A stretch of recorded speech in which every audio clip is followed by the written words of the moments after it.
This meeting is being recorded. The tools evolve over time, so this meeting is being recorded. Welcome to the Deschutes County Board of Commissioners meeting for 9 a.m. Wednesday, June 16th, 2021. First item on the agenda is Pledge of Allegiance. Please join me.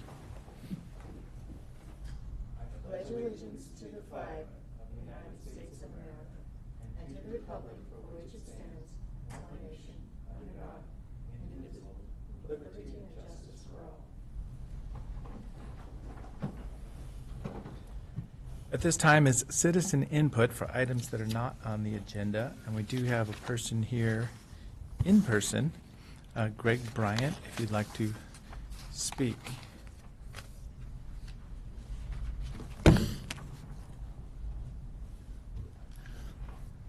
Good morning, Commissioners, Good morning. and thank you for allowing me to speak to you this morning.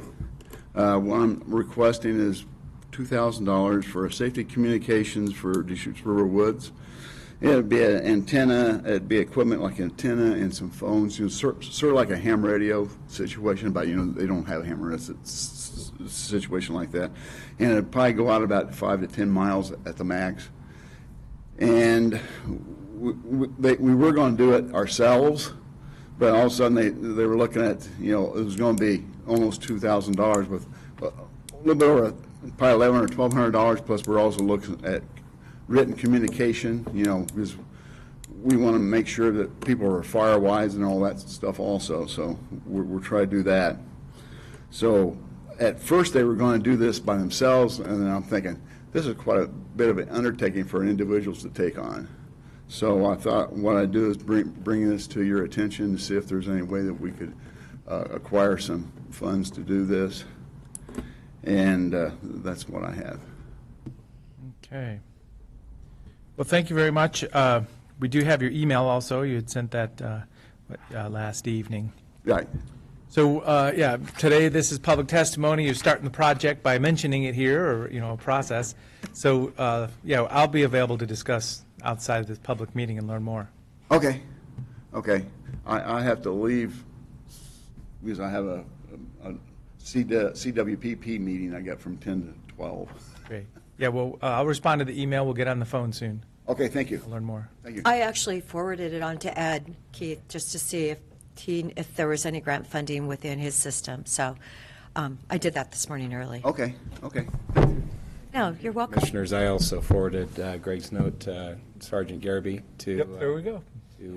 kind of assess and give us his thoughts on it also, and invited Greg, who knows Nathan, to kind of speak directly about whether it's worth a shot. Okay. Well, you already had that early scare. Didn't you already have an early scare this year down in the Oh, woods? we have those periodically. Yes, like, It's one of those things, and what we're trying to do is help our neighbors. I mean, since we're closer to it, we can help, and then when the fire trucks or anybody gets there, we just back off. right, Or do whatever they tell us to do. okay. That's what we're, okay? Thank you. Thank you. Thank you. Thank you, guys. Thanks. So are there any raised hand feature in the Zoom meeting or phone numbers we don't recognize? Okay, seeing none, we do have two other items.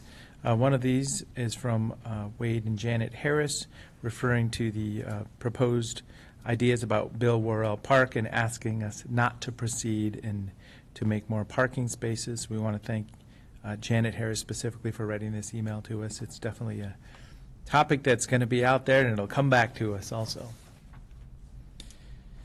And then Gail Reitman, referring to revenue. So we had our budget committee meeting recently, and there was some coverage on transient room tax revenues and some choices how we could do, make some good investments about that. So this has been focused, the article, but for the countywide, she's mentioning that she has ideas about how that revenue could be spent. So we want to thank Gail Reitman for that email also. And I have something. Sure. Yesterday, I was on the Sisters EDCO meeting, and Brent from Central Electric actually was talking about a PSPS. And I'm thinking, what is a PSPS? Well, it's a public safety power shutoff. And he said, we're going to get a big mailer, and sure enough, I had the big mailer yesterday. Just want people, it's from Central Electric out of Redmond, but during fire season, a combination of factors influences the decision to take action and turn off power. So I immediately told my husband, I said, hey, our power could be shut off. That means we aren't going to be able to get water from our well. I mean, it's just, it's something to consider what you have as a backup. So because of red flag warnings, high winds, fire threat, on-the-ground observations, or public safety risks, they may turn off your power. So just want everyone to pay attention to this flyer when they get it and know that we all have to be prepared. But just having your power turned off, and if you're dependent on your well, that's a pretty, that could be an issue if it's for a couple days. Yeah, I heard the term PSPS in passing at a meeting too, and it took me a moment. What was that? And luckily somebody said it out, the complete statement. So public safety power shutoff Yes. is a PS. I like PS better than just PSPS. So. Well, and then also that's what a horse trough filled water is for, right? Just in case, have some Yes. water available. I know. So anyway, I just thought how appropriate that I would give the card. Yeah. And there are provisions in the bill that's making its way through the legislature right now, SB 762, related to fire safety and electricity utilities. So we'll see whether that passes and how it affects this situation as well. Great. Thank you. Well, I just know my son in Southern California has his power shut off if the wind is 12, 15 miles an hour. So he has been dealing with it, oh my gosh. And, that is not really a wind in Southern California. That's just a gentle breeze. So, yeah, they've really turned off the power a lot. Okay, thank you very much. At this time, consent agenda, 4 items today. So moved. Second. So just acknowledging on here, there is the purchase of a parcel, a building and some land in Redmond for North County Health Services and other services as defined in the near future. So this is a project we've reviewed a few times in executive session, and now there's a public statement. We're purchasing a building in Redmond. So with that, any other discussion? Seeing none, Commissioner Adair? Yes. Commissioner Chang? Yes. And chair votes yes. Item number 5, legislative update. So this was added at the end of the day yesterday, looking for an opportunity to meet legislative session. We were at the AOC meetings on Monday. I was able to dial in yesterday morning to Eastern Oregon caucus call also and hear from some of the legislators. Kind of the grand crescendo is happening in Salem right now. So as I say, the choice was to see when Phil Schroers was available. So this is our moment. So thank you. Thank you, Commissioner DeBonne. And yeah, I think we should have a number of staff joining us as well as they typically do on Fridays. But given the tempo of this week's session, we decided if we were able to, that moving this up might be more helpful for the board in terms of being able to weigh in if needed on any pressing legislative priorities. So I know Phil has a few items to cover with you this morning, and I'll go ahead and turn things over to him if that's okay with you, Chair DeBonne. Yes, thank you. So we have a bill hearing report with about 6 items on it. And Phil Schroers, thank you for joining us. Yes, absolutely. Thank you, commissioners. And I have a few things that I'm going to go off script a little bit on that bill report because there was a few items that popped up in the last couple hours that I want to make sure is on your radar, specifically on our priorities. One is just a quick update on 395, which was the ADU bill that has, as we know on our last call, passed both chambers. Since the last call, it has had, it passed the concurrence vote in the Senate, 27-3. In addition, that has been signed by the Senate President and signed by the Speaker of the House yesterday. So that will be delivered onto the governor's desk today. So Bill 391, you mentioned 395, but I think it's 391. Oh, 391. There we go. Sorry about that. Sorry about that. On my notes, I have one that has a 5 at the end right after this one, so I think I just read down. Sorry. So that will be delivered on the governor's desk tomorrow or today, and she has the constitutional timeline she has to sign that. The marijuana revenue bill for Deschutes County that passed House floor yesterday. 58 to 51 to 8 after some vote switching at the end. Effectively, it looked like the Southern Oregon delegation voted no against that. The conversation, and one person from Multnomah County, just under the pretense of if we get revenue back, that takes away from additional revenue that the Josephine and Jackson counties in Southern Oregon would be able to get, being they're the largest producers and processors. So that was the argument for those no votes. That moves over to the Senate Rules or Revenue Committee today, and should be scheduled to move forward, ideally. But Phil, Yes, ma'am. I just wanted to say that those commissioners that were at our meeting at Sun River on Monday brought out the fact that they've got the cartel in their counties. They've got horrible, horrible problems with the cartel. A lot of people are there that are not Americans, with dogs, machine guns, and their two sheriffs are having to join together even to go somewhere, that it is so incredibly impactful what they're doing, the cartels are doing. So, you know what, they probably need every dime, because it sounds like they're not getting a lot of support from the federal government on getting rid of the cartels. Yes, Commissioner, I would say that has been a high conversation, or a high-level conversation at the Capitol. They are in the OSP budget, which just passed out of subcommittee beginning of this week.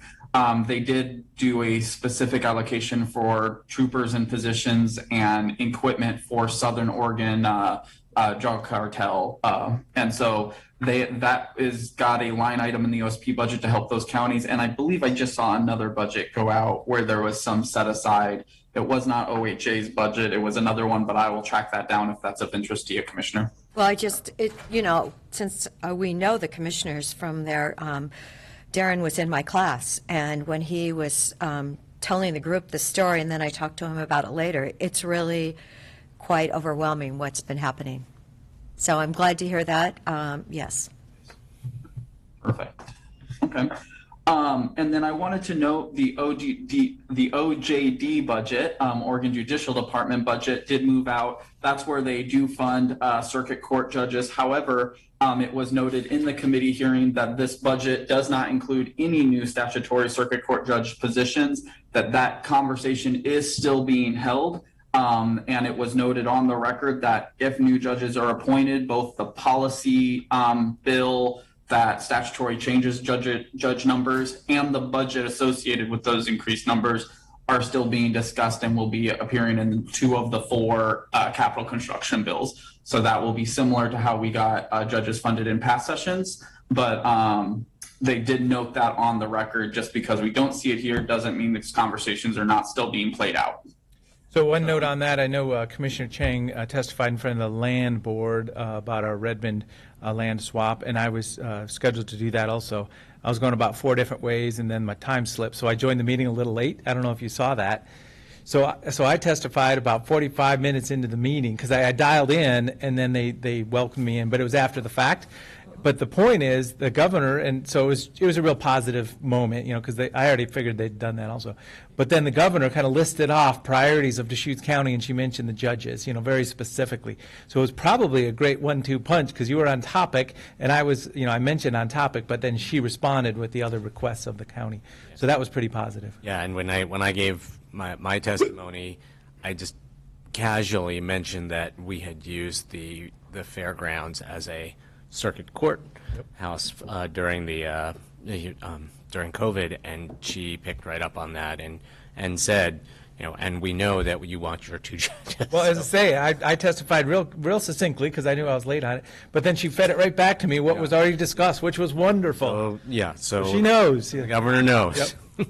Oh, she's known for 3 years, folks. But I didn't mention it. She did, so that was good. So she fed it back. So, Phil, Rob Bovett says that should probably be determined this week. Are we going to know this by Friday? Tentatively. So the 4 budget bills in capital construction are always the last 4. And so I know one chamber is working on a time schedule to try to get out Friday or Saturday.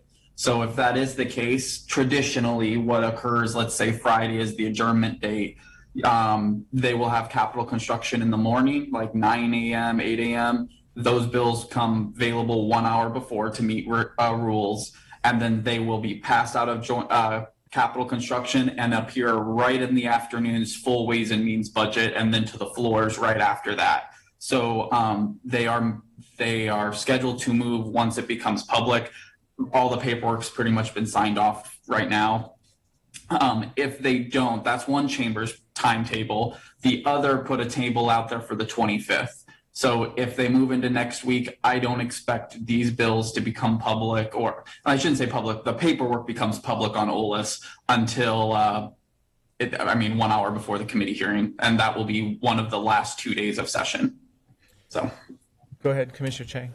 So Phil, if this now moves over to the capital construction budget, is that a whole different bundle of legislators who are preparing that package and moving it along? Are there new people who we should be talking to in order to emphasize the urgency of the need for our community?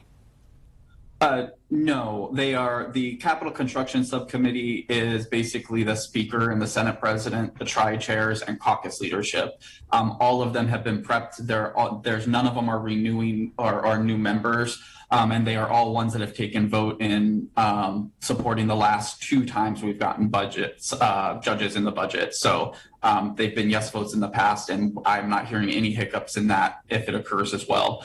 The other thing that's really important about these bills is they are omnibus bills. So to be very candid with you, this is the executive board of the legislature, for a lack of better terms, and anything that comes before them, they've done their vote count. If it's scheduled, it's moving.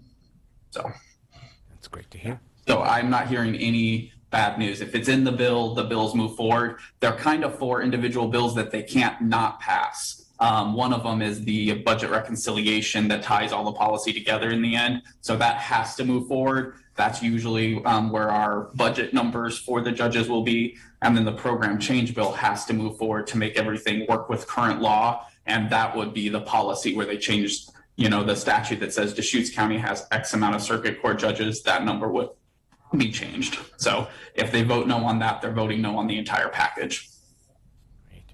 So one other note, there was a conversation with Representative Zika, and he mentioned that there's the kind of the last minute negotiations, and there may be capital opportunities, one-time funds. So it came down to is there about a $300,000 ask from Deschutes County? So I mentioned it to our county administrator, and a letter was put together by the organization, and I think you were CC'd on this the other day. So I did sign it and send it yesterday, so I'm acknowledging that there's a kind of an action item to acknowledge this letter that was sent on behalf of Deschutes County. Because I contacted Jack Zika, I said, can you wait another day? And he said, no, right now is important to give it. So I did sign and send a letter yesterday just by the chair. And it would be in support of architectural efforts and space planning needs for our North County building that was just acknowledged in our consent agenda. So for the minutes, if we could have a motion to acknowledge it, that may be valuable. And I'll make that motion because I created the letter and signed it. But it's a letter sent to Representative Zeke and CC'd to the other representatives and senators requesting $300,000 one-time funds. So that's a motion. I'm happy to second that. I had a chance to review the draft and had sent back comments. Oh, great. I thought it looked good. Yeah, thank you. So it's been moved and seconded. Any other discussion? Wonderful job. Oh, good. That's good feedback then. Now, Catwoman missed 300,000. So then calling for the vote, Commissioner Chang. Yes. Commissioner Dare. Yes. And chair votes yes. So that's a little bit of business here. Thank you very much, Whitney, for helping coordinate that also. Okay, back to you, Phil. Not a problem. And then one of the last major budgets, the Oregon Health Authority budget, that is moving out of committee as we speak. I wanted to highlight a couple things in there that are investments that I know we've received communication from the county on that just maybe provide some clarity. Community behavioral health clinics, or the CCBHCs, there is an investment in this budget for $121 million, and that would enable CCBHCs to provide services through this 21-23 biennium. That does come down to the local level. but they also put a budget note in there, and I've sent that off to Whitney. I did this morning. The paperwork was soon, so she might not have gotten that out to the group yet, and that's because I just delivered it to her. There is a budget note that is asking the state to evaluate the CCBHC model, that they're going to be reaching out ideally to the local clinics to do an evaluation and deliver a report back to Joint Ways and Means no later than February 2023. On these budget notes, I just wanted to flag them for you that it doesn't always hurt if the county is interested to just let the agency know that you are either interested in providing information or being part of that.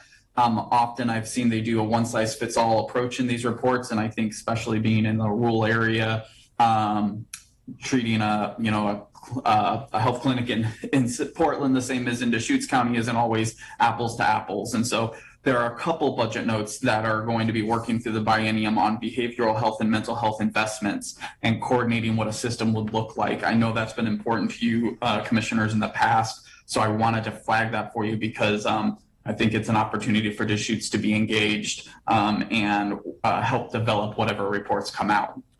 Thank you. So there is that. So Phil, we're on a Zoom call. We may have department head people attending with us. Yeah. I'm just thinking if somebody wants to say something, they could use the raise hand feature. Unfortunately, this morning, Janice Garso was double booked, and so, Okay, so I she's let not her even- know I'd follow up with her Okay. afterwards, and I did share Phil's note with her this morning, so I'm Yep. sure that she'll jump in and engage if that's an opportunity that the board is supportive of her perspective. And that's fine. Yeah, so I was just offering if there's a county management, a department head that's on the call for any topic, they could use the raise hand feature to get involved in this conversation. And so, Phil, does that mean like a letter from the county just indicating that we are excited to participate in this evaluation? We're already evaluating our efforts anyway, and we would love to share with the state, something like that? Absolutely. I think it's more, absolutely, Commissioner, putting it just on their radar that you're aware of this in their budget and whatever, we stand ready to assist or be a resource. So, and there's another one for actual public health modernization. The bill also allocates, and I'm going to pause real quick. Part of that first one I just mentioned, while they made the investment, they did an allocation of a good portion of that money to the e-board. So they are going to have to come back and effectively present reports to the e-board or the Joint Ways and Means. And it has to be acceptable for that emergency board to release those funds. And so it's kind of a check-in to make sure they're not just giving funds to the agency and they just do what they do. It's hey, we've set aside these funds. You're directed to do these reports through the budget note. And then when you bring them back, if they're satisfactory, the legislature will release the funds. So that is why I think is very important, or a very distinct thing there. The other thing I was just getting into was they are putting $45 million into public health modernization, with a significantly large portion of that to support the work of local public health authorities and community-based organizations and tribes. And so that's another one that I'm going to be digging into right now. Right now, it's just high-level LFO paperwork that we have. Once they actually pass the budget, you'll be able to see the line items, and I'll be able to give more details there. So I just wanted to put that on your radar as well. And then there's a few other things that I'm going to be emailing over to Whitney related to this budget as we go through it. I just have not got it all through it. I've not been able to get through it all since they just published it before. So that is the OHA budget. They are making significant investments in it. CCOs and hospitals are being held harmless. On the front end of the biennium, they were proposing cuts to those. I know that's important to our local hospital, but they have, looks like it's been held, those cuts have been removed and held harmless. So I guess I just wanted to pause there real quick to see if there's any questions. There's a couple other bills I can mention that I don't know if they're on high priority for the county, but they're eating up a lot of conversation right now in the legislature. One being the recycling modernization bill, 582, that is moving forward. I believe Deschutes County had a member in the state DEQ stakeholder group when that bill was being developed. There's a lot of opposition to it. There's a lot of support to it. I know it does provide additional revenue to counties if it's passed. So I don't know where that's going to lead. I know that they're moving it on the Senate side, but to date, I'm not sure anyone's done a vote count on the House side. So it might just make it through one chamber, and that's Senate Bill 582. So, and commissioners, I think the other note I had here was to monitor the wildfire recovery bill. As noted earlier in the conversation, that's 762. My understanding is they're going to be adopting the -10 amendments that are coming, if they're not already out. There was a little bit of a conversation yesterday that might be a -11 amendment adoption instead, to bring a coalition all on board as a consensus bill. That did not reach consensus. So they're adopting the -10, and my understanding is you'll have the ag lobby opposing it. You'll have probably aspects of home building construction industry opposing it as well. That's the latest update. I don't know why one was chose over the other yesterday, other than we heard that rumor that the -11s are now dead, -10s are moving forward. So. All right, now I will pause, and if there's any questions I can help with. So,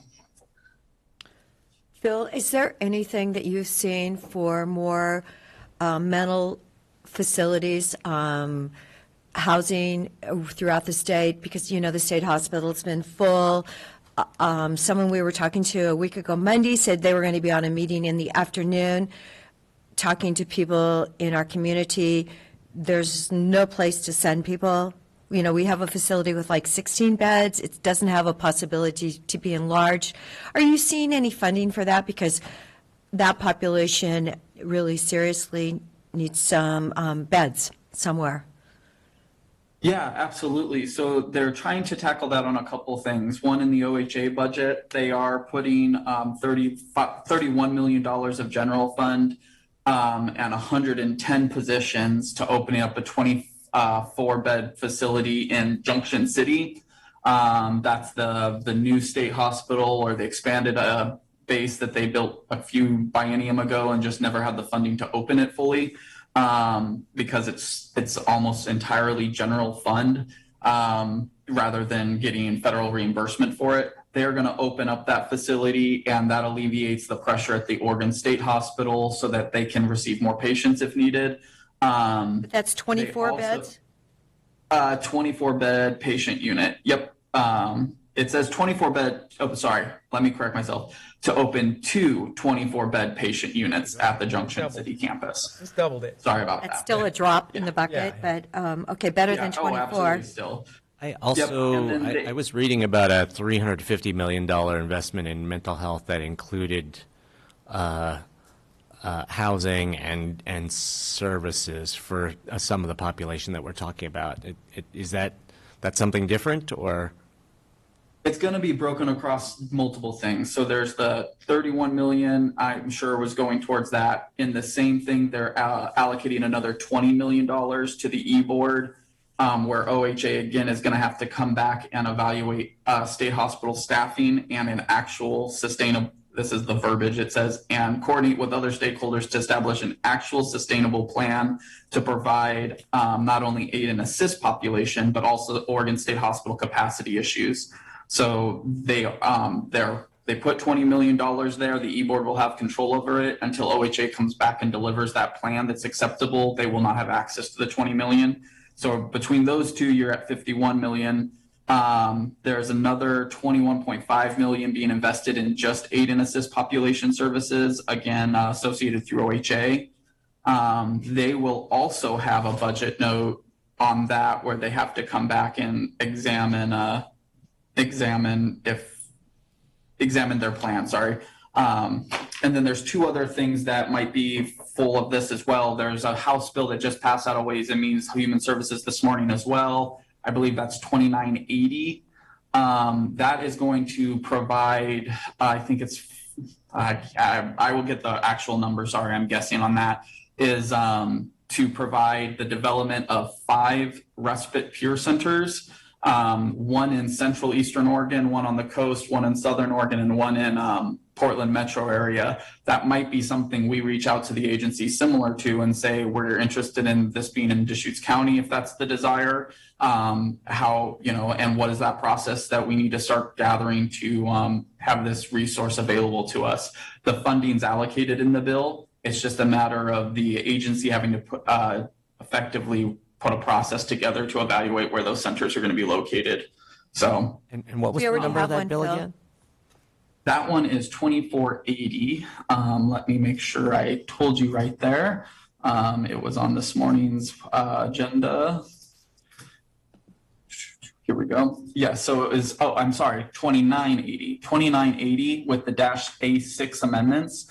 And it directs OHA to provide funding for one or more peer-run organizations to operate 4 peer respite centers, one in Portland, metro area, Southern Oregon, Oregon coast, and central Eastern Oregon. And this will, it also appropriates $6 million of general fund with $750,000 to be dispersed each year for the operational expenses of the center. It should be, they're being told that they should get this bill largely operational by January 1, 2022. So that's another resource. But I will try to pull this all together in one document for you, Commissioner, because I know you're also going to see a large allocation to the housing department for housing services around this issue as well. But that's going to be in their budget. So I will go grab that as well. I hope that addressed some of it. There is one other one that might be of interest to you. It's called Regional Development and Innovation Budget Note. This is directing the OHA to award up to $5 million to community health programs, tribes, and regional health equity coalitions by September of this year. And then it is going to have OHA in coordination with the housing services and advisory councils to develop a request for proposals by December 31st of this year on how to invest available funds to increase cultural and logistical appropriate residential treatment and housing capacities throughout the state. So I will get that in writing to you as well, but it seems like they are going to be, OHA is going to be spending a lot of time developing reports this interim that will be presented at the next session for funding allocations. And I think part of what's driving that, commissioners, is knowing that half of that state's federal money is coming next year when they go back to session. So I think they want some of these reports to be reported before then so they can make more informed decisions next session. And that was a really long, lengthy report, and I apologize about taking so much time. So. It's great to hear the words and hear all the activities going on and understanding some of the concepts behind allocating dollars, routing through the e-board, getting reports by the end of the year. I mean, all that is valuable information. Thank you so much. I do have a question about Senate Bill 139. According to our EDCO presentation during our budget, we're now the 49th highest tax state in the nation. Businesses are noticing this. And is Senate Bill 139, does that look like it's a go? Apparently, it's going to raise another $50 million in new taxes on smaller businesses. Yeah, it did move out of committee yesterday. Effectively, the work session was on the 14th. They moved the recommendation and paperwork yesterday. That does give all intensive purposes that they are moving that bill forward. What I have noticed, and I don't have any coalition with this bill on it, but what I have noticed in some of these bills where they're very contentious, and this one is very contentious, is that they are moving them out of the chamber of origin, and a lot of them are dying in the second chamber as if there wasn't a second vote count taken. And so I don't know if this is going to be one that's going to be subject to that. I know revenue bills overwhelmingly have died in the Senate. And so moving this from the House over to the Senate, or actually this is a Senate bill, so moving it out of the Senate over to the House, I don't know if they're going to have time to take this up. I've talked to a few members of the Revenue Committee, and they're only expecting maybe 5-6 more meetings, and then they're wrapping up that committee. So they would have to move fast if they're going to move this. Thank you. And just for, I don't know if it's helpful to the board, but Senate Bill 139 reduces elective reduced personal income tax rates that are allowed for certain pass-through income by modifying income brackets. So that's the background on that bill.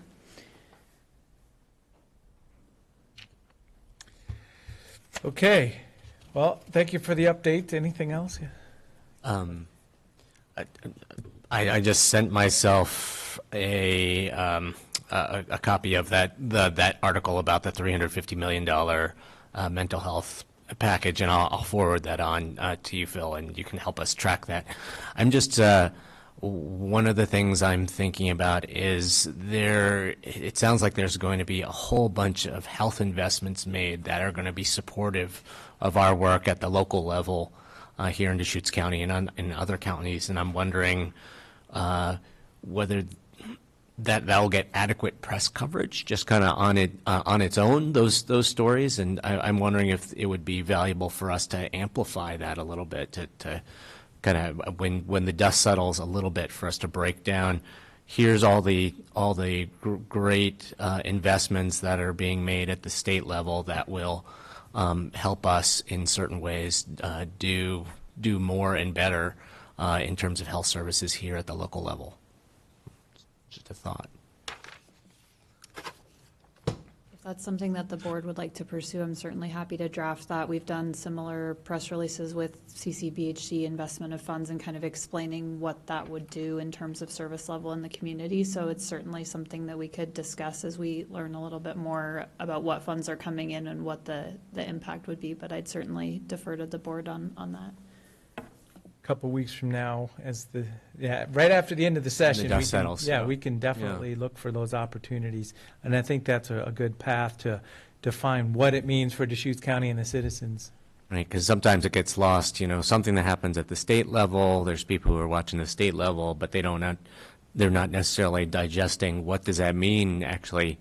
When that money, trickles down to the local level and what kind of impact it has. Well, and then sometimes it's 6 months later, we get the addendum to the OHA, line items or whatever, and it's The e-board makes their decision about packet. Yeah, so, putting it in perspective locally that'd be a great effort. Commissioners, I would just note that we are starting to prepare an end-of-session legislative report for you that would be a comprehensive one.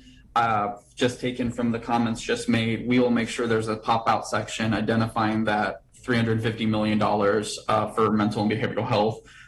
If there's anything else you would like us to call out as a special section of that, please let us know as we're developing it, and I can be inclusive of that.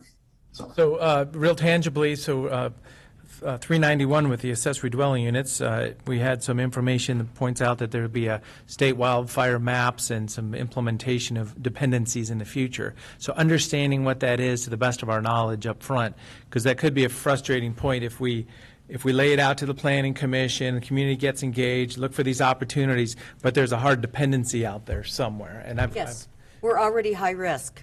So, really. But we desperately need those 9,799 units, because I did hear one of them couldn't do it. Well, yeah, just a legislative update on what that hard dependency will be. Will do. It would be interesting to understand whether that is those are the same mapping requirements that are being proposed under 762, whether the two things are essentially tied together or whether they're independent of each other. Yeah. Because that's a big piece of 762 is essentially, analyzing and mapping wildfire risk. Yep. around the Yeah. state. So if they connect, let's just acknowledge it, and Yeah. so we can get focused on advocating for our rural. Right. I will confirm, but I have heard that those two do have the intentions of being connected.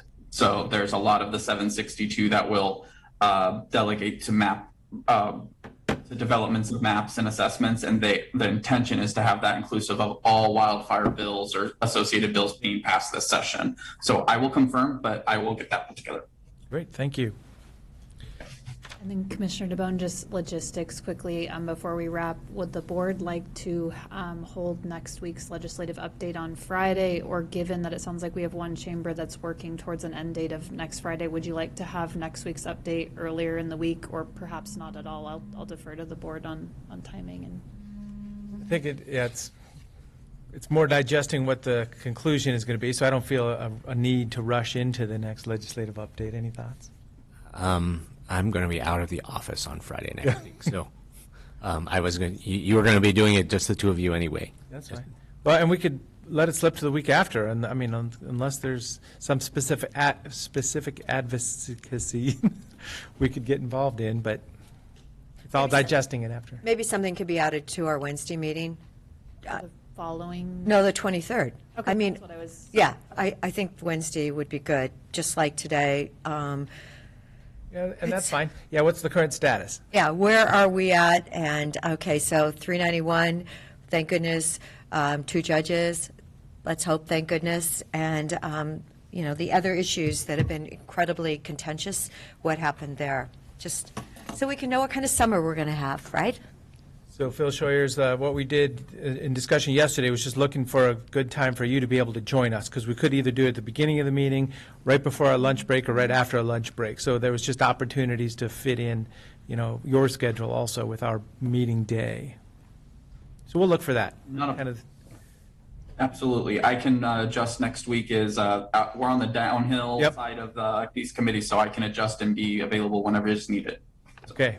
Can I just ask? So Commissioner Adair asked specifically about the 2 judges, but what are the chances that the capital construction budget has been finalized and moved by that point? Or I know it's hard to predict. From the conversation that I've had, I would have said 98% of it's been agreed to and finalized. This other 2% is completely probably being finalized based off of trying to negotiate final bills being passed. But as of this week, the report I got was paperwork is being processed. Everyone's signed off. Caucuses have made agreements on how to have a smooth sine die. And so this one outreach from Senator Zika, that might be a last minute opportunity that he saw in a conversation he's having. And so except for a few of those, I bet the majority of the bills the bill is finalized. So I know the ARPA portions are completely finalized. So Thanks. Okay. Thank you so much for joining. I always just cross my fingers there because there's anything could happen, but I'm pretty sure we're darn near close of not being able to make changes. So Almost. almost. Thank you very much. Thank you, Commissioners. Thank you, Commissioners. Next item, consideration, a recommendation for Deschutes County Clerk appointment, responding to a letter provided to us by our current County Clerk, Nancy Blankenship. Yes, Commissioners, thank you. You have before you order number 2021-025. If the board is inclined to proceed today, as you know, Nancy indicated she's going to be retiring at the end of July. She recommended that Steve Dennison be considered as the interim clerk pending the next election, which would be in the fall of '22. I believe the commissioners all had an opportunity to meet one-on-one with Steve, and so if you're inclined to proceed at this time, the order is here and available for your consideration. I see Steve's here in the room. I don't know if you want to call him up, talk to him. And I see Nancy's available via video also. So yeah, Steve, please join us at the table. Nancy, do you have anything to join us? And I'll acknowledge during the budget hearings, their budget week, Nancy was up here, and it was kind of the moment for the half a dozen people there in the budget committee to acknowledge Nancy's announced retirement also. I see you're on video, possibly. We were on a Zoom call yesterday, and she was having technical difficulties with the microphone, so I'm not sure if that has carried over a day. It looks like it still has red, so unmute. Well, and I will acknowledge Steve Dennison. Yeah, I was able to sit down with Steve. Got to know each other a little bit. He's worked here for a few years now. Sorry, when did you join the county? Let's start August 1st, 2017. Okay, 17. Yeah, so So, yeah, I mean, I've known you in the building, but now, really as a possible appointment for Deschutes County Clerk. I thank you very much for that time. A whole hour slipped by real quick after we got started talking there. So it's great to know your experience in the kind of the industry, the machines themselves, but also the implementing a county-wide vote. So you definitely have experience in that world. I actually had the pleasure of being in the county college with Steve, and I'm really delighted that Nancy has recommended him for this position. I feel that you'll do an outstanding job. So thank you, Nancy, for recommending Steve. I can see you there now. Yeah, Nancy Blank, we're making progress now. Thank you very much. During my conversation with Steve, I was especially appreciative of his thoughts on how we do our work in this moment in time where there is so much national level scrutiny and concern about the integrity of our elections, and knowing that knowing the work that Nancy has done, and knowing the work that Steve had, Steve's role in that, and his commitment to transparent and clear and professional elections management that the public can feel confident in it makes me feel much more at ease about the future of our clerk's office. So I want to thank Steve for stepping forward and being willing to serve as our interim county clerk. So Nancy, thank you for joining us. We saw you on the video a moment ago. We just started to acknowledge that we all have sat down individually with Steve Dennison in evaluating this appointment. Can you join us on audio there? I see you on mute still. There we go. Okay, thank you. Sorry, my air conditioner went out in the house I moved into last fall, and I had this appointment scheduled 2 months ago for them to come and measure before they come and put the new air conditioner it's gonna in get next hot. week. Yep. So I would have thought that I would have needed it a couple weeks ago with 99-degree weather, but I didn't want to make postpone it any farther because July is not far away. So, but it's sure been a pleasure to serve the citizens of Deschutes County these almost last 18 and almost 1.5 years. And it was a very hard decision. I have thoroughly enjoyed my job, and especially the people that I work with at the county and across the state, and even the peers that I've met through the opportunity to go to some national conferences. And it's been a real pleasure, and those are the things I'm going to miss are you folks and the people I've met and got to work with. And I'm looking forward to spending some more time with some friends and family and starting to work on that very full bucket list. And I know that Steve and everyone in the department or the office will do a great job as they have in the past and will continue in the future. And it's always great when you can leave and you know that everything is well taken care of and in good hands.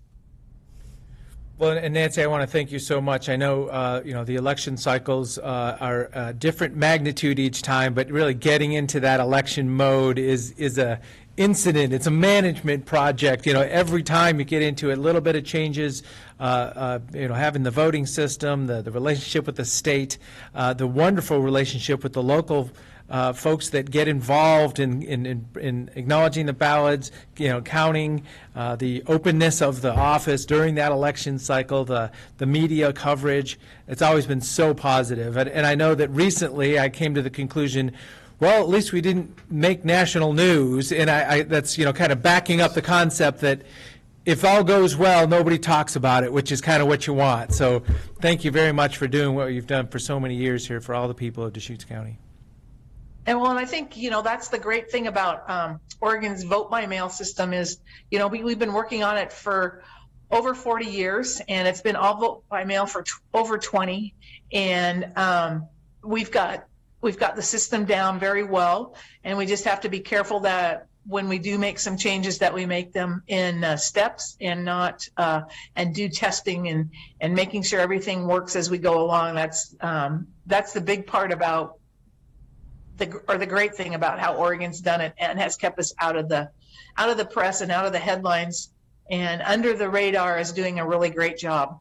Yeah, thank you so much. And Commissioner Dare mentioned County College, and I know that that's an opportunity for 20 or so people that are focused on what does the county do, and when they get to spend an evening, a little bit of time in the elections office, seeing it happen during the election cycle. Usually, that's how we've finished the County College. But also, it's open for the media at different times too. It's very valuable just to see the process and understand how it all flows. So thank you so much. Yeah, that's on my bucket list too. I would love to go through the county college too and See what everybody else does. No, it's on your bucket list? Nancy, you need a new bucket list. Yeah. Good. No, it is a great program, but I don't know about the bucket list. You miss us. I know. You'll miss us by then, and hopefully we can have it this fall. So, yes, be sure and sign up really early because, it usually fills up fast. So this is the middle of June. Board of Commissioners evaluating this appointment process to take effective July 31st. So it's about 6 weeks from now, and that will be a transfer of an elected official position, and also that position will be up for election next November, correct? Yeah, so just acknowledging to the community. Yep. So I would make the motion for board signature of order number 2021-025 for the appointment of Steve Dennison as the interim county clerk, effective July 31st, 2021. I'll second. Okay, any other discussion? Seeing none, Commissioner Dare? Yes. Commissioner Chang? Yes. And chair votes yes. So, Steve, you haven't had to say much yet here, but do you have any comments now? Yeah, you probably have a whole prepared. Sorry about that. We just got going. I appreciate it, and I appreciate your time and consideration today, and I appreciated your time with our one-on-one conversations too. That was it was great as we have had some time to get to know one another. As you mentioned, Commissioner DeBone in the hallways. It's nice to spend some time one-on-one and really kind of get a little bit more in depth. No, I did have a couple of words to say, but it wasn't really anything formal. But I'm humbled and honored by Nancy's recommendation to appoint and your consideration. As we're ready to move forward here, and Nancy and I really have already set some groundwork, but we're ready to move forward with our transition plan. I'm eager to follow in the footsteps of the groundwork that Nancy's laid down and the amazing county clerks before her. Now, as Nancy mentioned too, and it's no secret to anybody in this room, but our department has an amazing group of dedicated public servants that I am proud to work with, and that's where the future is bright, from the people that have been there such a long time, but the new folks that have come in, the other people. It's just a great team, and they work so well together. Again, I'm just excited for the opportunity to continue to serve the people of Deschutes County, now as interim county clerk. And if you have any other questions, be happy to answer. But thank you again. Thank you. Well, officially welcome. Yep, there you go. Thanks. So, Nancy, thank you very much for joining. Sorry. Yeah, I was just going to say the same thing. Thank you for your service, Steve. Thank you, Nancy, for being our keeper of democracy for all these years, and also managing that massive flow of filing activity that comes through the clerk's office as well. Great. Yeah, thank you very much. Congratulations. Look forward to working together for many years. Look forward to working with you as well. Thank you, guys. Thanks for your time. Thank you, Nancy. Thank you. You guys have a great day. Good luck with your AC. Yeah. Thank you. You're going to need it tomorrow. Okay, so item number 7, consideration of signature of an intent to award contract for crushing and delivery of commercial base rock. Cody Smith. Morning, everyone. For the record, Cody Smith, County Engineer, Deschutes County Road Department. Board, before you this morning is a notice of intent to award contract for the department's crushing and delivery of 3/4 inch minus commercial base rock for calendar year 2021. This work includes crushing approximately 105,000 tons of shot rock at lot Knott Landfill. I believe that's cell 9 of Knott Landfill. Crushing that shot rock into 3/4 inch minus crushed base rock, and then delivering that base rock to the road department's facility here just north of Knott Landfill for us to stockpile and use for maintenance operations. The question, So the department, terminology, so you're saying shot rock, and that's referred to the rock shelf that was blasted, so it's in big chunks now and rolled out of the ground. Is that correct? Shot rock? that is correct, yes. Okay. So the department prepared solicitation documents for this contract. The solicitation was advertised on May 21st and May 28th. The department received bids for this work on June 3rd. 4 bids were received. The notice of intent to award that's before you this morning is to award the contract to Taylor Northwest in the amount not to exceed $480,900. So issuance of the notice of intent to award this morning would begin a 1-week protest period for interested parties to dispute award of the contract. And then if no protests were received in that period, the contract would be awarded administratively. With that, happy to answer any additional questions or provide clarification. No questions. I'll move for approval of board chair signature on document 2021-520, a notice of intent to award contract for crushing and delivery of 3/4 minus commercial base rock in 2021. I'll second the motion. Okay, any other discussion? Seeing none, Commissioner Chang, Yes. Commissioner Adair, Yes. and Chair votes yes. Thank you very much. Thanks, Cody. Thank you.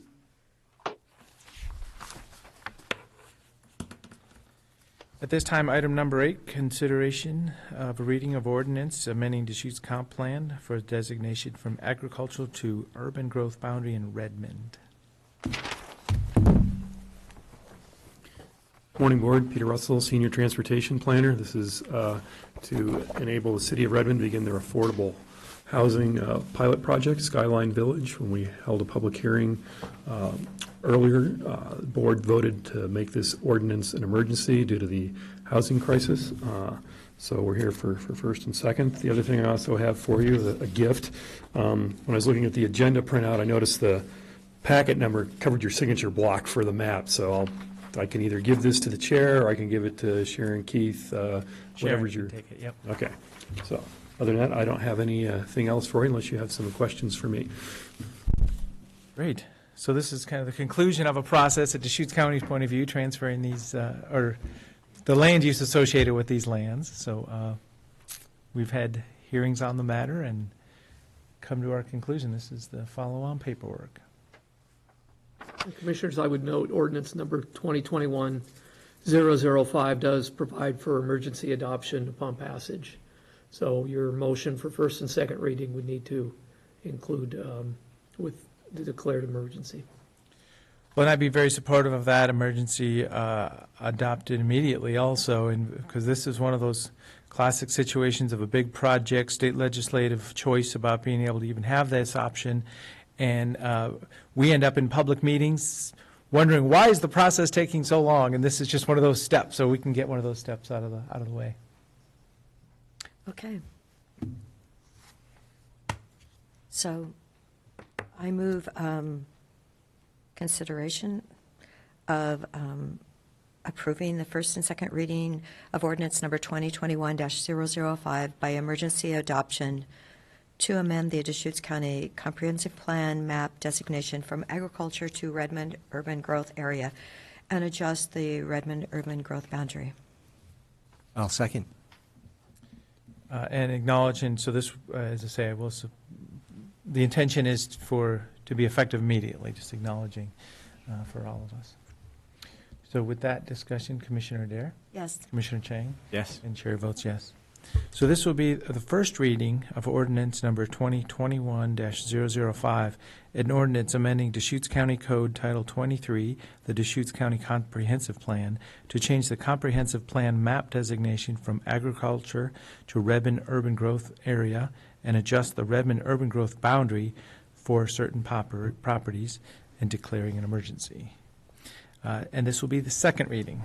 Ordinance number 2021-005, an ordinance amending Deschutes County Code Title 23, the Deschutes County Comprehensive Plan, to change the comprehensive plan map designation from agriculture to Redmond urban growth area and adjust the Redmond urban growth boundary for certain properties and declaring an emergency. So is there a motion for adoption?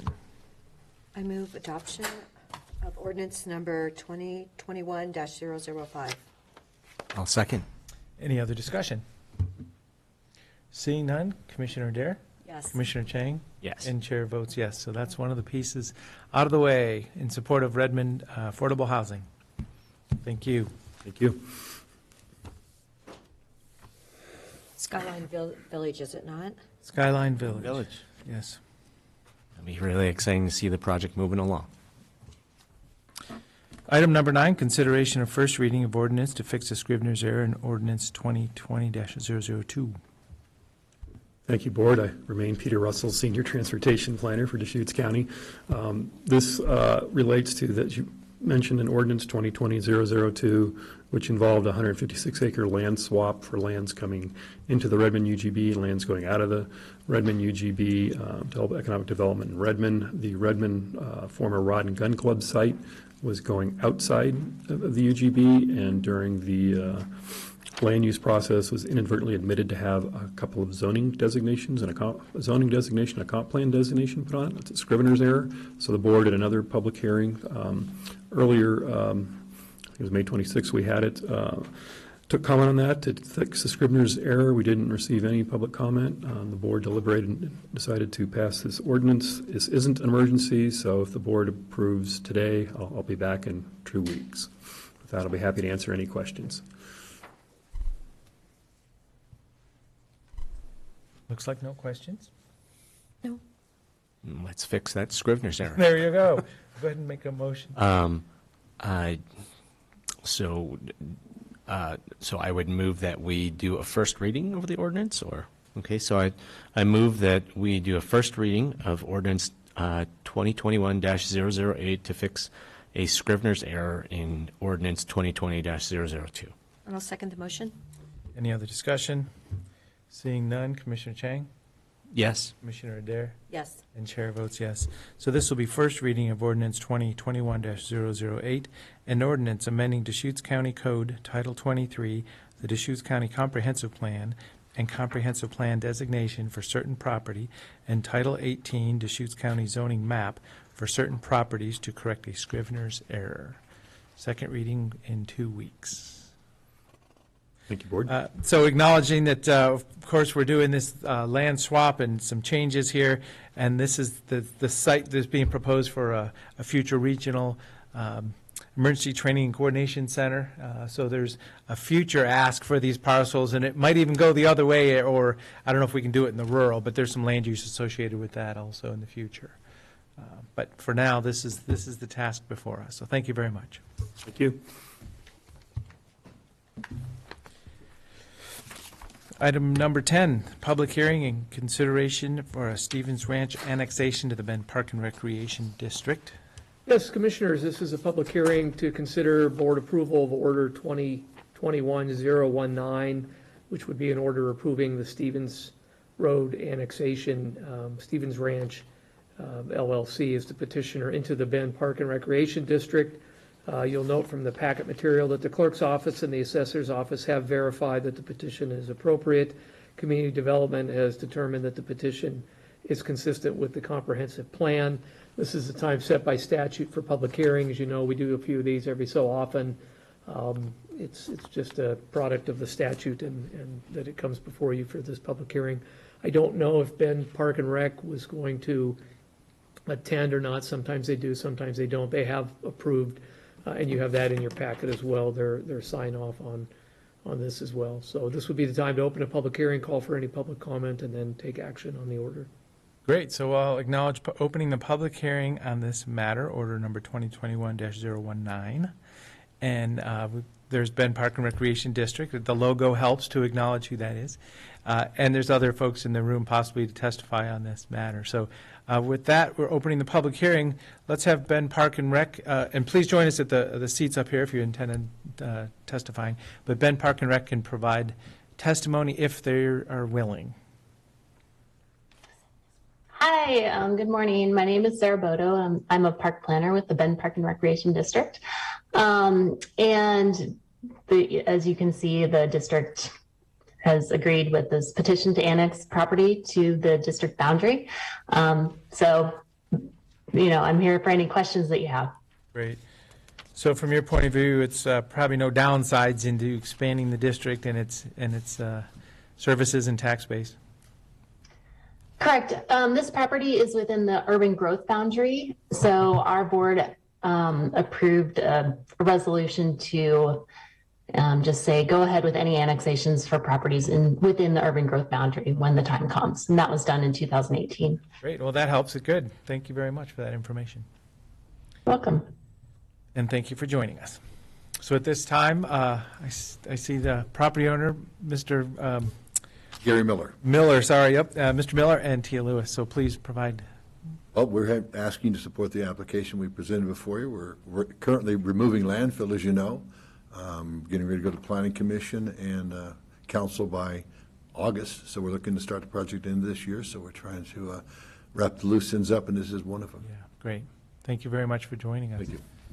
Good morning, Tia Lewis for the record. And we just came to, I think we're all excited to be going somewhere in person and say hi. And we're really excited about the project. And I know we've talked to you guys a little bit about it. And we've been working with Sarah and Henry on the parks and the trails that are going to go on this site. So I think it's the largest single piece that's going to come inside the UGB since Bend expanded it. So it's an exciting project for us. And hopefully you guys have driven by and seen what's going on, but you'll definitely start feeling the transportation improvements once it gets underway, because there's a significant amount. So anyway, thank you. Okay, well, so it's an exciting day. Yes. I wore my dirty work boots to show you that I'm very involved at this. Okay.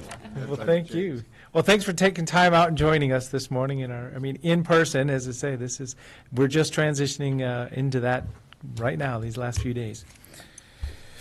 So this is a public hearing on the matter. We have had testimony. Is there anybody else requesting to speak on the matter? There could be a raised hand function in Zoom if you haven't been invited into the meeting. And there's a confirmation that there's nobody else out there. So at this time, we will close the public hearing on the matter. And is there a motion? We're ready for a motion? I think so, or deliberation, yeah. Do we have to close it, or we can just make a motion then?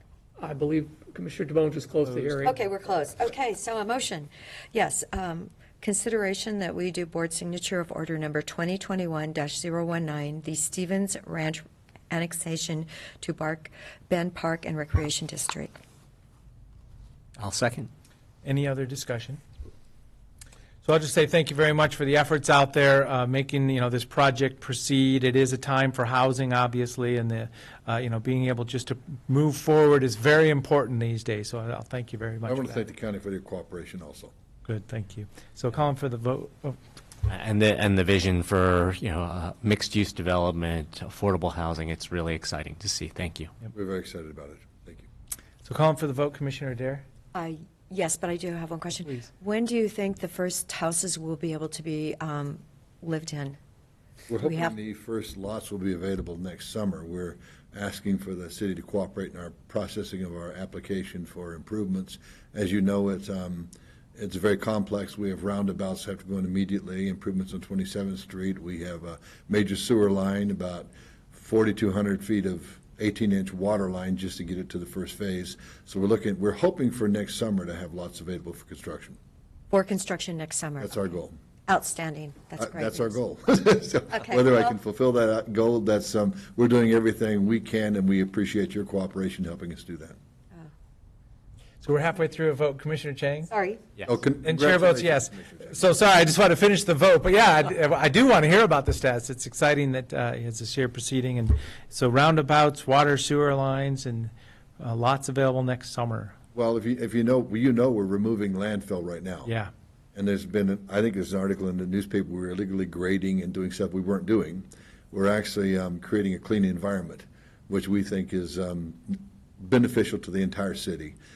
It's a little more expensive than the other route we could have taken, but we didn't. Our goal of open space was not to have a capped landfill. That was never our intent. Our intent was to remove it, which was, as I said, very expensive, but we didn't provide quality open space to the community. That was our goal. So mitigation efforts happening currently with existing solid waste, which was put in there legally, but so long ago, it was a different system. We've been out there for months now, yes. Yep, I want to thank you for that. And then, but not grading, so yeah, you're just pointing out to the community that You see a lot of dirt out there. Yep. Dirt out there is reclaimed dirt that's very usable and quality dirt, and trash is being separated. For the record, we're not finding any contaminants. We have a little asbestos we pulled. We have professionals on site doing that. We have some good scrap iron and tires, but the dirt out there is very good. Our testing is coming back. We haven't had one negative test for DEQ. Everything's going very well. Great. Okay. Well, But it looks like there's grading going on with all the piles of dirt, yes. Yeah, well, there are little understood. pyramids out there you'll see 20 foot tall. We're trying to water them. There's a lot of those. Yeah. Well, there's a lot of natural water, but I think that may be over for a while. So. Yeah, not much out there. Yep. So, Mr. Miller, thank you very much for joining us, and TS. Thank you, Chairman. Thank you. Got that passed. Appreciate it very much. Thank you, Congressman Miller. I'm going to let There you go, yes. let you vote, I guess, first. Yeah. Oh, no, we did. We finished it. We were voted. halfway through it when we were talking, so I made sure to complete I the hope I vote. didn't delay Yeah. your hearing, but it's very nice to be able to meet you in person again. Yes, good to see you. Thank you. Congratulations Fill on these your out for election. your- Do we, Do you want us to fill these out for the hearing? Thank you. we're done. Yes, all set. Thank you. Ciao.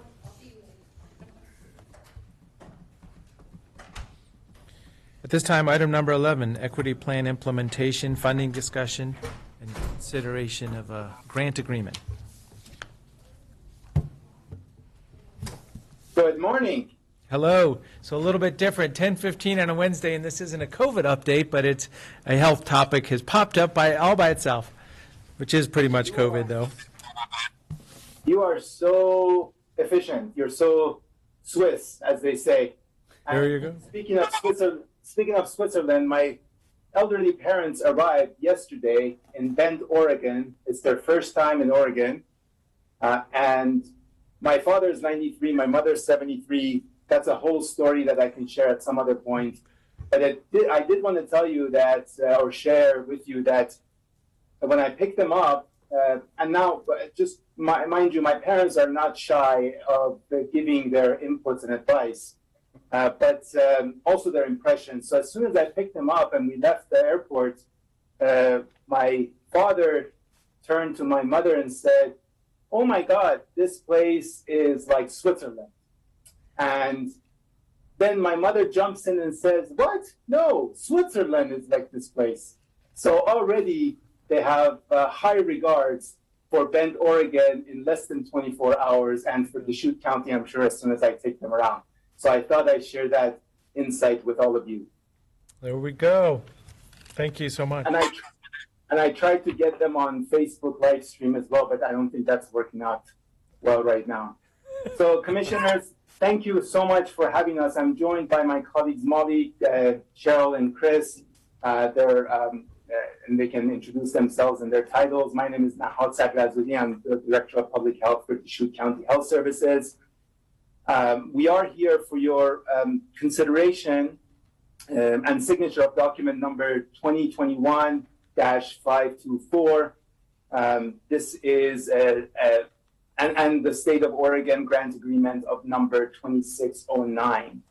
Now, this agreement provides additional funding of over $1 million for implementation of a COVID equity vaccination plan, and the fund is helping us reach parity in vaccination rates in various communities through multiple approaches. Just to put this request in context, as you may recall, in mid-May, we submitted in a very short turnaround, frankly, and due to the heroic efforts of Molly and her team, we were able to submit an equity plan, as well as the fact that we had reached the 65% vaccination rate to the state, which then allowed us to enter a lower risk category.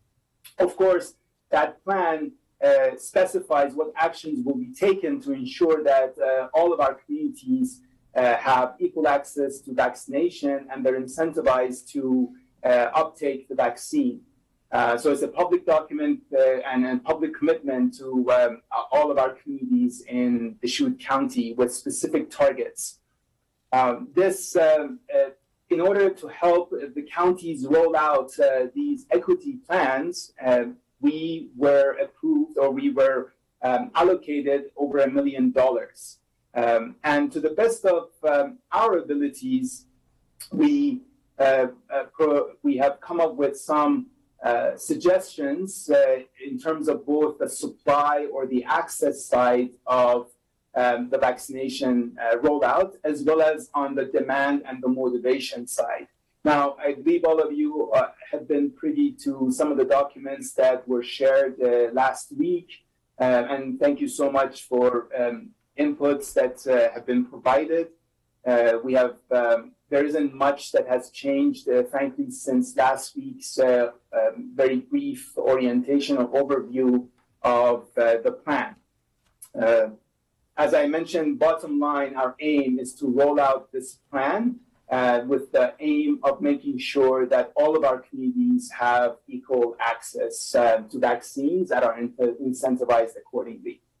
Just very quickly on the supply and access side, our aim is within the distributive model that's basically rolled out now in our communities, where providers can pool vaccines and provide vaccines to our community members. Which within that context, we're trying to fill gaps and provide additional access points. And we're doing that through either stationary setups or establishments where, for example, we see where the gaps might be, maybe downtown businesses. We want to provide, make sure that it's convenient for their employees to get vaccinated. So we set up a stationary unit within the library or around there to around their premise to make sure that people can walk over and get vaccinated. So stationary vaccination setup is one.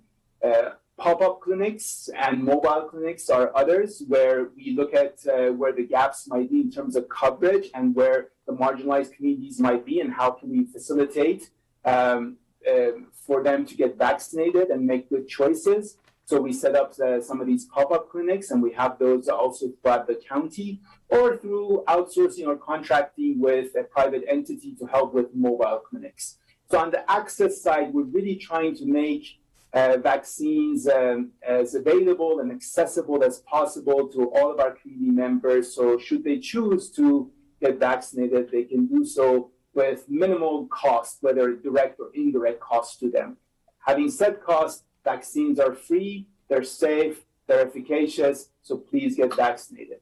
Now, my colleague Molly is going to help with or share some of the thoughts on the demand and the motivation side, if you allow us.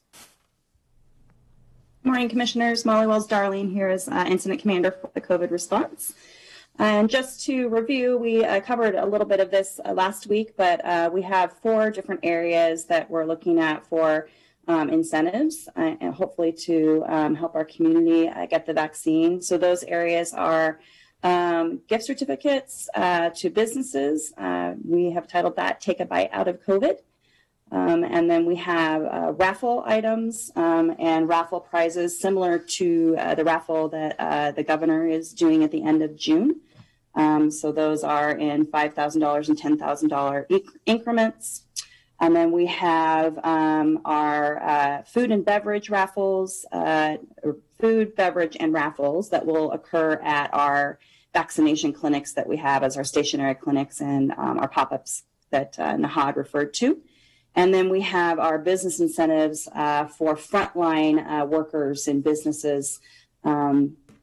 And we are working with the Chamber of Commerce and the Economic Task Force for inputs from them as to what business incentives could look like. So those are the 4 different categories that we're requesting for this today. Great, thank you for the memo, and I've had a little bit of discussions previous to this in preparation. So the goal is to sign an agreement with the state of Oregon acknowledging these funds, and then these are the plans that we're putting forward to the state, correct? I mean, so I'm just acknowledging the product here is what we're committing to and how we think we're going to spend this $1 million. And it's for the period from now to the end of this year also, correct? Okay. Yeah, thank you for clarifying that, Commissioner. Yes, we do have this window until the end of the year to use these funds and ensure that the goals specified in the equity plans are met. But these funds are actually federal government funds that have come to the state? That's correct. And then the state is allocating $1 million plus to us. Correct, yep. And so the documents, I'm not sure what day these were prepared, but they were saying that we were 26,000 short, and now we're saying that we need to get up to 80%. So, Molly, do you have a number today on how many vaccinations we're short? Well, let's clarify what you're asking. So 80% would be somebody's verbal goal. 70% is being talked about at the state level. According to the document, that's what the goal is. As of the end of August, they want to be at 80%. Yes. So- Well, just getting clear. But it's not a goal in the same way that 70% statewide. Yeah, it's an aspirational goal as opposed to a threshold criteria that we have to hit in order to get certain kinds of benefits. But I just want to know where we're at. If we were at 26,000 short, what are we at today short? We are at just around 24,200 short. For the 80%? Correct, for the 80% of 12 and above. And Molly, correct me if I'm wrong, that was a state-specified target, 80%, is that correct? The state-specified target of the 80% is especially around our BIPOC population.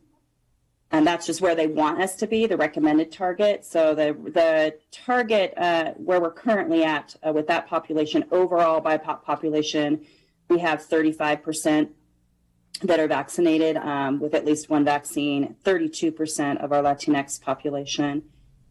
There is with that particular data, we're actually higher in percentage of 12 plus.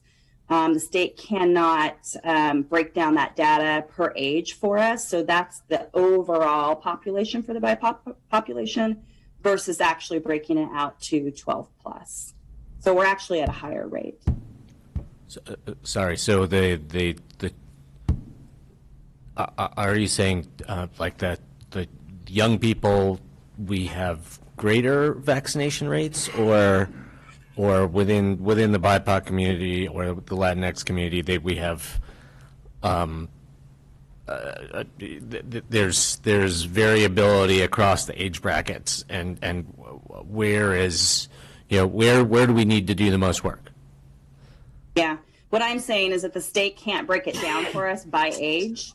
So the denominator is actually the total population, not the total eligible population, if that makes sense. So we're actually higher in our rate of vaccination of our overall BIPOC groups than it's showing, because the denominator is a larger denominator because it's including people that aren't eligible. Got it. Okay, so those 0 to, or the 1 to, 1 day to 12 years old are part of our denominator, even though they're not eligible. Got it. Thank you. So Molly, you just said we're at BIPOC, we're at 35%, and Latinx, we're at 32%? Correct.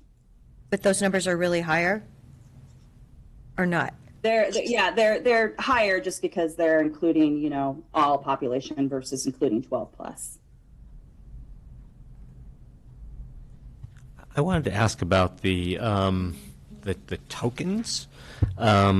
So have we already done outreach to businesses to see whether they're going to whether they're going to be part of the program and are going to accept tokens, or will people be walking into businesses and holding up a token and they may or may not take it? We've done some initial legwork around that in terms of talking with some of the Chamber of Commerce and business associations, et cetera. So we're actually looking at either doing the tokens or we're looking at doing like the downtown dollars and the Old Mill gift certificates so that we can purchase those ahead of time on a weekly basis. And that way, an individual who receives that gift certificate, we've already paid the business for it, and then they can go and collect it. And we have reached out to Sisters and Lapine and Redmond as well.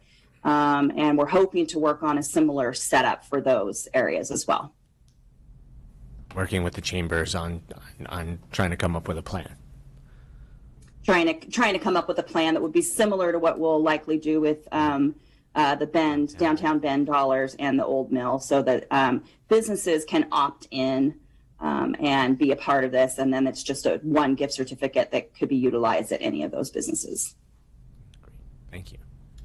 So one of the issues I struggle with is some of the incentive programs kind of seem undignified for a worldwide pandemic public health crisis, as in if these are the facts, we've got vaccines available, and we're making a game show out of it. I don't want to be rude here, but I'm just saying that's where I struggle with this, and some of it, not all of it, so just little bits of it here.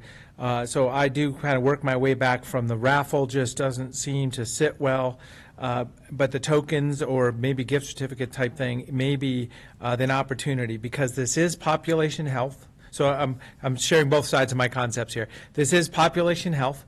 Some people will be motivated by a little incentive to say, okay, I'm not really against it, I just haven't done it, so let's go do it. So there's definitely an opportunity. But, there is also, you could take it a step further, politically or culturally, saying, we're doing what? We're giving people what to get a vaccine? So it just, it almost kind of falls off a cliff at one point when you think about the seriousness of the situation and how we're trying to put some incentives in place. So I'm just letting you know I'm struggling all over on these concepts. Yeah. I would love for people to come in and get vaccinated for all the right reasons. But I also think that if these kinds of incentives are proven to be effective, and which they sound like they have been in other places, then it's a tool in the toolbox. And I really appreciated. So last week we got those post-vaccination survey results that Molly's team collected from the mass vaccination clinic, and I really appreciated that. That it told us, those survey results told a story of people.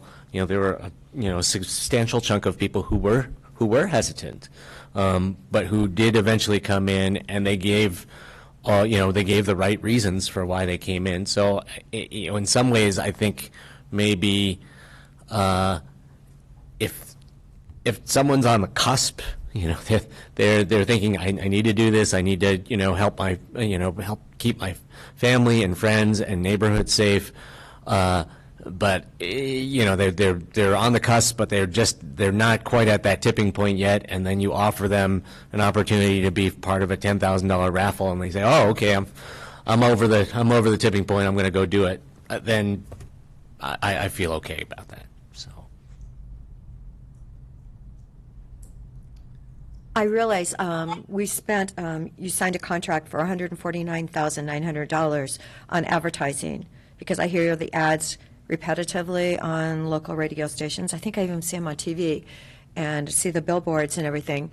What kind of a return are we getting on that message? Because it's definitely out there. I think I must hear them every day when I'm driving. Yeah, there are. Thanks for that question, Commissioner. And it's a question that we are asking ourselves every day. We are looking at, we have asked the vendor to provide process or input metrics in terms of the reach to the audience. And so that's a whole sort of menu of metrics that we're going to be looking at. But in addition to that, this month, we are also undertaking our quarterly statistically valid community-wide survey, and we have a couple of questions in the survey to also find out about the reach of those advertisements, as well as any potential influence in terms of their attitudes, intentions, and choices. So we're using multiple ways to triangulate the data and find out what the return on that investment is. So you're still in the process then of finding out the return? I would say it's given that it really started just a couple of months ago, it's probably a bit too premature for us to draw any conclusions on the return. It's a year-long campaign with ebbs and flows in terms of what the circumstances dictate.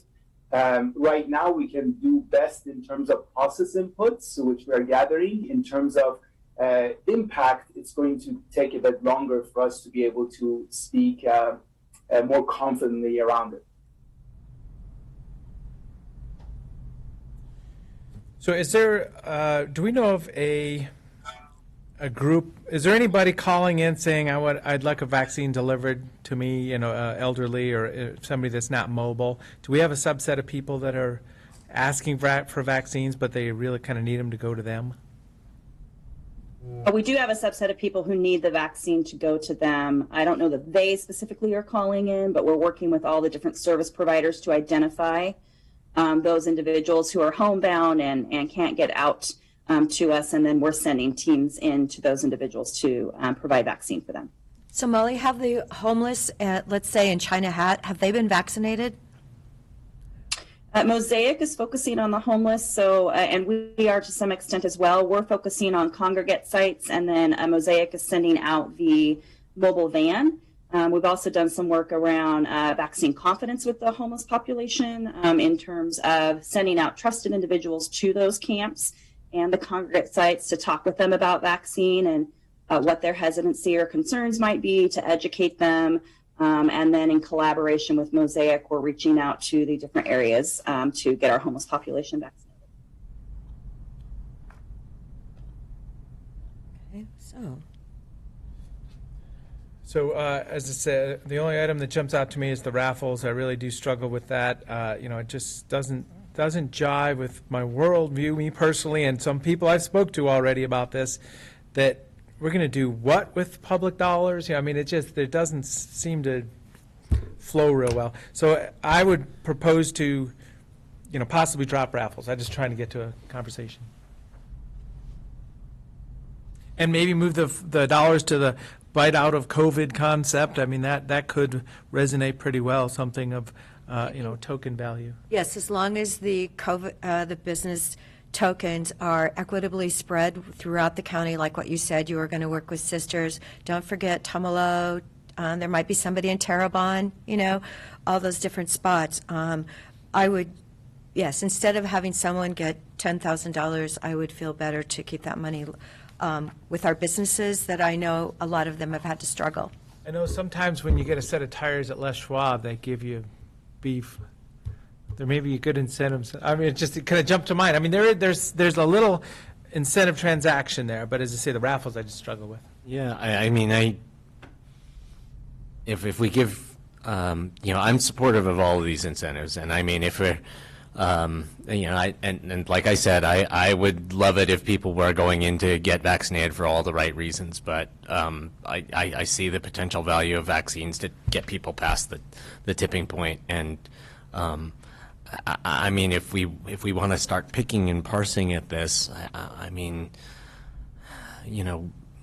someone having $10 to go and buy a beer or like a plastic trinket or something like that. I don't love that either, but it's potentially an effective incentive. So I would like to see us keep all of the possibly effective tools on the table.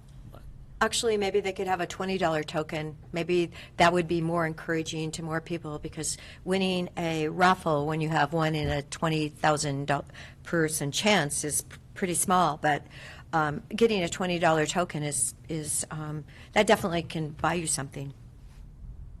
Well, as I say, so for clarity, I would propose that the raffles are not acknowledged, and maybe we do something else with those dollars, or however we want to do it. And if that's the discussion item, maybe, I'm just thinking how, we could be done here, I don't know how, for Nahad, getting him a decision on this. We want to, I absolutely support efforts to the end of the year, raising, vaccine rates in our community. We do see good cause and effect, and it's all about, the kind of the concept of herd immunity. If people aren't getting sick, they're not spreading it, and it's going to be good for everybody. So, all the concepts are very valid in here. Yeah, it raises almost to $20. It's $19 if you put the money up there. And that actually spreads it out more, but it also helps our businesses. So I know you can win $1 million in the state, but of course we would have to recuse ourselves, right? If we won, we'd have to give the money back. So I think or just walk away from, I think we got vaccinated before the prime window. No, There you I go. thought they said that anybody that was vaccinated is in that raffle, aren't they? Right. So for any of the large raffle items, it is for anyone that's vaccinated up until, I think, through the state through June 27th. For the tokens, however, these tokens that will be going out, they will be going out to people who are coming in, moving forward to get a vaccine. So they wouldn't go to other individuals. Okay, if it's 2-1 against the raffles, then I guess I would just propose that if these other 3 strategies are all effective, or all have evidence that they'll be effective, then that we just kind of spread that money across the other 3 strategies. I guess I did want to ask a little bit about the business incentives. The financial incentives to businesses for encouraging frontline workers to be vaccinated. I'm a little curious what that looks like. For example, if a business said to their workers, we will give you the afternoon off so you can go get a COVID vaccine, and then kind of recuperate for the afternoon after getting the shot. That sounds like it would be, a potentially very valuable enabling factor for people to go get vaccinated. And are these incentives that we're offering to businesses, like, how does X dollars going into a business translate into encouragement for their workers to be vaccinated? Like, what are they going to do for their workers to encourage them?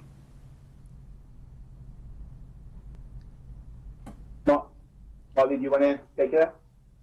So we're working through that with reaching out to the Commerce, and then Nahad reached out yesterday to the Economic Task Force to really get inputs from businesses of these frontline workers as to what would be incentivizing for them and how that might work. So we have some details to get into with the businesses to find out from them what would be meaningful and how it would be helpful. And if I may just have the floor for a minute, commissioners, with all due respect, of course, to everything that's been said thus far, I just hope that we don't look back in October and November, December, and say, what if? The main incentive, in fact, that we do have some empirical evidence around is the lottery and the raffles. For example, I mentioned from state of Ohio, where they saw a huge increase in some age groups once they instituted that. And I do wonder if there can be a compromise where we can, at least for a couple of weeks, try and see if it makes a difference or not. And if not, then we end it early. That way we don't look back and say, well, what if we had tried this strategy, frankly. Nahad, that's very frustrating for me. We spoke about this. I've really digested it, and I've talked to some people about it. Let's not do an undignified effort here. I know the goal is public health, but people are making choices. They're informed. Everybody in the country and in the world understands what's going on here. I mean, I'm going to, yeah, let's not go any farther with that, please. Could I ask for a clarification, commissioners, on the, I understand the large raffle. I'm wondering about a clarification in the context of our vaccine clinics that we're doing, and we were going to raffle off like smaller items there that we would purchase from businesses and have. Would you prefer that we not do that as well? Does that I feel don't know better what to that you means, if you, but, I mean, you know, Deschutes County, Well, so remember Deschutes this- County made products that get raffled off, and, you know, you get a ticket. Is that a little better, or? I mean, so remember, this traces back to the state lottery too, and how you know, there was a lot of effort to get those facilities open early in the pandemic. I mean, this just doesn't sit well with me. So Molly, are you referring to the $77,500? So how much do you have allocated? You have raffle prizes in that you're going to be purchasing? Yeah, so just overall. Right. And we would be looking at, you know, probably $100 or less, like $100 to, you know, Newport Market or for groceries or things like that. So I just wanted clarification as to whether we should not do that as well. No, I'm supportive of that. I mean, if there's an event, it becomes a, you know, a point in time, and there's multiple people there, and there's a small raffle item, that's fine. But yeah, I mean, just the concept of I'm going to go get a vaccine and wait a couple weeks to find out if I won, it just doesn't sound like it's the right incentive. As long as you're like keeping it local, I think that's really fabulous, honestly. You know, support local. And, you know, I would think just winning a $100 gift certificate to Newport would be, you know, I wouldn't mind, right? Yeah. But I've already gotten my shot, so what do I do, Molly? I cannot win. So I do support that, you know, in yeah, the way it was just mentioned. Thank you. So how would those dollars be reallocated, or do we need to make that decision right now? In this, you know, worksheet. Or is there a fifth strategy that you guys didn't include in here because you thought these four were the most effective, and you thought the fifth one was good but not the best? These were the ones that we really did discuss. I think if I were to put the money elsewhere, I probably would put some towards the vaccine pods for a little more towards those food beverage raffles there. And then with the gift certificates to the businesses also, because like Commissioner Adair said, you know, it is giving back to our businesses who have struggled during this time. One recommendation would be that we'll need to come back after July 1 to appropriate the funds. We do have enough appropriation to start some of these efforts and then evaluate whether or not it's having the impact that we intended. If not, when we appropriate the funds, when we come back to the board, we can propose perhaps alternatives or increasing the incentives in certain areas at that point. And the state, after we sign this agreement, there is flexibility enough with the state to be able to do that? I believe so, yep. I think Exhibit A, the project, refers to providing culturally responsive, low-barrier access to vaccinations, marketing promotional costs encouraged with vaccinations, and transporting persons to and from clinics and sites. So, I mean, that's really, you know, that's the goal. That's the project we're committing to. And then these are the specific implementation ideas. So I think we've got plenty of flexibility there. So Commissioners, it doesn't, and Nahat or Molly or Cheryl can correct me, it doesn't appear that the actual allocation on specific spending amounts are included in the grant agreement that was part of your package. So you could authorize the grant agreement today as a vote to move forward, and then revisit the actual allocation at a later time. Well, and I mean, even as Cheryl discussed, you know, try a few things for a few weeks and take another look. Ed. try giving everyone a $20 token instead of a $10 token, and, because we all know pennies don't count anymore, and, see if people are happy about it. I found a penny on the ground just the other day, and I was like, I'm picking that thing up, It could be a lucky one. Yeah, it could be.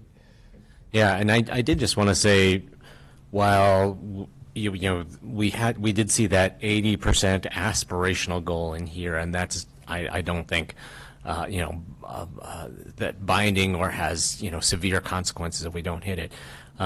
We have a real we do have a real incentive to get people vaccinated because we want to do our part in Deschutes County to help the state get to 70%, so that so many of the restrictions and requirements that we're still having to deal with, even in low risk category, will go away.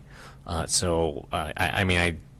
would just say that anything we can do, whatever is an effective strategy, even if whatever is an effective strategy, even though if it's not like my favorite, I'm open to help us get to that goal, because it is going to do real good for the state of Oregon. Me too.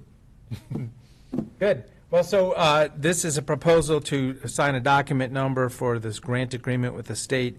As I say, the proposed items have been discussed, and guidance has been given, so I think we're ready to go.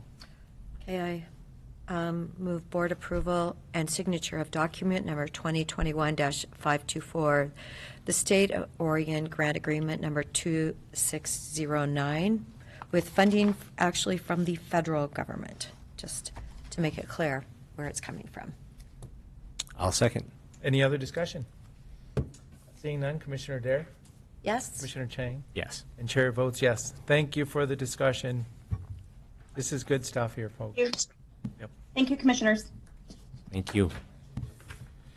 Okay, at this time, there is a Redmond Economic Development Ready lunch in Redmond at the fairgrounds. I think it's at the fairgrounds, hopefully. Yes. Fairgrounds. Yes. So I plan on going. So we're going to take a longer lunch recess today. We do have items this afternoon and executive session also. So we are going to reconvene at 1:30.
I guess we can reconvene the Board of Commissioners and jump right into our next item, which is a public hearing. And let me get the...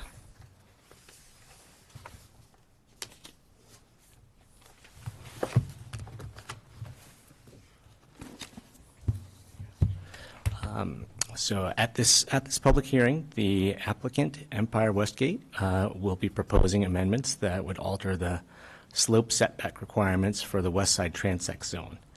I guess I should turn it over first to the CDD staff, the Community Development Department staff, to read an opening statement, and then we'll proceed from there. Good. Good afternoon, Commissioners. For the record, Kyle Collins, Associate Planner with the Community Development Department. As the Commissioners just stated, we're here today to discuss a series of text amendments to the West Side Transect Zone as proposed by Empire Westgate LLC, the applicant. So this is a public hearing on file number 247-21-00020-TA to amend the Deschutes County zoning ordinance to alter the slope setback requirements identified in Deschutes County Code 19.22, otherwise known as the West Side Transect Zone. The Board of County Commissioners will hear oral testimony. Will hear oral testimony, receive written testimony, and consider the testimony submitted at this hearing. The hearing is also being recorded. The board may make a decision on this matter today, continue the public hearing to a date certain, or leave the written record open for a specified period of time. The hearing will be conducted in the following order. Staff will give its report on the proposal. The applicant will then be allowed to present its testimony and evidence. We will then open the hearing to all present and ask people to present testimony either by video or phone, and you may also provide the board with a copy of any written testimony. Questions to and from the board chair may be entertained at any time at the chair's discretion. Cross-examination of people testifying will not be allowed. However, if any person wishes to ask a question of another person during that person's testimony, please direct your question to the chair after being recognized.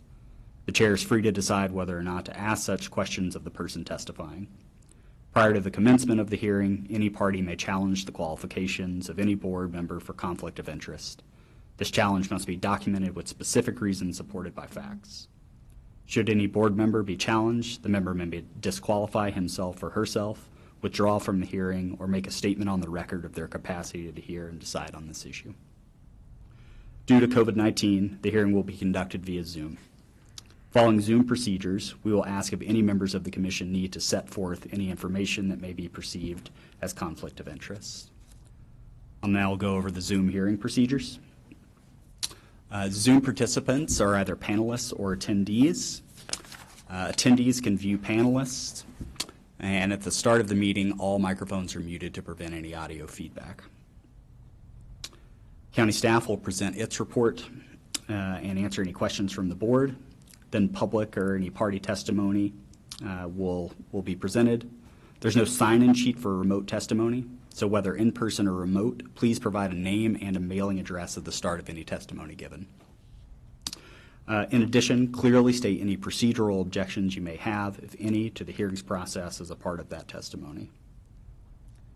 During the applicant testimony, they will be elevated from attendee status to panelist, give their presentation and answer any questions from the board, and then they will be returned to attendee status and their audio will be muted.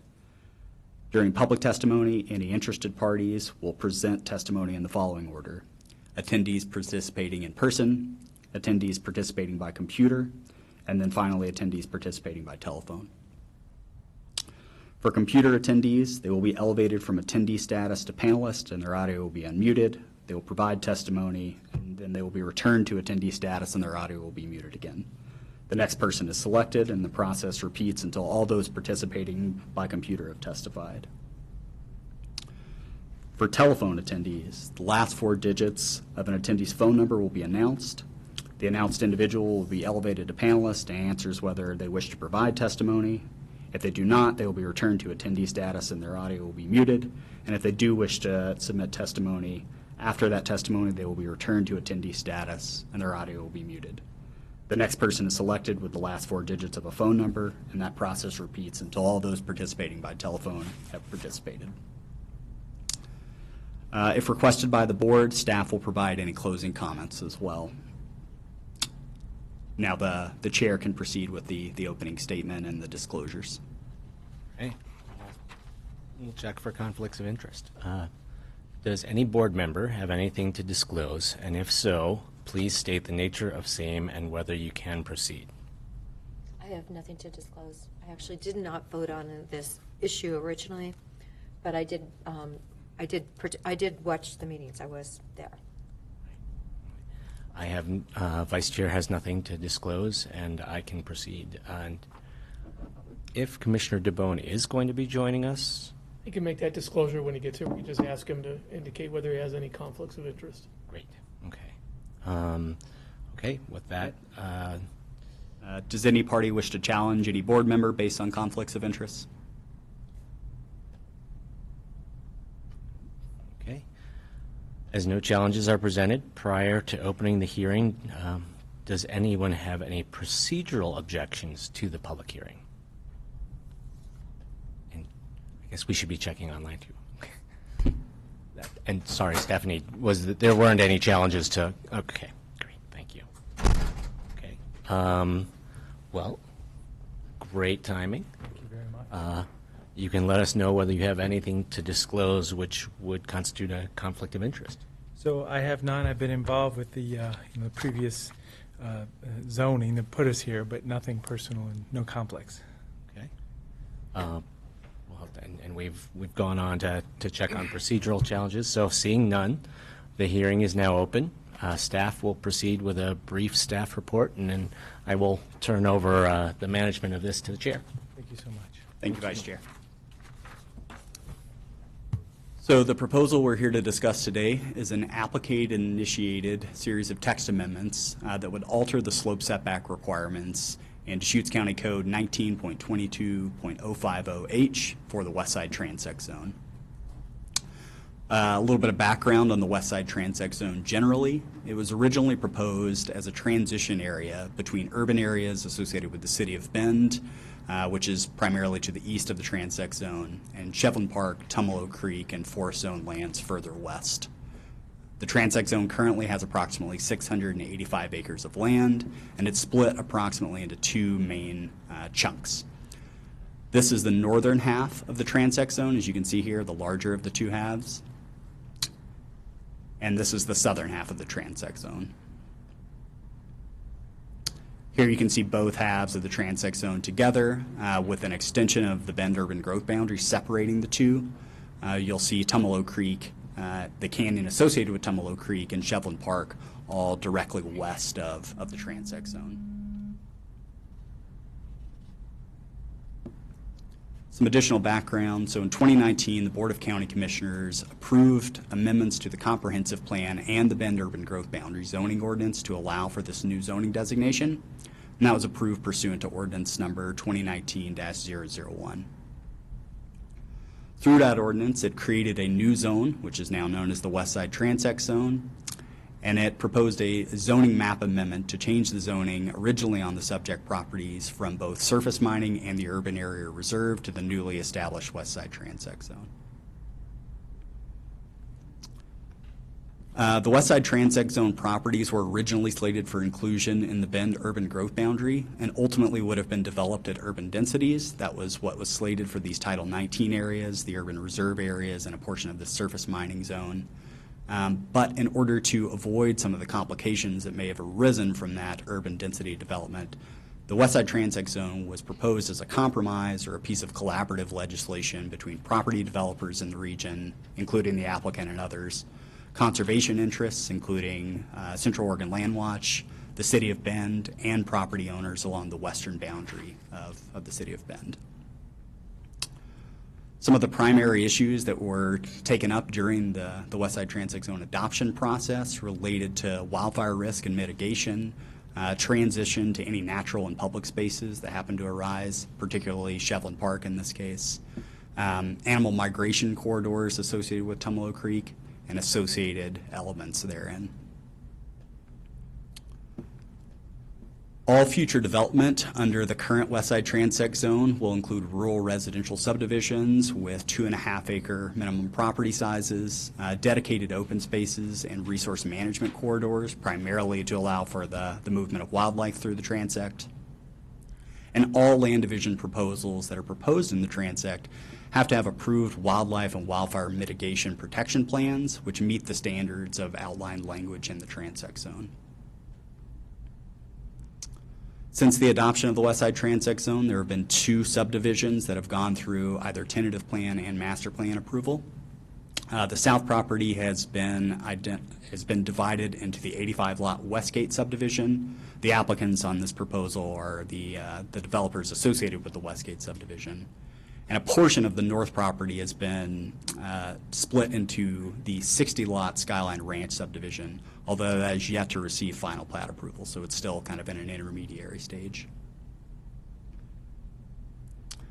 The proposed text amendments, as we've stated a few times, would alter the slope setback requirements in the transect zone, and the slope setback language that's currently included in code was originally intended as an additional level of wildfire mitigation protection for any development that might occur adjacent to steep topography. As the board might be aware, steep slopes in areas with significant topographic changes are often at higher risk for wildfire damage than flatter areas. And this was intended to provide an additional mitigation option for all development moving forward in this area. So the current language as written in code states the following: that there shall be a minimum setback of 30 feet from the edge of any slope which exceeds 20%. However, there are a couple issues with that particular language as presently written. The first is that it doesn't provide any clarity concerning how slopes within the zone should be measured when determining the need for setbacks. And for example, it's unclear what linear distance should be used in determining whether a slope exceeds the 20% standard.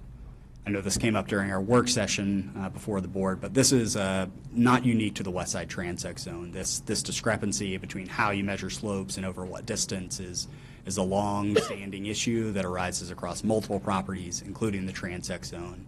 And it's ultimately not clear how to resolve this without a significant conversation about grading more broadly within the county. So question then, I mean, is this implication across other community development decisions then, or, from the department's point of view, or is this an isolated definition? In this case, this is a more general issue that applies across all properties in the county. In this case, the change in the slope setback language would only apply in the transect zone, and so it only affects that area. This may be utilized as a reference point for other decisions in other zones, possibly. It's possible, but to staff's knowledge at least, it's unclear that they're addressing this particular issue. So in practice, when we're talking about the measurement of slopes and how to evaluate that percentage, staff in any type of development review generally relies on expertise from licensed public surveyors, for example, to show what they believe identifies a 20% slope or a 30% slope or whatever the measurement distance is. One of the issues that comes up and why I reference this is it's not entirely clear whether you should be measuring slopes over 50 feet, 100 feet, 1,000 feet, and so you might obviously get very different percentage estimates depending on how you evaluate that. But in most cases, surveyors take what we generally see as the most conservative approach in identifying sloped areas, and the same would be true in the transect zone. Thank you. So this particular language is presently written. It results in certain lots, mostly within the south property that we're aware of at this point in time, which are likely going to be difficult to develop without some pretty significant grading or a variance procedure through a development review process. So here's an overview map of the south transect, including the Westgate subdivision. So this is pretty much the entirety of all the lots included in the Westgate subdivision. You'll see some of these orange areas are what's being called out as 20% slope lots. You'll see most of those fall approximately on the eastern boundary of the Westgate subdivision. On the western side, you'll see Shevlin Park called out, along with the boundary of the canyon rim associated with Tumalo Creek. And then dedicated conservation tracts on that edge of Shevlin Park, and then further no-build areas associated with these western boundaries. And so the board should be aware there's a pretty significant buffer between lots on the western boundary and Tumalo Creek, at least as it relates to the Westgate subdivision. So if we zoom in a little bit here, you can see some of the impacts more directly in some of these lots that are affected by the 20% slopes as presented here by the applicants. All of these lots, again, on the eastern boundary, all of the orange areas are called out as 20% slopes. And when you start factoring in setback distances from various property lines, setback distances from these sloped areas, you can see that development potential in these lots is pretty significantly hindered in some cases. In certain lots, as you can see up towards the top there, some of those lots are almost entirely covered by 20% slopes, and so it may be effectively impossible to develop those, again, without significant grading or variances. Question again, and you might have said this, but who provided this map or this analysis? This is being provided by the applicant. Okay, this is an applicant-provided map. Okay, thank you. So to show what some of this looks like on the ground, I'm going to highlight lot 81 here, which you can see circled in yellow, just to show an image of what that actually looks like on site. So you can see in this particular case for this lot, a portion of it is relatively moderately sloped, and then you'll see kind of a big rock outcropping or pressure ridge that's associated with the majority of the sloped areas. And so while this is true on this lot, it's not necessarily true on every lot within the transect zone, but it does provide a pretty good idea of where these slopes arise. A lot of them are associated with these kind of steep bracketed slopes that come up with rock outcroppings rather than more general slopes over a larger stretch of land. So the full scope of these issues and the background of the slope amendments themselves was originally raised before a Deschutes County hearings officer through the Westgate tentative plan and master plan approval, which established that subdivision. And the applicant during that approval process, including the Westgate developers, the north property of the Transect developers, Central Oregon Land Watch, as well as some other interests, requested that the hearings officer in this case interpret the slope setback language to only apply to the Tumalo Creek Canyon corridor itself. And the reason for that is they believe that the original purpose of the language was only ever intended to apply to these western boundaries of the transect associated with Tumalo Creek Canyon rather than a more broad interpretation of all 20% slopes across the entire zone. The hearings officer was unable to make that interpretation, specifically because there was no legislative language or specific history that called out that intention. And so while there were numerous parties involved in the original transect adoption process that submitted testimony that claimed, yes, this was the original intention of the zone, because it wasn't captured through that legislative language, that interpretation was effectively impossible to make via the hearings officer decision. So in order to deal with some of these issues, the applicant has proposed a set of 2 text amendments. This is the first one, and it would change the slope setbacks to only apply to Tumalo Creek Canyon. It maintains a 30-foot setback distance, but rather than that being applied to 20% slopes, it would now be applied to the Tumalo Creek Canyon rimrock. However, our Title 19 zoning code in Deschutes County does not have a specific definition of rimrock features. In order to account for that discrepancy, the applicant has proposed a new rimrock definition, which is based on the Deschutes County Code Title 18 definition of rimrock, which you can see here.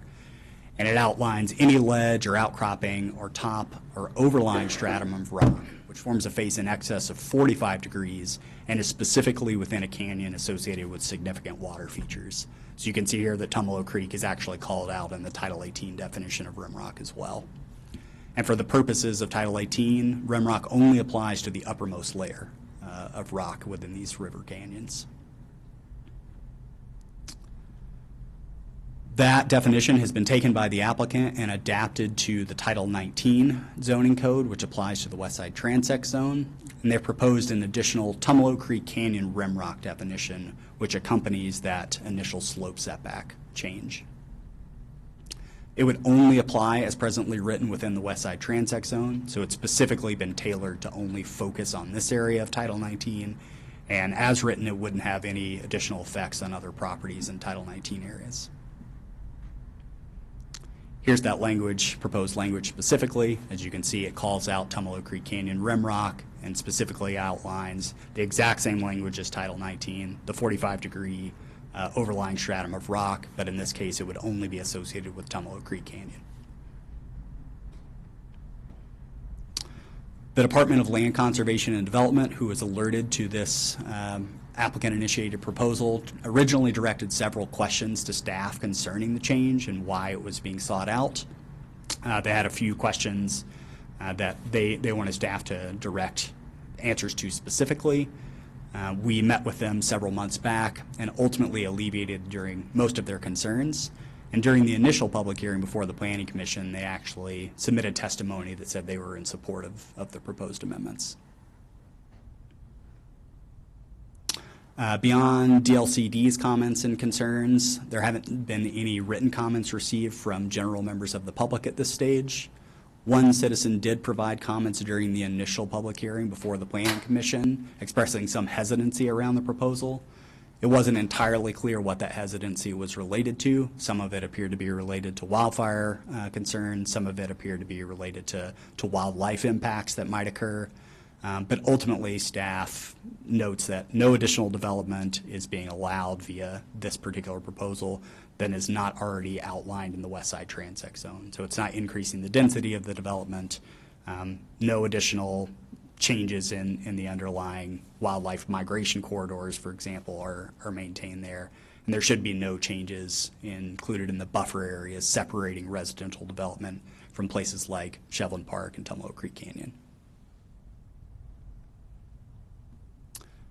The Planning Commission originally held their public hearing on this proposal on April 22nd and held deliberations on May 13th. And through those deliberations, they voted to recommend approval of the amendments, with 4 commissioners voting yes and 2 commissioners abstaining. And despite that recommendation, they did have some continued concerns that they believe the board should take up when it ultimately came before them. And I'll outline those here.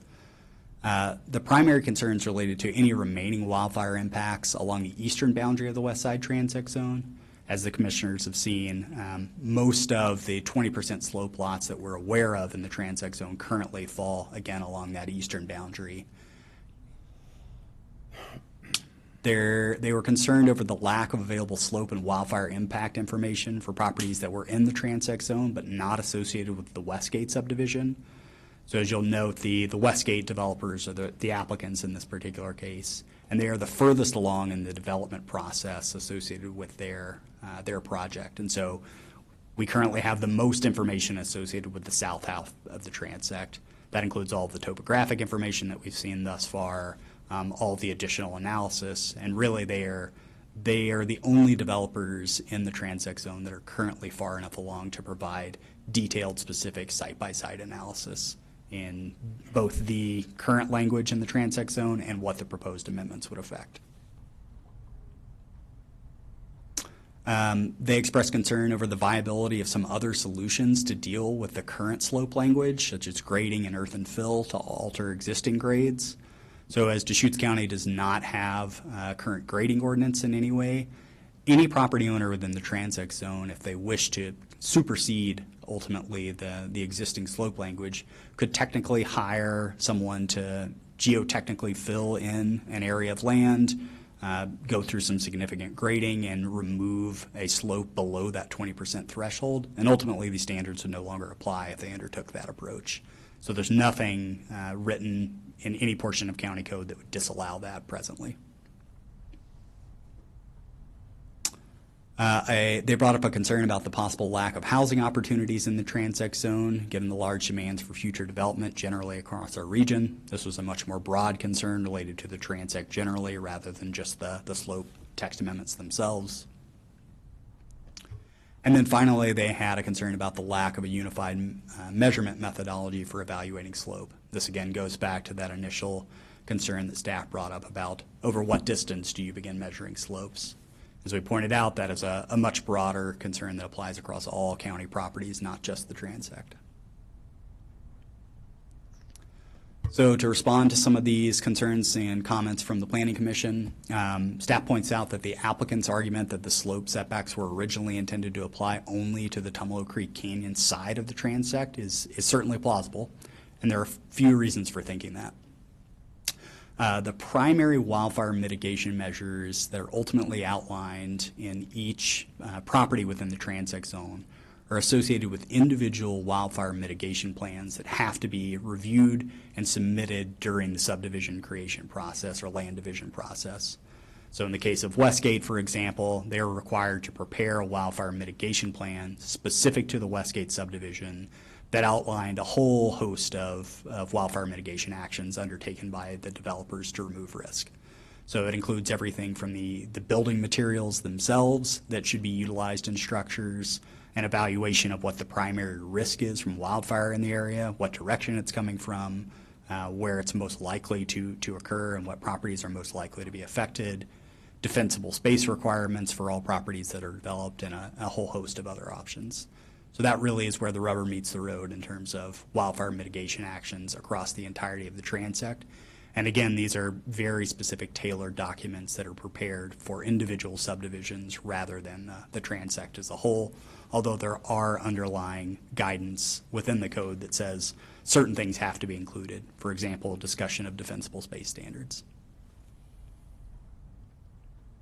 The second reason to believe that it's certainly plausible it was originally intended to only apply to the Tumalo Creek Canyon is all of the forestry reports that have been submitted thus far in relation to the transect zone, both during the adoption process of the zone itself and then subsequent tentative plan and master plan approvals, shows that the primary wildfire risk associated with the transect is along the western boundary.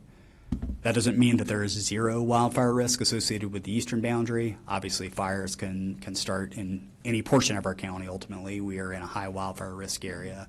But given prevailing wind patterns and the presence of the Tumalo Creek Canyon along the western boundary, and the fact that fires are known to travel up these river canyons as a way of increasing speed and fire risk, both of those things in conjunction demonstrate that the primary wildfire risk is associated with Tumalo Creek Canyon along the west.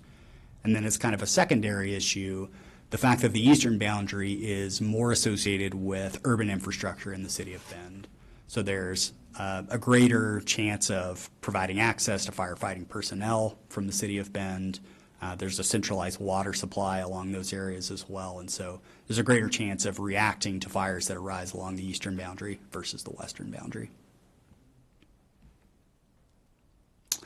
As I pointed out, the eastern boundaries are associated with these urban and suburban developments in the city of Bend. And even though they are not perfectly safe from wildfire impacts, they're certainly less vulnerable than forested lands further west where fires are known to arise.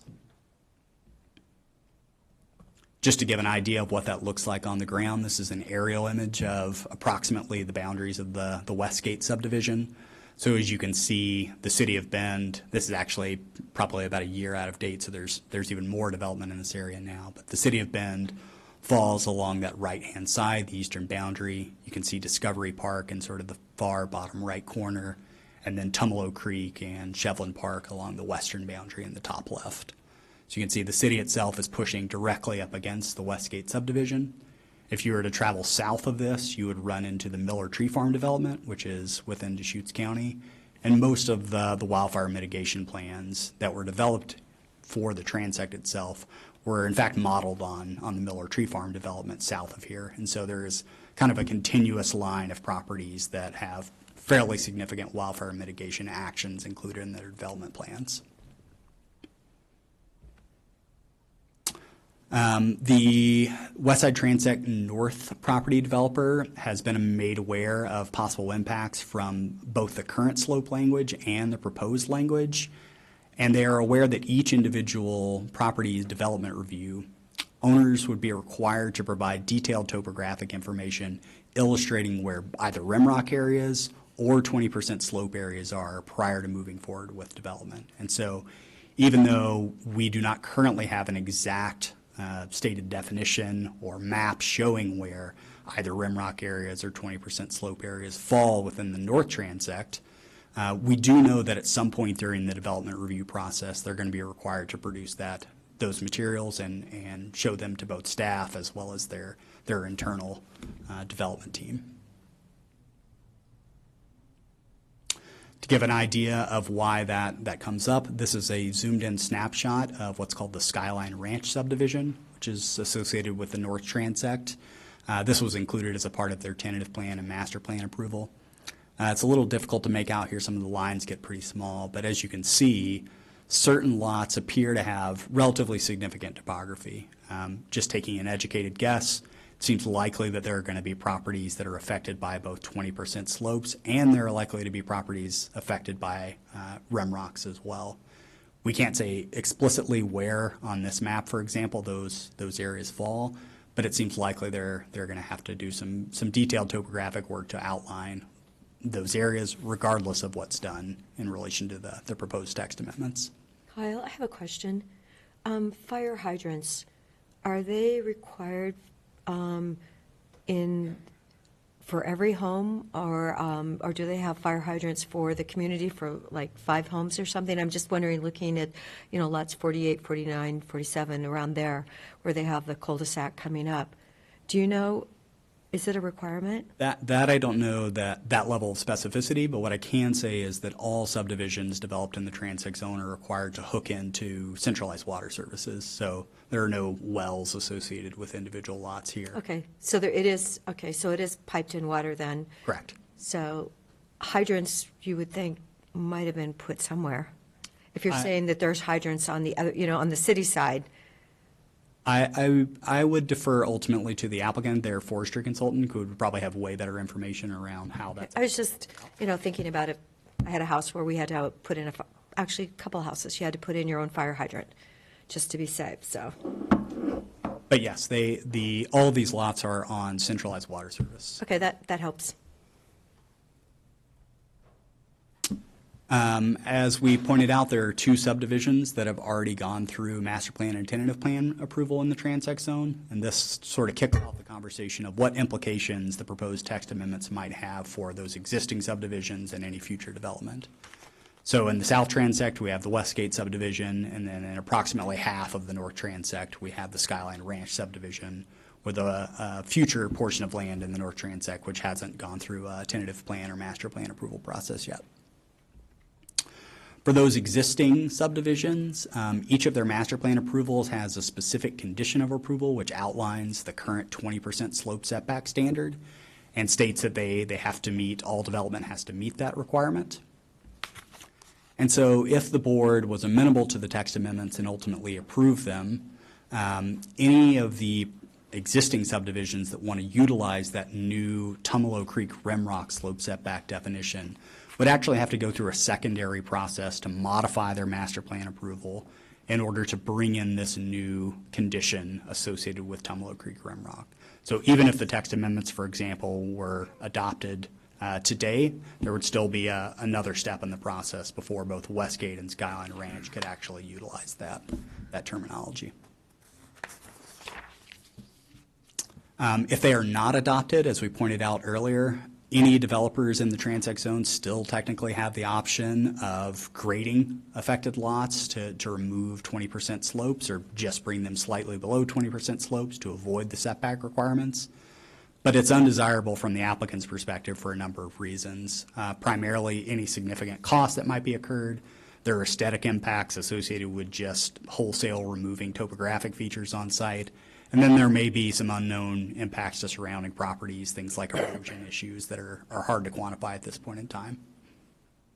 And so they would prefer to avoid this scenario if possible. The applicants have also offered to increase their defensible space standards, at least for properties in the Westgate development that are affected by 20% slope. And this is at the recommendation of Ed Keith, our county forester. And specifically, they would increase our defensible space standards to include what are called Zone 2 requirements. So to give the board a little bit of background in defensible space, Within the transect zone, all development has to propose a zone 1, 2, and 3 level of defensible space.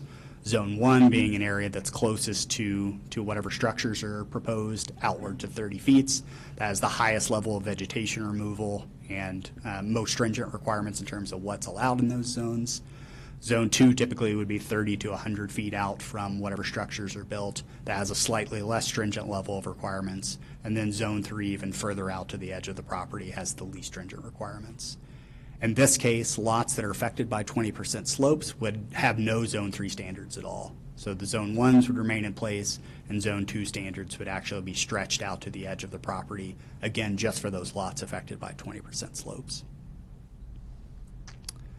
However, after reading back through the Westgate and Skyline Ranch subdivision's wildfire mitigation plan, those proposed defensible space increases are actually already captured as conditions of approval. And so they're not necessarily an additional standard on top. It's something that was anticipated as a part of, again, those individualized wildfire management plans and included in there. And here's a copy of the language as pulled from both the Westgate and the Skyline Ranch subdivision with the main language that should be paid attention to kind of highlighted here, which shows that Zone 2 treatments would extend beyond the lot boundary when the lot is adjacent to downhill slopes greater than 20%. Staff does point out, however, that the increased defensible space standards we just went through is not currently listed in the Westgate subdivision architectural guidelines, or at least was not as of the point in time that this memo was prepared. The applicant was made aware of this omission, noting that there was some misalignment between the architectural guidelines, which were intended to be based on the wildfire management plan, and it is staff's understanding that they were undertaking actions to include that additional defensible space standard in the design guidelines themselves, so there's no mismatch between what was originally proposed in the land use decision. However, even with that omission, staff points out that the current architectural design guidelines for Westgate do include the following language, which states that in cases of any conflicting requirements, more restrictive requirements shall be followed. And it points out that the current versions of the wildfire and wildlife management plans are guiding documents, as well as the most current versions of Deschutes County ordinances, regulations, overlay zones, and any land use decisions. So ultimately, the overruling document is whatever is most restrictive in terms of regulatory requirements at a county level. And in this case, that means both the wildfire management plan and the underlying land use decision that approved both Westgate and the Skyline Ranch subdivisions. So there's a multi-level way that they interact, and this requirement is captured in a few different ways. With that, I'll go on to next steps that the board can take moving forward. They can continue the hearing to a date certain. You're able to close the oral record and leave the written record open to a date certain. You can close both the oral and written record and set a date for deliberations, or you're welcome to close the hearing and begin deliberations after all testimony has been provided. And with that, I will open it up to any general questions from the board. Any questions? So Kyle, if I'm tracking correctly, even if this change to this RIMROC standard is adopted, if there are over 20% slopes within a property, they will have increased defensible space standards. That's correct. And while I'll point out kind of a follow-up piece to that. So there is a portion of land, as I pointed out, in the North Transect that hasn't gone through master plan or tentative plan approval yet, and so we don't have an adopted wildfire mitigation plan for that area. But given the precedent set by both Westgate and the Skyline Ranch, staff would assume that a very similar provision would ultimately be included in that wildfire management plan for that final missing piece of the North Transect whenever it does come forward. And so this will apply on the east side of the eastern edge of the West Side Transect property. Correct. It applies across the entirety of both Westgate and Skyline Ranch. Okay, thank you. Okay, thank you very much. Looks like no more questions at this time. So this is a public hearing on the matter, and do we have folks in the room? Are there requests to testify. And so why I'm stumbling here is because sometimes we have sign-up sheets, and we haven't really been practicing this in the last year or so. But please join us, and you can do an introduction. There's just a few folks in the room on this. But as I say, we'll have to get back in the groove of requesting, kind of putting a plan together, who's going to testify. But please do.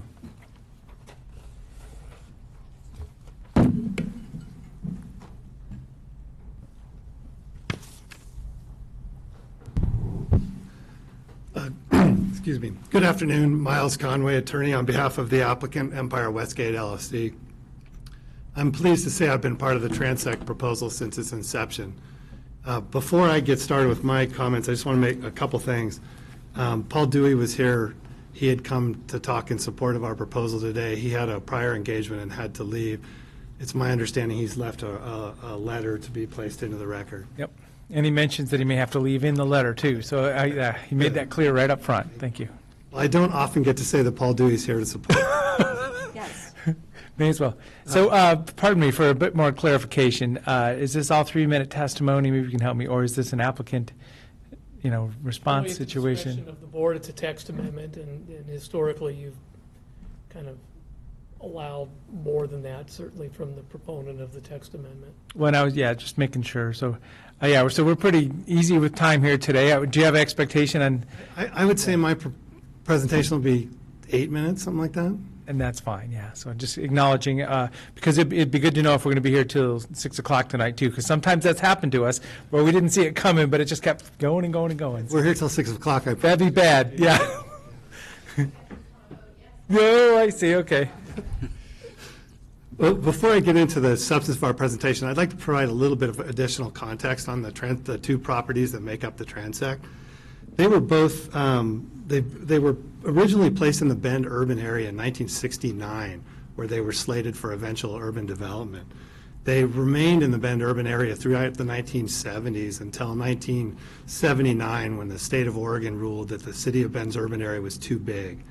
At that point, they were placed in the urban reserve area under Title 19 of the county code. And as urban reserve areas, they were slated to be first in line for eventual urban development.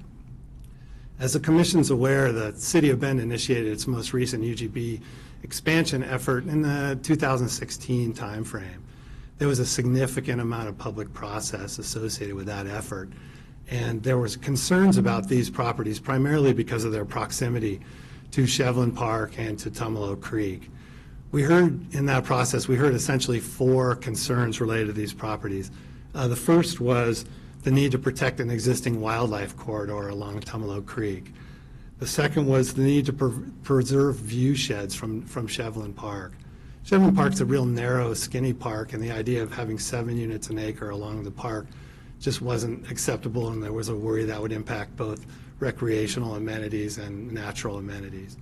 The third and most relevant to what we're talking about today was the need to create some kind of a fire buffer between fires that you look at the historic fire maps, and they've come from the west towards the city in that direction, and there was a overwhelming support for putting some kind of a fire buffer in this area.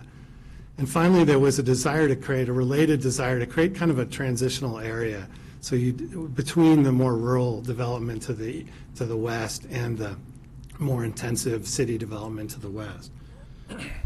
So based on that consensus that these were unique properties with respect to location, the property owners went to work with all the affected stakeholders and attempted to create a new zone for this area. And the West Side Transect Zone was really the culmination of those efforts. It was a very complicated effort from a legal perspective. It required exceptions to goals 3 and 4 and 14.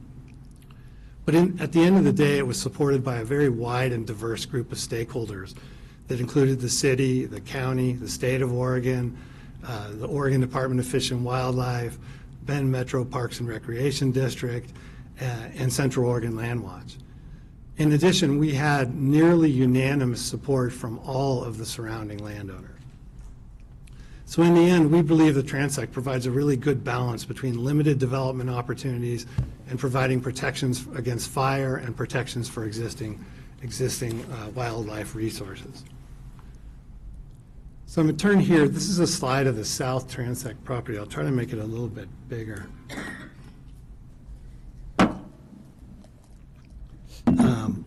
We created this development plan in connection with Central Oregon Land Watch. It's hard to see at this scale. I apologize for that. But our plan was based largely on the work done by our fire and wildlife experts. And it was intended to provide both fire protection measures and protections for wildlife. You'll see here on the western boundary, there's a large area called a conservation area. It's very hard to see on my slide here. My apologies. Oops.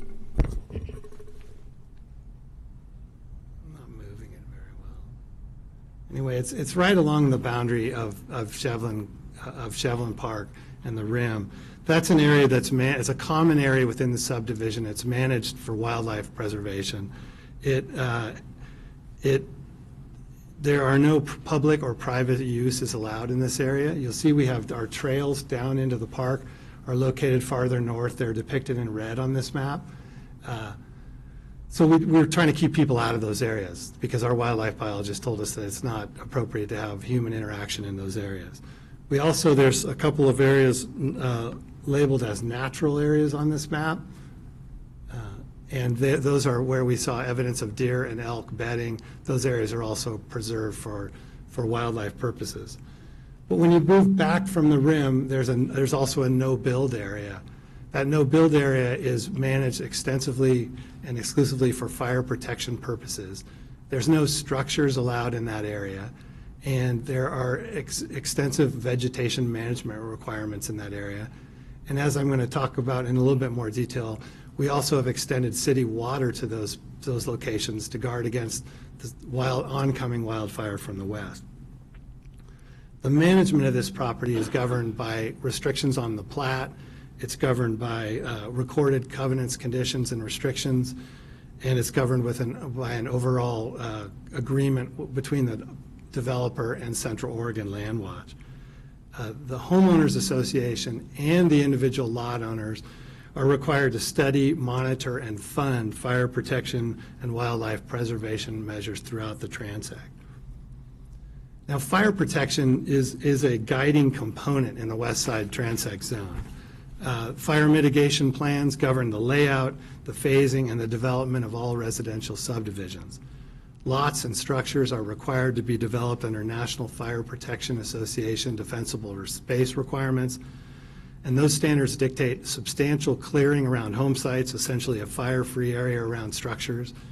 They specify permissible distances between tree crowns and vegetation. They require the development and maintenance of fuel breaks, and they also require the use of non-flammable landscaping materials. All buildings and structures in the Transect zone are required to be built with non-flammable building materials under National Fire Protection Association standards. So the NFPA standards govern the type, the design, and the construction of all homes, all structures, all roofs, all exterior projections, including decks and patios. In addition, our fire plans, as Kyle said, our fire plan and our governing CC&Rs and now our design guidelines all specify fire mitigation requirements associated with all slopes on the property. These requirements are independent of the Transect text standards that we're seeking to modify today. Those standards require the extension of defensible space standards on any lots that are sloped. They also require the use of non-combustible walls when lots have slope. The Transect design and construction standards are intended to prevent both fire ignition and to guard against the spread of wildfire. On the South Transect property, owners along the canyon rim are, as I said, they're required to extend pressurized city water into the no-build area. And that pressurized water source will be available for fire suppression purposes in the event of an oncoming fire. As I said, ongoing compliance with these rules is governed by and monitored and funded by the Owners Association. As Craig Letts, our fire expert, will explain, there's a significant amount of time, effort, detail, and money that goes into making sure people comply with the fire requirements. I've personally seen the voluminous plans that are submitted in connection with any proposal to develop a structure in the West Side Transect. I've also been witness to the very tough decisions that are made when an owner's told they have to remove mature ponderosa trees or other vegetation just to comply with vegetation spacing requirements. So in the end, we believe the transect provides a model for any future development in wildland-urban interface areas. So the problem we're trying to address today is the ambiguous language in the transect zone text that we actually wrote ourselves. This existing language wasn't intended to address the slope of the Tumalo Creek Canyon. The time of the zone change, our fire consultants identified a significant problem with the fire, the prevailing winds. You look at the fire history map, you can see most of the historical fires have occurred in the west. They've traveled towards, with the prevailing winds, towards the canyon, up the canyon walls. As the commission's aware, in 1990, the Aubrey Hall fire started in the Tumalo Creek Canyon. It traveled up out of the Tumalo Creek Canyon into what is now the South Transect and ultimately burned most of the South Transect property. So as a result of this concern and what we saw in our reports, we intended to create, our experts said you need a setback from the Tumalo Creek Canyon. To address that concern, we wrote the language we're now trying to change.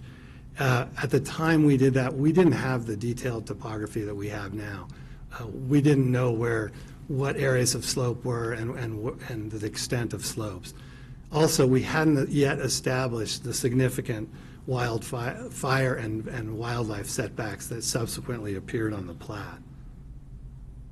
So if I can turn to this map. So this is a slide, this upper slide here is a map, and Kyle put up a copy of this as well. This is a map of the South Transect property and the lots that are affected. In orange there, where you have the slots that exceed the 20% slope. Unfortunately, our language doesn't specify the slope measurement. It doesn't tell you what distance over which you measure that slope. It doesn't take any account for what's in that slope. Is it a rock outcropping? Or the language is ambiguous, and I would agree that this is probably a larger issue that needs to be addressed with the county over time. We didn't think that issue is there's a lot of stakeholders involved in that issue. That's not an issue that we feel qualified to really offer a solution to. But if you take a literal application of the language that we have in the code today, it would apply to any rock or steep slope located within the boundaries of a platted residential lot. So when our topographic analysis is completed, we could see that these lots are affected. You'll see that none of these lots are in the area where our fire concern was originally intended. And as Craig will explain after me, the area these lots are located, the existing fire protection mitigation measures are sufficient to handle the fire risks associated on these lots. Our fire plan and our CCNRs will require the treatment of these slopes to a Zone 2 defensible space standard. Most of these lots are going to border on the collector roadway, a major collector roadway, an extension of Skyline Ranch Road. That's going to provide an additional fire risk.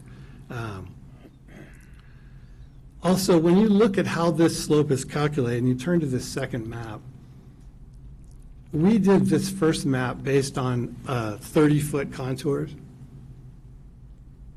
because that's the contour we need to develop the roadways and to plan the infrastructure within the subdivision. So when you look at that, you take the 30-foot contours, you get that as the 20% slopes. If you go and recalculate that based on the distance between the lot, and see if you recalculate the slope not on the 30-foot contour, but you calculate slope over the width of the lot, you can see that 20% goes away with respect to most of those lots.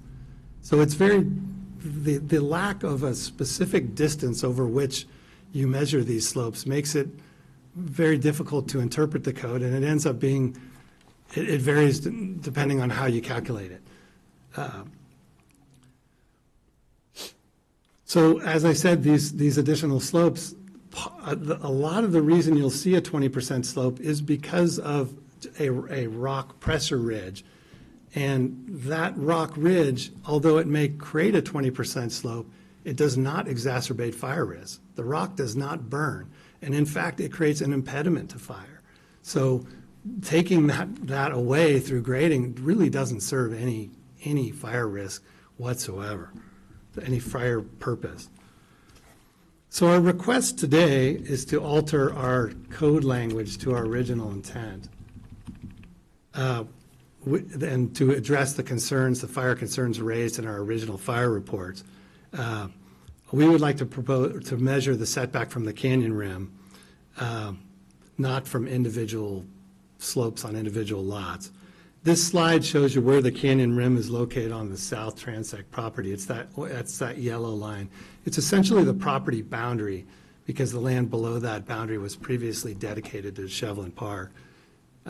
In this case, our setback would be subsumed within the other larger setbacks that were previously created for wildlife and fire purposes.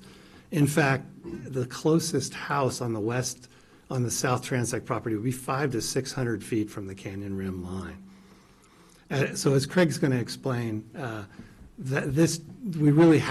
we already have enough fire protection measures that this proposed change we can handle this slope issue with the existing protections we have. But before I turn this over to Craig, I just want to say that the Transect owners and developers are acutely aware of the impact of slope on fire behavior. It's something that we think about every day. And as I said, we're handling that slope risk through the other mitigation measures we have in place. What we're trying to do today is to conform the ambiguous language to our original intent. As Kyle pointed out, without this change, the owners are going to be forced to do some significant grading of these lots. That's an unfortunate result. It'll cost a lot of money to do. It will remove some very beautiful and distinctive topography, and it won't serve any overall fire benefit. It will also result in noise and dust and vibration. It'll impact surrounding property owners, again, for no overall fire benefit. So for those reasons, we ask for your support of our text amendment so we can proceed to develop the property as originally approved and anticipated. I'd just like to answer Commissioner O'Dare's question about fire hydrants. We do have fire hydrants. I'm not up to speed on exactly where the location is. We have our engineer here. He can probably address that if we need more detail. But we do have pressurized city water, which is a very unique characteristic of this development within the county. That's not something you often see in a county development. And I think it's a really significant overall net fire benefit for this subdivision. I would think it would be really, I'm so happy to hear that. So according to that map, it's packet page 256. There's really only 2 lots that measure over 20%, just barely, according to that document. It depends on how you measure. I know, the measuring, right? I know how to do that, yes. If we measure it, if we use the topography we have, which was what we used to lay out all the infrastructure in the subdivision, you'd have that bigger map that shows a number of more affected lots. But if we measured it over the lot boundary, we only have 2. So it just depends on, we feel a little hypocritical using topography for one purpose for the infrastructure and another purpose for fire. So we're just trying to be really straightforward about this, and because we just don't think that standard really brings anything additional to the table in providing fire protection for this particular subdivision. And that's not to say it isn't a really critical issue that needs to be tackled by the county and other places. But this is a unique zone, and I think we have it covered in a number of different ways, and Craig can give you a lot better explanation than I can on all of what goes into that. Then Commissioner Damone had a question about other impacts on other properties. I think Kyle's addressed that, but I don't think the change that we're making today has any impact or any precedent on any other zone within the county, in my opinion. Yeah, and I understood that as we went through. So thank you very much. Okay. And then my final comment is Kyle referenced the design guidelines being updated. We have done that. The slope requirements are now all effectively implemented within our design guidelines, our CCNRs, our fire plans. It's all there. Great, thank you for your testimony. Did you have a question? I did. First off, I just want to express appreciation for the overarching concept of reducing the number of homes in what I would consider a dangerous location, and taking all sorts of precautions to make those homes as safe as possible. I also very much agree that the properties on the eastern side of the Western Transect Zone, I'm not particularly concerned about those, or concerned about there being little segments of 20-degree slope within those. Thinking about the proposed change, I am concerned about how we define where the rim rock is, where the edge of the canyon is. The proposed definition, it includes that piece about a 45% or 45 degree or greater slope, and there are places along the Tumalo Creek Canyon where the ground rises out of the creek and steadily climbs, maybe not up to a 45-degree slope, but steadily climbs all the way up to the top. And if you don't have that 45 plus piece, I'm concerned that we might not be able to identify, where the rim is in a certain location. And, if you have a very continuous less than 45-degree slope, are we going to put the rim down here? Are we going to put the rim back here well away from, where that slope tapers off? And so one of the things I'm looking for in the presentations that are being delivered is, how can we have confidence that we're going to set the rim in the right place in relation to the wildfire risk that's coming out of the Tumalo Creek Canyon? Well, that's a good point on our property, on the South Transect property. This slide, it's a relatively easy calculation on the south property. The rim is a very defined feature. Right. So we've mapped it out here. We've submitted that in the record. That's where we would say the rim is on this property. As Kyle explained, when the northern property, and Tia's here, she can help out with this, but when the north property wants to take advantage of this, or either property wants to take advantage of the new code change, assuming it would be adopted, we would have to come in and ask to modify our plans to take advantage of that new definition. And at that point, you'd have to provide evidence showing precisely where the rim is on your property. And you really need some detailed topographic analysis to do that. Like I said, we've had to do it because we're in the process of building, so we know exactly where it is on our property. That will subsequently happen with the northern property as well. So I think you'll get the county planning will get that further definition prior to any further development under a modified transect zone. So you will get the detail, and just unfortunately I don't have it with the North Transect, and I suspect Tia doesn't have it either, but at this juncture. Well, I'm glad that detailed topographic analysis will get done at a certain point, but I just, even in the, one of the slides that Kyle provided for us today, that you can see, you can see an area where there's the bottom of the canyon, there's, a steady, maybe less than 45-degree slope coming up out of the canyon, and then there's sort of like a side canyon coming in. And, to me, the side canyon, it's hard to gesture in 3 dimensions. But if you've got a canyon like this, and you've got a side canyon like this coming into it, a continuous slope coming out of the main canyon and going up the 2 sides of the side canyon is still a continuous slope out of the bottom of the canyon, right from the very bottom of the Tumalo Creek Canyon, and that, to my, I have more than a layman's understanding of fire, but less than an expert's understanding of fire. But to my understanding, that's a concern, to have a continuous slope like that running out of the canyon. And if we were to put homes somewhere along that slope coming out of the canyon, I think that they are at a greater risk than some of the properties that you've given as you've identified as an example that might be 500 or 600 feet away from the break-in slope. So I'm going to continue to be concerned about that, I guess, until we see, either very detailed topographic analysis or some kind of standard or approach that ensures that we set the rim rock in the right place.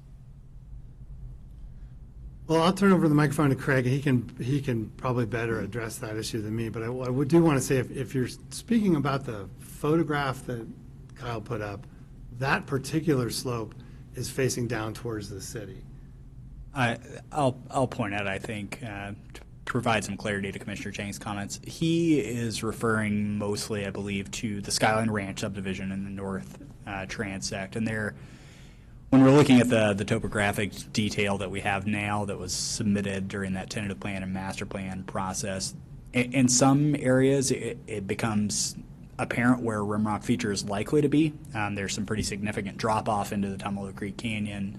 But as you're looking ultimately the further north and further east you move in Skyline Ranch, there are kind of offshoots of Tumalo Creek Canyon where it becomes ambiguous where a rim rock feature might be.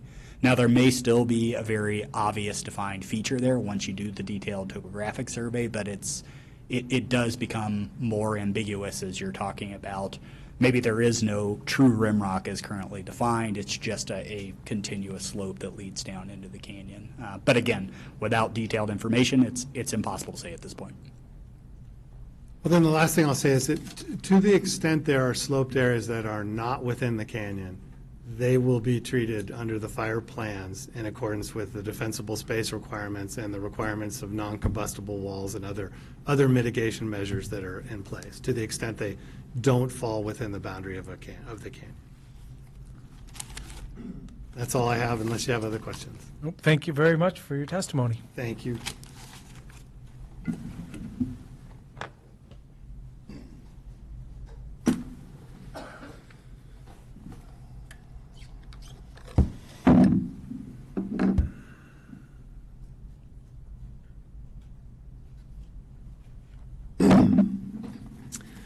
Good afternoon, Commissioners. Good to see you. Thanks for joining us. For the record, my name is Craig Letts. I'm a paid consultant for Empire Westgate. To establish some credibility as a fire expert, I will tell you that I was a federal, then fire manager for 25 years, and I have been a fire consultant for the past 7 years. I've consulted with the City of Bend on the urban growth boundary expansion. And I have served and currently serve as a consultant for the Tree Farm, Discovery West, Westgate, Tree Line. I think that's it for now. So what I wanted to talk about today is to elaborate a little bit more on slope and the challenge of defining that, not only from an engineering perspective in this case, but also from a fire behavior standpoint. And then I want to just talk about slope, that mitigation setbacks as a mitigation in context with all of the other mitigation measures that we have in place. And then really hope to explain my belief that we have in place mitigation measures to deal with slope where it's appropriate. So the first thing I'll talk about is that the slope, really, when we talk about fire behavior, the things that drive fire behavior, the intensity and the rate of spread, are fuels, topography, and weather. So most of the time as firefighters, when we're dealing with a fire, the only thing that we can really effectively manage is the fuels. So that's where we concentrate most of our efforts. We can't change the weather, we can't change the topography. In this case, we could change the topography if we wanted to. We really would prefer not to. So we're really going to focus on changing that vegetation. And there's a number of mitigations in place to deal with that. In addition to the vegetation mitigation efforts, there are also a number of mitigations, home hardening measures and other issues that are designed. So really when I'm asked as an expert to look at these issues, I have to put it into context with all of those mitigation measures and really evaluate if how they're all implemented is going to affect the overall outcome. So that's what I look at.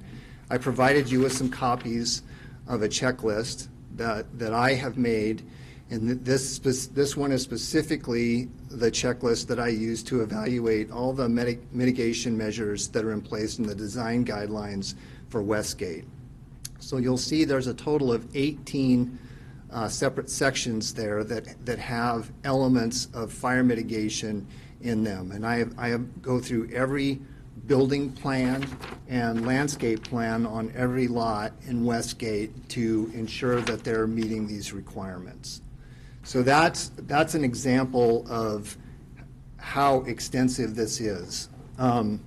We talk about there's mitigations in place for ventilation, siding, fencing material where it connects to the home. Driveways have to be a certain width to accommodate fire apparatus. The list goes on. And I will point out that I know you are all familiar with R327. You've been talking about that a lot lately, and that's the state special use building code for fire mitigation. And I've reviewed that recently, a summary of that, and I can tell you that all of those mitigations that they're dealing with in building codes are in place at Westgate. The language is a little bit different, but it's essentially the same mitigation measures that R327 would have if the county got to a point where they chose to implement those, that code language. So if I wanted to talk a little bit about, let's see if I can get to this right slide here. I wanted to further elaborate a little bit on this slope. So Kyle and Miles both talked about that it's not well defined over a linear distance. And when I look at this and I see that there's certainly lots kind of in that upper right-hand corner where, as Kyle mentioned, the majority of the lot is over 20%. But there's another portion of most of the lots have kind of a thinner band of 20% slope. And that is driven by mostly the presence of the rock outcrops. So I've got a couple photos I'll talk about here. Hopefully I can enlarge that. We have that in our packet. Yeah. You have that, okay. But where is Lot 81? So Lot 81, that's a great question. I was trying to find it. Yeah. I believe that that 16.24% is Lot 81. Okay. Does that make sense? Yeah. Okay. Yeah, I couldn't find the number. I was like. Yeah, we kind of covered it with. Yes, I think it got covered with something. So you've seen this photo before. From a fire perspective, County Forester Ed Keith and I went out and looked at this together. This was taken when Ed was with me, and we really looked at this, and I really wanted to see if I was looking at this the same way Ed might look at it. I believe that we looked at it pretty similarly, and that is that this is a pretty gentle slope, and that the 20%, over 20%, is driven by a rock outcropping. I would point out that if there was a fire down below this, off to the right, at the bottom of the slope, and I was responding as a firefighter to put a line in place to stop that, I would start at one of those rock outcroppings and try to connect it to the next rock outcropping. That's to demonstrate that that is an effective barrier to fire spread.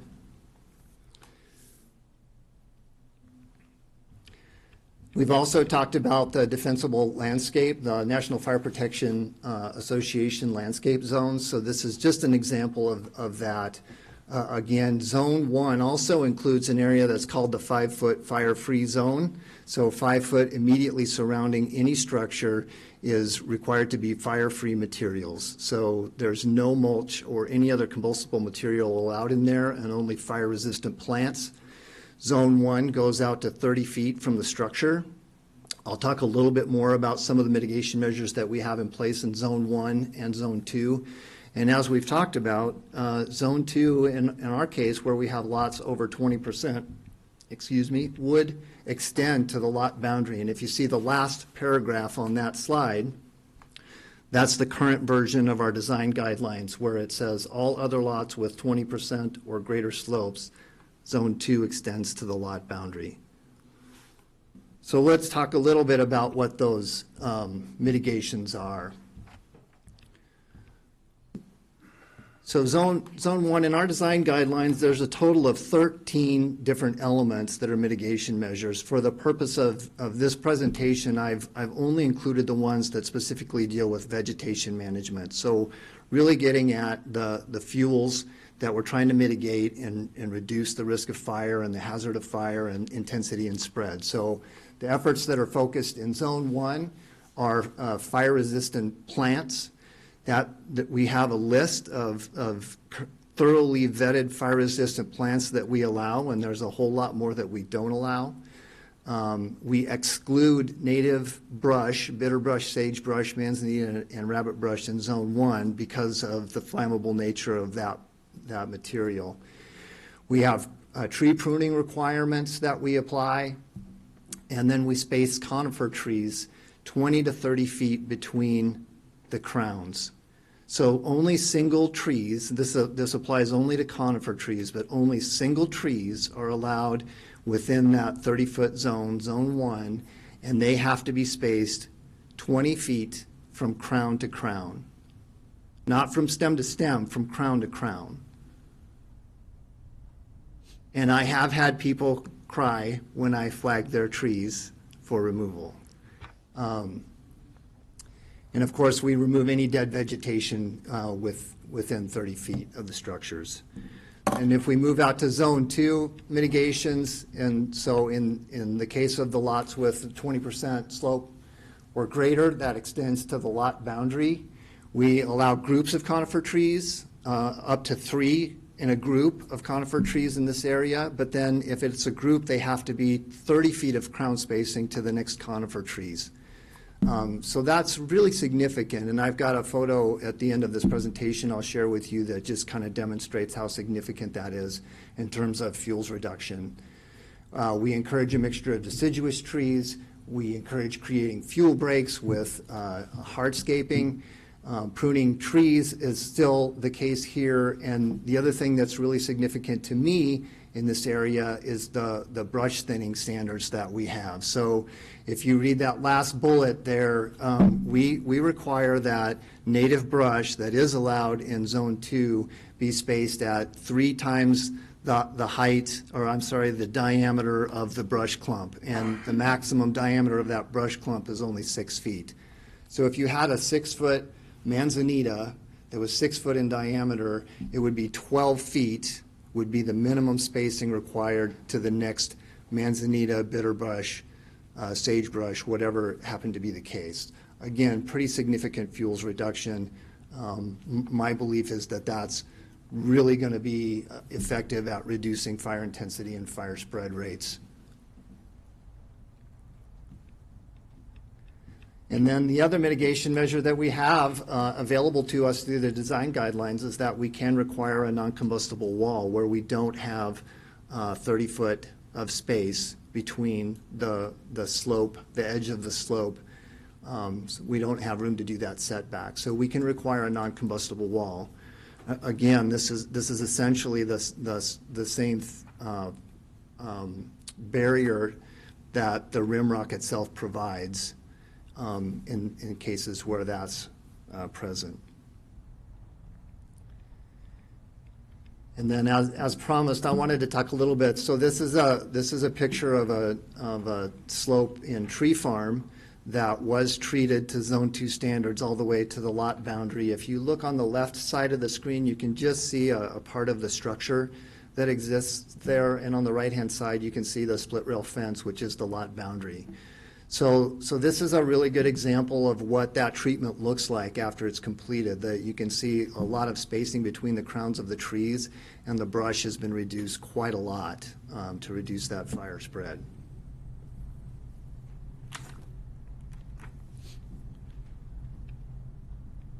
And then the last thing I wanted to talk about, I provided you all with a copy of a home ignition zone structure assessment.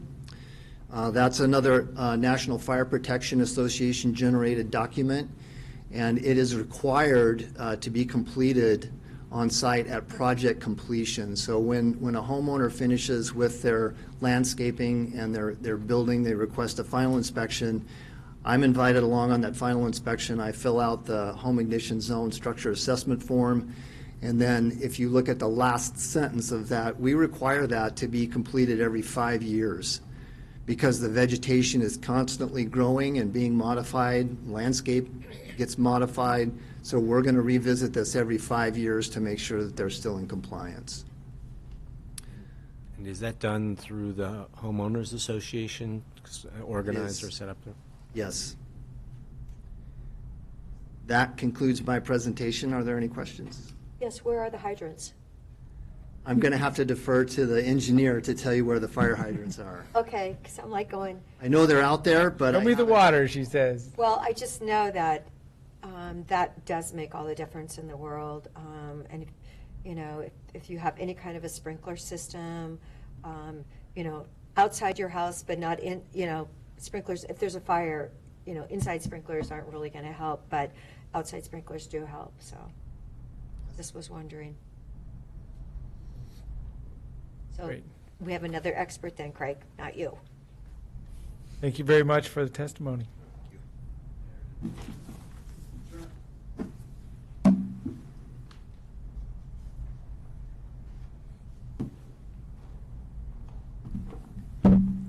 Hi, I'm Eric Huffman. I'm the civil engineer and land surveyor for this applicant. And yeah, so the spacing on the fire hydrants, they are every 400 feet along all of the roads throughout the project. Fabulous. That's really, you know, I hate to bring it up because I know it's expensive, but it really does make a difference in that community, because how can you bring in enough water? You know, it's like if we have a fire and the helicopters aren't available, or we can't get planes in fast enough, at least the fire trucks know that they can go there in every 400 feet. So that's really great to know. Oh, I did have one question more for Craig. Craig, what is the Thank screening? you, Eric. What is the screening recommendation for the venting on the you know, the attics? Yeah, so attic ventilation and foundation ventilation are required to have 1/8-inch, a minimum or a maximum of 1/8-inch sized openings, wire mesh, non-combustible screening material. So 1/8 inch? Yes. Okay, because So it could be as I've been telling small as- people 1/16 because I know how Yeah. they're burned, and I just said, like, that's something so cheap you can do, and you know, if you have an older home. Yeah, absolutely. And you can certainly go lower than that. You just can't have screen openings larger than 1/8 of an inch. Okay, thank you. Yeah. Sorry. No, those are good questions. Well, it's, you know, when people talk to you, you need to know Mhm. what is the fact, and you know. So there's another request to testify, okay?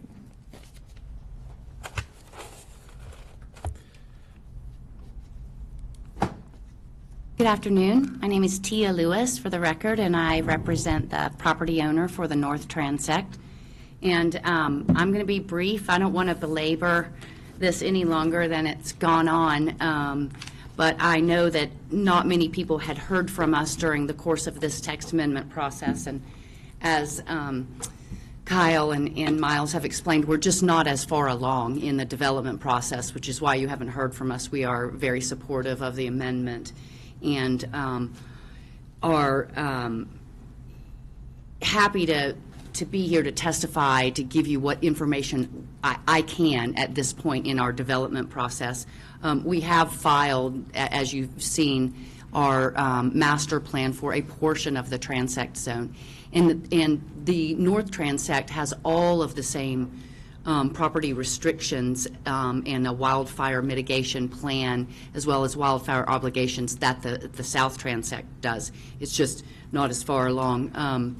The Coates property, though, the North Transect property, it's owned by the Coates family in Shevlin Sand and Gravel, has been under a forest management plan for over a decade, with forest fuels reduction being conducted annually or biannually on those properties through John Jackson, and supervised through the Oregon Department of Forestry. We're constantly pestering the school district, who owns the adjacent property, to do the same on theirs. One of the beautiful parts about the transect is it's not enough to do fire mitigation on your own land if your neighbor isn't doing the same thing. And so we really feel like we've provided a benefit not only to the property owners in the transect, but the adjacent properties as well. And I think that those neighborhoods feel the same way. And as Miles also indicated, it was a super complicated process to get that zone adopted, both legally and politically and socially. It was like really weaving together a fabric with all kinds of different thread, and if you pulled on one too hard, a lot of others came unraveled. So while I'm disappointed that we missed this little issue in the setback, and I feel like it didn't represent what we intended, I'm not surprised that we missed it, because there were so many variables at stake. But we do have all of the same wildfire siting standards associated with the residential structures, the building standards, the construction standards, the mitigation obligations that you've heard about with regard to the South Transect. All of those are also on the North Transect. We do have our CCNRs recorded with the zone boundary treatments, including the language that if we have more than 20% slopes, it goes to the Zone 2 entirely. And we will be providing more detailed plans. You know, it's just a sequential process. So first you tell us what the code is, and then we go and bid all the plans and bid all, and so the detailed topographical plans will be provided prior to any development, and staff will ensure that we do it. But I do believe that this code change is going to enable staff to better enforce and better measure this standard than the existing language. And so we hope that you will approve it. And I'm happy to answer any questions you have. So Tia, as Kyle mentioned, it was actually looking, you know, I got to take like a virtual aerial tour of the rim of the canyon, and it was looking at the northern section where I had the most questions about, well, how do you know where the rim is here? So, you know, I get it that you don't have the data right now, and this will have to be an iterative process of you're getting the data, sharing it with the community development department, them making a determination whether the rim has been established in the right place or not. But that just again to reiterate, that's literally in everything that we've talked about today. That's probably my main concern. I'm again really appreciative of the overall vision and approach that's been taken with the West Side Transect Zone, the very careful thought that's been put into you know, how to make these homes that are being built in here as resilient as possible. But I do think that if we don't get this piece right, you know, getting homes adequately set back from the rim, then we're missing out on one of the big opportunities to make homes safer than, you know, to reduce the probability of catastrophic consequences.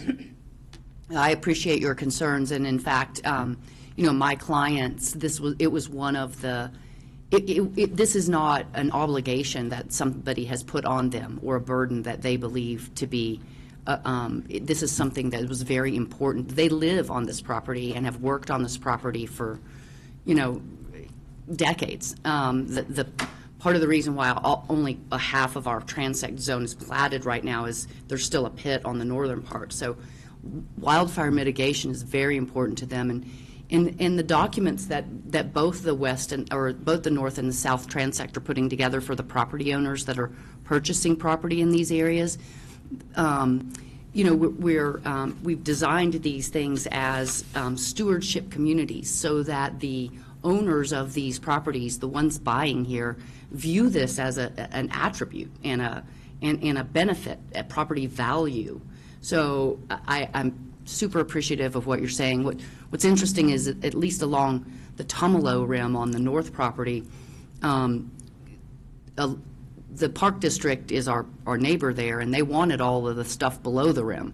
So 20 years ago, we traded and transferred all the property that they considered below the rim to them. And now along the Shevlin Rim, we have a 100-foot setback in our private agreements, in addition to anything in the county code. So I think, and as was mentioned, there are so many fire mitigation strategies associated with this property that I think we're going to design and build structures that are fire resistant. But I respect your concerns, and there are a number of steps in the process that will ensure that data is in your hands before anything gets approved to be built.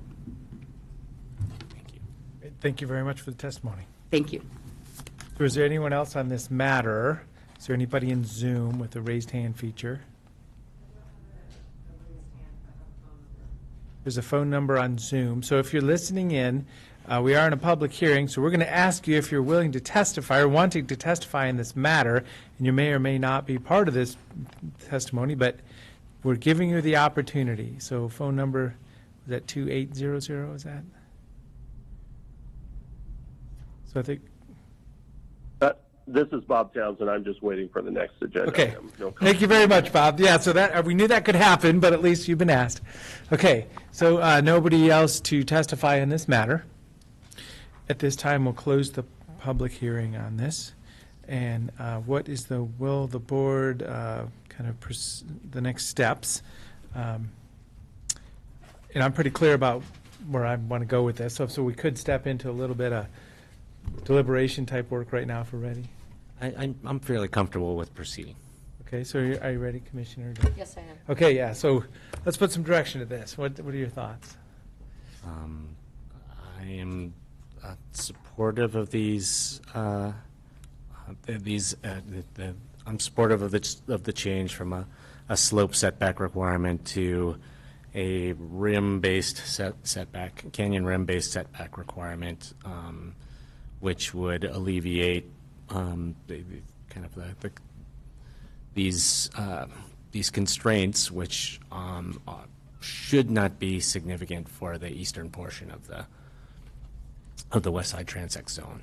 And I guess I would say when we get to the point where we have more detailed topographic data and we're looking at citing, the development of specific properties later on, I would love to actually come out and take a look in person. You can get a little bit of a feel for things. Again, taking a virtual aerial tour, but it would be really nice to see it in person.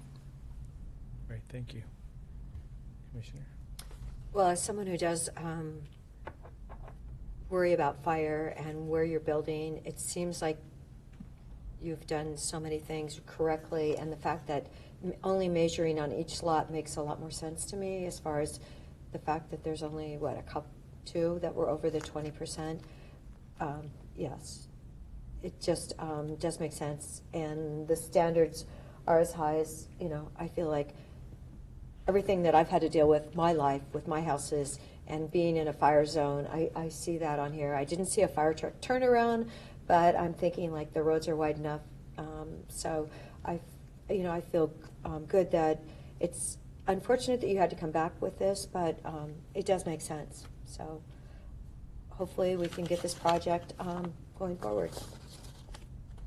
So thanks for that history, 1969 Bend Urban Area Plan, the fact that this was kind of envisioned to be, developed from way back. So this is the West Side Transect zone, custom zone, and as I say, I was involved with that process. And at the end of Kyle's introduction is when it kind of came to me, the fact that we are looking at this from both ends. We're talking about the setback and wildfire possibility, historical fire, and the east and the west is what I'm referring to now. But I mean, this is urbanized on the other edge of it. There's wildfire mitigation plans and ongoing wildfire mitigation management. So I wrote down belt and suspenders on this one. So I'm supportive of this in the fact that this is looked at it from many different angles, and it's going to be a safe development. And the intention was that Tumalo Creek Rim Rock edge is what I would conclude also. So it sounds like we're all going down the same path. Do we get to, help me with this. This is legislative matter. This is legislative matter. You can continue deliberations, complete them, you can vote. You have an ordinance before you, 2021-009. Looks like Kyle's provided both one with an emergency clause and one without. So that would be an issue for you to determine as well. So if we're ready for that. Is an emergency helpful? I guess it would be, wouldn't it? The applicant hasn't put forward a request one way or the other. I think it's ultimately up to the board to decide. Let's go ahead and hear real quick just a comment from the applicant representative. We would very much appreciate it if the board would be willing to adopt this on an emergency basis, given the potential delay and the building season and the desire to continue to keep moving forward with that would be very much appreciated by the applicant. Thank you. Would you be supportive of an emergency clause effective immediately even? Or? I'm comfortable proceeding. Wow, 2 times in a day. So I am too. So I'll make the motion then that we would accept the ordinance amending the Deschutes County Code Title 19 to alter the slope setback requirements to only apply to Tumalo Creek, Canyon, Rimrock areas and establishing a definition of Tumalo Creek, Canyon, Rimrock areas in DC Title 19, ordinance number 2021-009. That would be a first and second reading with emergency adoption. And by title only? Yes. So Okay. Could have been the short version, yeah. I would point out something also before the board makes their vote. The emergency ordinance that I provided today actually would come into effect in 30 days rather than immediately. And so if you'd like one that truly would be in effect immediately, I would have to redraft something and get it before the board. Yes, Section 4 does say effective 30 days. Mm-hmm. Well, We could proceed verbally and Right, just, we can get the paperwork to you afterwards. Yep, okay. Correct that. So if we're supportive, let's proceed by emergency. yes. Be effective immediately. Yes, do I need to? Well, just I- confirming, yes. yeah. Sounds good. I'll second. Okay, there we go. So with that, I will call for the vote. So Commissioner Dare, Yes. Commissioner Chang, Yes. and Chair votes yes. So this will be the first and second reading of ordinance, first reading, ordinance number 2021-009, an ordinance amending Deschutes County Code, DCC, Title 19, to alter the slope setback requirements to only apply to Tumalo Creek, Canyon, Rimrock areas and establish a definition of Tumalo Creek, Canyon, Rimrock areas in DCC Title 19. This is the second reading, ordinance number 2021-009.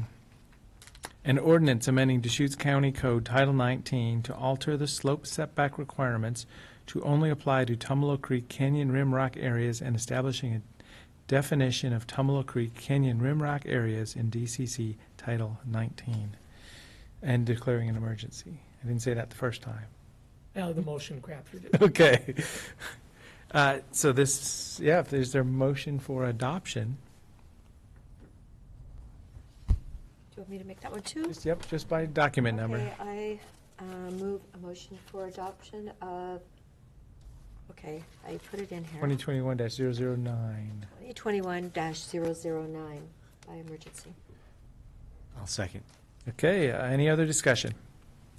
Seeing none, Commissioner Dare? Yes. Commissioner Chang? Yes. And Chair votes yes. Okay, Process complete. Thank you, Commissioners. Have a great day. And Kyle, thank you for your extra time on the issue. Yeah, absolutely. And I will get a corrected version of that emergency ordinance over to the board sometime this afternoon, most likely. Thank you. Okay. And I would I just would also, in the broader context, say that I do think that this is a dangerous spot on the landscape, but we actually, a lot of Deschutes County is a dangerous place to live, and I would love to see more portions of our community adopting the kinds of approaches and precautions that are being pursued here in the West Side Transect. So thank you for creating that model. Thank you, Commissioners.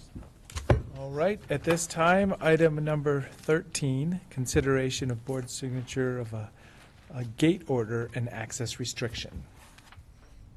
Chris Can I Doty. just say one thing? Please do, yes. Mr. Doty, I sat by your wife today for lunch. All right, I may have heard about that. I doubt it. I hope she behaved herself. Oh, brother. Thank you. All right. Well, board, Chris Doty, Road Department. You've heard from Bob Townsend already. Yep. Yes. Kind of jumped the gun a little bit, but Bob's online as well to kind of walk through this agenda item. Bob and Gary both had to be someplace else here this afternoon, and so they were, fortunately, one of them could break away and join us for any questions you may have. Board, you may recall earlier this year, ODOT requested county assistance to gate and restrict access to US 97 at Pinecrest Lane, just north of La Pine. And the biggest reason that was requested, there are no turn lane improvements on US 97 at Pinecrest. That is a safety concern. It's fairly significantly sized subdivision. In addition to that, there's no active gates or lights for the rail crossing, the adjacent rail crossing that's 50 to 75 feet off the edge of pavement there as well. So collectively, this is an undesirable location to have an access to the state highway system from that subdivision. Paved local access became available to that 91 lot area upon county improvements to Huntington Road and Deer Run Lane in 2017. The county paved Huntington, paved Deer Run Lane, and really provided that access that gave us the ability to have this conversation about closing the access, Pinecrest access to the highway. As you may recall, ODOT initiated community outreach in March. They sent flyers to the residents in the subdivisions. They put together a website that had direct contact with other stakeholders like the fire district, law enforcement, school district, and so on. And a summary of that response, the response they received as a result of that outreach is included in your packet. We heard from 10 or 12 property owners directly, and kind of an even mix of hey, we understand and support why you would want to do this. We have some questions and maybe some concerns, and then of course a handful as well that we're certainly not in favor of this type of restriction. And just to walk you through the next slide here. Kind of have two maps on the screen. The map on the left is that vicinity map. It shows the location where that red arrow is at of the subdivision as it relates to the city of La Pine to the south, and then the transportation system around them. So you see the state highway is the green line running north and south. The purple road to the west is Huntington. You can see that to the north there's access to Prairie Drive, and to the south, of course, folks are into the city of La Pine, Burgess, Huntington, and so on. And essentially they have decent access at Prairie Drive and US 97. There's turn lanes there. There's a rail crossing with arms and gates and lights. And so it's a much safer location to access the state highway at Prairie versus Pinecrest. Similarly, down at Burgess and US 97. The map on the right is kind of a close-up of where the gate is intended to go. It's on Pinecrest Lane, such that all the subdivision traffic would be behind the gate. The ranch property, the Hatcher property to the north, would still have access for ranch operations, not day-to-day, however. But in terms of bringing cattle trucks in, hay trucks in and out, they would still have the ability to have access to the highway. Felt it best that the ranch operations not have to go through the neighborhood to the south and kind of perhaps deteriorate roads that are maintained as local access roads by the community. This is a shot just from Google Street View showing the access. You can see it's kind of an elevated ramp down to the highway. You can see the proximity of the rail crossing, and of course it's gravel as well. You can see the evidence of that. So finally, what we're doing is proposing a gate to allow for Pinecrest to be used as emergency access only. This is very similar to a gating improvement, an outlet for emergency access we have in Deschutes River Woods. The road department would construct and maintain the gate and signage on Pinecrest to let folks in the neighborhood that know that that's no longer an outlet and to direct people back to Deer Run Lane and Huntington. ODOT would be responsible for the signage of the closure itself on Highway 97 and anything else that needs to be to accompany in terms of providing information to let the traveling public know that that's a closed access and it's essentially privately used just by the ranch property. The gate installation is planned for early July. And finally, board, what you have in your packet and before you is board order 2021-023. And this authorizes both installation of the gate, but also use of road fund resources on a local access road as a single project. This is a requirement of ORS 368-031. Anytime we do work on a local access road, we need to make that clarification. So with that, I'd be happy to take any questions. I know Bob Townsend's online and would be happy to take questions as well.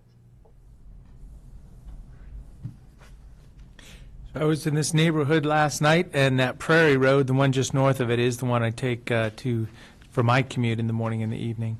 So I'm very familiar with this. A couple of residents in the area have asked us, 2 times recently, asked me specifically, when are we going to go do it? Because it's been talked about for a while. So I know this is very different. Sometimes there's a lot of resistance, and there were some comments in here also that were not supportive. But there are some community members really waiting for this. And I also do know some people that have been in accidents at that intersection. So it's, I'm looking forward to it personally. My one thought is, what are the Highway 97 closure efforts look like? As in, would there be a stripe that goes across the highway there? As in, it's not even look like a turnout? Because there will be a subset of people that kind of look for that for a while, because it's been there for so long. So how aggressive is the closure signage and changes that happen there? And we don't need to go into it too much, but if Bob's available, he can maybe just click off a few things that they do when they do close the access like this. So this would be the phone number if they're available still. Yep. Can you hear me? Yes. That's a great question, Commissioner. So it's a little different than a normal closure in the fact that it still remains an access for the farm owners. So it won't have the normal signing, striping across saying it's a full closure. It will have signs, I think you've seen before, similar to where there's a railroad track immediately and maybe a reference to the gate. We're still reviewing some of those details, but we'll certainly be utilizing variable message signs at first too to highlight the closure. And Gary Farnsworth is here with me as well too. So if additional questions arise. Oh yeah, just making sure that there's probably I would support a bigger effort to start with, because there'll be people that don't pay attention to it for a while or don't get off on that exit very often that need to be notified, because once you get off, then you're going to be at a gate, and then it'd be a little bit more frustrating. Yeah, and similar to the outreach about the 90 lots that Chris mentioned, we'll probably do another postcard notifying them of the date and some of the, just highlighting the alternate routes again, just to be sure. Oh, very good. Okay, thank you. I don't have anything else. Well, there definitely is a cross-section of opinions from the neighbors, but it seems like overall it sounds like a good idea.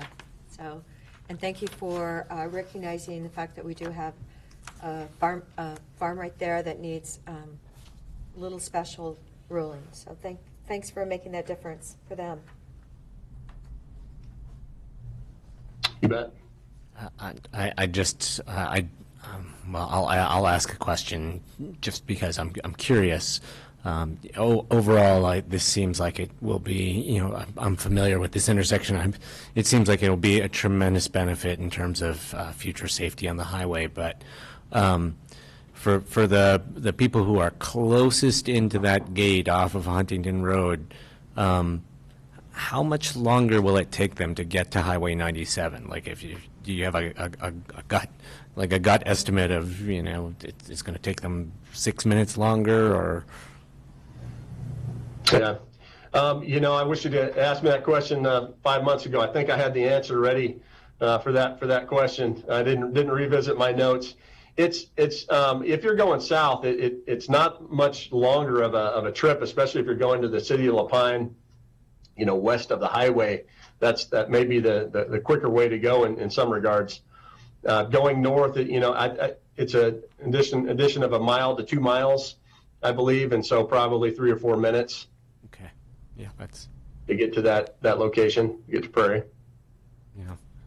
And is this, the back of this neighborhood, the neighborhood are local access roads, but the back of the neighborhood, there's the T road, which is a paved access where the mailboxes are, that gets out to Huntington, which is all newly paved. So it's kind of a joy to go out the back way of this neighborhood now instead of getting on the high-speed road. So it's already set up for success. And where that local access road, where the gate is proposed, if you notice, there's a little Y there, right as it's going in there. So going to the right at the Hatcher property is going to be the farmer, and going to the left, that's the closest property to that road that's going to have to go all the way out around to Prairie Road. Yeah. But it's not like it's out of the way very much. And those folks closest to the gate are in favor of the gating. Mm. I think that's good to know. Slow down. They've witnessed a lot of accidents. Yeah, slow down the accident in front of the house. Great. Well, so are we ready to proceed? Most effective. It's good to know that the people who would have the longest additional distance to travel are in support. That's good. Thank you. Is there a motion possibly? Are we ready? Yes. I move board signature of order number 2021-023, the Pinecrest Lane Gate Order and Access Restriction. Second. Okay. Is there any other discussion? Seeing none, Commissioner Dare. I was supposed to add to US 97 at the end of my motion, so that be noted. Yes. Commissioner Chang. Yes. And chair votes yes. Thank you very much. Thank you, board. Appreciate it. Thank you. Thank you.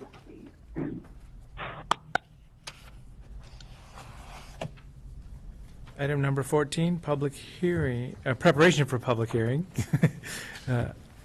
for naming an unnamed road.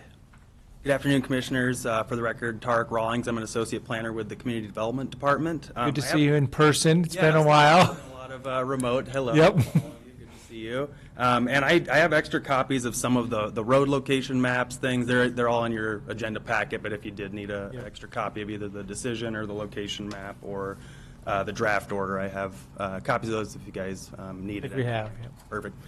So before you today is there won't be actually a public hearing. It's just going to be a work session to discuss essentially this proposed road name. It's currently an unnamed road. The proposed road name would be Mock Road, and this property is located on the eastern side, adjacent to property located at 19175 Tumalo Reservoir Road. And this roadway extends south from Tumalo Reservoir Road a little over 1,400 feet and then terminates. And it gives, essentially that provides access to 5 different properties, or they front, 5 different properties front on this roadway. And 4 of them currently take direct access from that roadway. And then just kind of background on this one. Tarek. I have a hunch that maybe there lot lines that are not in the memo that may have been scanned or something. That one, so truly, that's the closest image that shows those 5 affected properties. It just shows the portion that adjoins that roadway. And so you're right, I mean, there could be a zoom out further to show the full extent of those properties, but I think for the purpose of just showing which properties are eligible for comment and which ones are. Well, so my thought, if you have a printed map, maybe you could share it with me. It's truly, it's that same map you have there. But I have a hunch there may be some faded lines that are missing. Sure, yeah, here, I'll get you a colored one Acknowledge too. that, This 'cause one's a this colored does- it copy. looks like, There's those. there may be something else that should be there. Yeah, this has a bit more detail, so hopefully there's, it's a little clearer, just for it sounds like you're looking for specifically the tax lines there, the lot lines. Oh, that does have a little more. Yeah, so it's just the way it was scanned, we're missing some of the Oh, perfect, I'm glad detail. it's more or That less. happens every once in a while. There we Okay, go. good. So that's exactly what I thought might be. Glad we brought some the case. copies, okay. Yeah, so that should show at least the adjoining portions of those 5 tax lots there on the roadway itself, so. Yeah, and just a little bit of background, this roadway was created as the result of a road dedication file from last fall. It was a 2020 file that received approval by the board, and there was also a simultaneous road vacation file, so, and the effect of those two was to essentially correct the alignment of this road and then to formally dedicate it as a roadway. So this file here was applied for in November of 2020. There was a prior notice period, and no written comments were received during that time. This was mailed out as an approved decision on June 7th of this year, so 2021, and so the 10-day appeal period for this file ends tomorrow on June 17th. And we did, since I've uploaded this packet, we did receive one written comment from one of those 5 adjoining property owners. And this property owner was more or less highlighting that their preferred road name was Tumalo Reservoir Lane, and that was not deemed a compliant road name option by Title 16 and by both our property address coordinator and the county's senior transportation planner. And so working with the applicant, that was the original name that was proposed by the applicant, plus 3 other optional names. And then upon comment from the address coordinator and the senior transportation planner, 4 new names were proposed by the applicant, one of them being Mock Road, and that name was deemed the preferred name choice by both the property address coordinator and the senior transportation planner. And so as a result, that's what's before you today is the proposal of Mock Road. So I'd be available for any questions you have. Essentially, this process is kind of 2-part typically. There is another meeting scheduled for next Wednesday as a consent agenda item. I'm happy to recategorize that if you want to discuss further. But essentially that meeting next Wednesday will be after the 10-day appeal period has closed, and it will just be for the board's consideration of signature on the order number 2021-021, which affirms that approval of this road name. So that's the next steps. And yeah, I'm available for any questions you might have. Who's the applicant? So the findings that, so it has the name, is that one of these property owners? The applicant is Suzanne Gill King. They are a co-owner of essentially the farthest south property that you can see on that map there. They're the ones that actually take their main access from Tyler Road. They're the only property owner that does not take direct access from the subject roadway. So that was the applicant. They worked with the adjoining property. It's on 19175. That's kind of the main property that was subject of some of the road dedication and vacation work last fall. But yeah, effectively Big Rock Properties LLC, the applicant is a party of that. Yep. And then all the properties that are named on Tumalo Reservoir Road and Tyler Road will all be readdressed to this parcel, to this name, I mean, to this. Correct, yep. Could you explain why they weren't allowed to use Tumalo Reservoir Lane? Sure, so. I mean, Mock Road is so short and simple and. Absolutely, yeah. It's so Title 16 has a lot of very specific naming convention rules. There's essentially 2 reasons for exactly the example you're giving. So Tumalo Reservoir Lane is both uses lane as a road naming convention, which is not correct for a north-south running corridor, there's very specific rules that the suffix road is appropriate for that type of a road category. The second reason was probably more a little more weighty, I would say, in that it's a emergency response personnel kind of a thing. There can't be two similar of road names, and as you can see, there's Tumalo Reservoir Road right north of this property. Tumalo Reservoir Lane was deemed confusing in terms of how similar it was to that road name, primarily for the purpose of if a fire truck or an ambulance has to try to get to those properties, and they maybe would have confusion doing that. So those were the two main reasons, were the road naming rules, the conventions for lane versus road, and then the similarity between Tumalo Reservoir Lane and Tumalo Reservoir Road. So how would you explain then when sometimes a right is one name and a left is another name when I'm driving around into Deschutes County? Is that from Crook County that we inherited that or Might something? be, exactly. Yeah, it could be. I think in this instance, the Mock Road was chosen obviously because it's a continuity of the northern Mock Road corridor there. And so that, yeah, I mean, the general rules, and this was a lot of the comment that I'm receiving from the senior transportation planner, was concern about that emergency response and just the having duplicate names, basically. Thank you. Thanks, Tariq. Absolutely.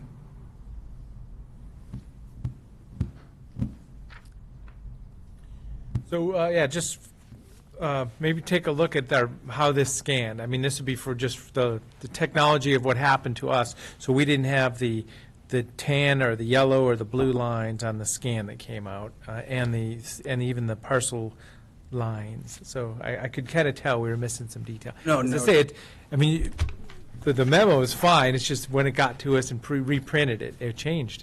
Certainly. We'll all learn about that. Absolutely. No, thank you for noting that. Sometimes I wonder whether it's just the printers upstairs. Well, and that could be that, but my point is we need to. The colors are often acknowledge different. that the colors are often different between what someone's showing us in a slide and what we're getting in a. Yeah, but it wasn't obvious we were missing detail. Oh yeah, it's just an assumption, but sure enough, now we see it. Yeah, now that you pointed out, I mean, you can see we have this very faint, like yellow band across here where the brown is on the map. But but yes. We'll look into it, definitely see if it's a printing or a scanning thing on the CDD side, certainly. Good. Okay. Mock Any other Road. questions? We'll see you in the future for a public hearing on Yeah, that. absolutely. Next steps will be next Wednesday, so that'll be consent agenda item, just confirming, unless you would care for that to be a discussion. So it's a public hearing then? No, it's not a public. Okay. That was, yeah, sorry, I just wanted. So there was, I thought we were prepping for a public hearing, Yeah, so I think that not was- even that, okay. That was misstated. It's Yep, just, got it. Well, that's good to be clear on too. So it'll be a consent agenda item next Wednesday. Okay, great. Thank you very much, Commissioners. Have a good afternoon. Thanks, Tark. You. Bye-bye. Next is Ed Keith about a Taylor Grazing Project. Ed, thank you very much. I know we switched your item, I think it was yesterday, from the first of the meeting to the end of the meeting. Good afternoon, Commissioners. Thank you. Today I have joining me Dr. Stu Garrett, and I'm just going to provide a quick introduction to this. You may recall Taylor Grazing projects are funded by the Taylor Grazing Fund, and the county receives those funds from the state for use for rangeland improvement projects. Those are that could be very broad in category, and we've awarded a couple of those in the last 2 years from the Taylor Grazing Fund. Last year in the fall or late summer fall, we received application for this project that you'll be hearing a little bit more about. From the East Cascades Audubon Society. This came before the board because the funds have to be awarded by the Taylor Grazing Committee, and the board was acting as such since we don't have a separate Taylor Grazing Committee. And at that time that the project was approved, the board did ask that they be provided an update on how this project went. And so that's the idea today, is to bring in Dr. Garrett and give you just a short presentation about this project, and it was planned to be a multi-year project, so they don't expect that it's fully complete, but it's at least started, and I believe the funds have been put into place to get this project started. So with that, I am going to start sharing my screen, and then we'll ask Dr. Garrett to go ahead and give the presentation.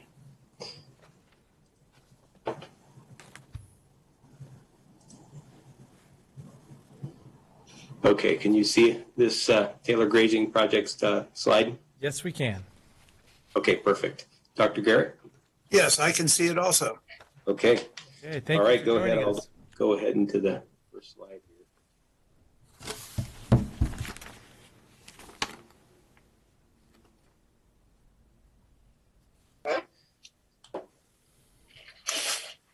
So thank Ed, do you want me to go ahead and start my presentation?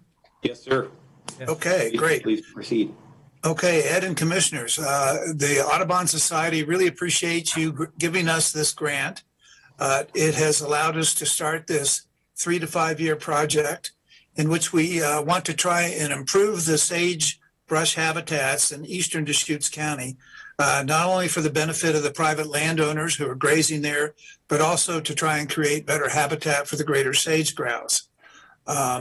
We've been trying to use entirely Deschutes County businesses when we meet our needs and try and keep the money in county.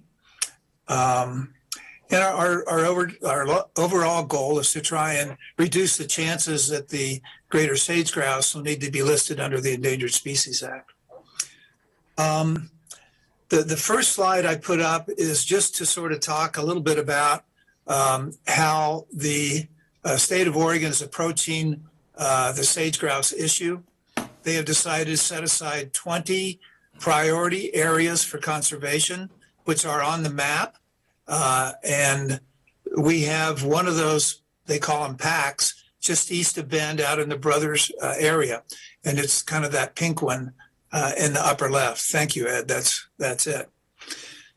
So there's 20 of these packs around the state, and we have one that's actually very important. Ed, you want to go ahead and do the next slide?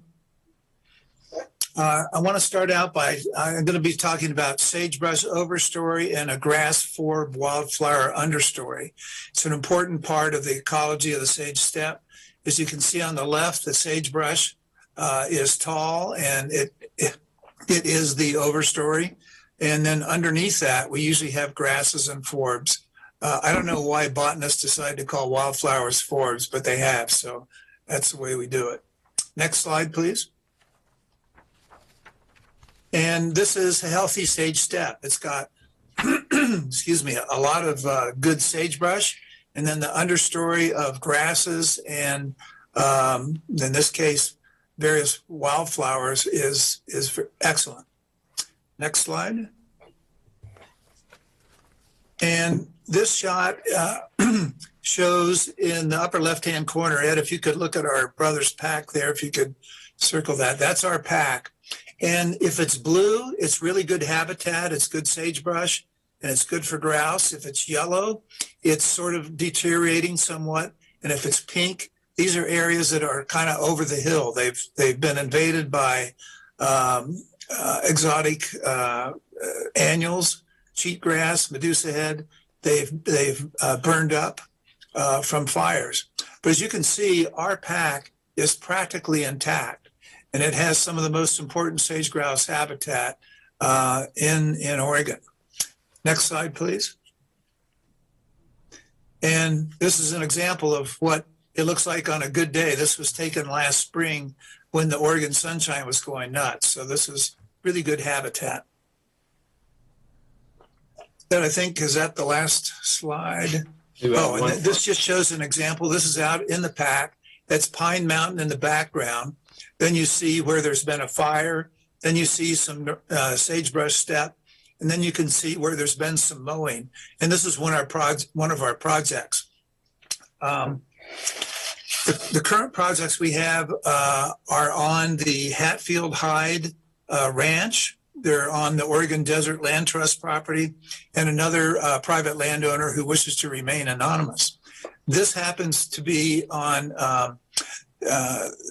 Deschutes National Forest land that has sage grouse on it.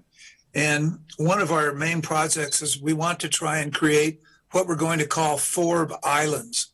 And these are areas where we're trying to regrow the wildflowers and the grasses that used to be there. And so we've got volunteers collecting the seeds of the important native plants.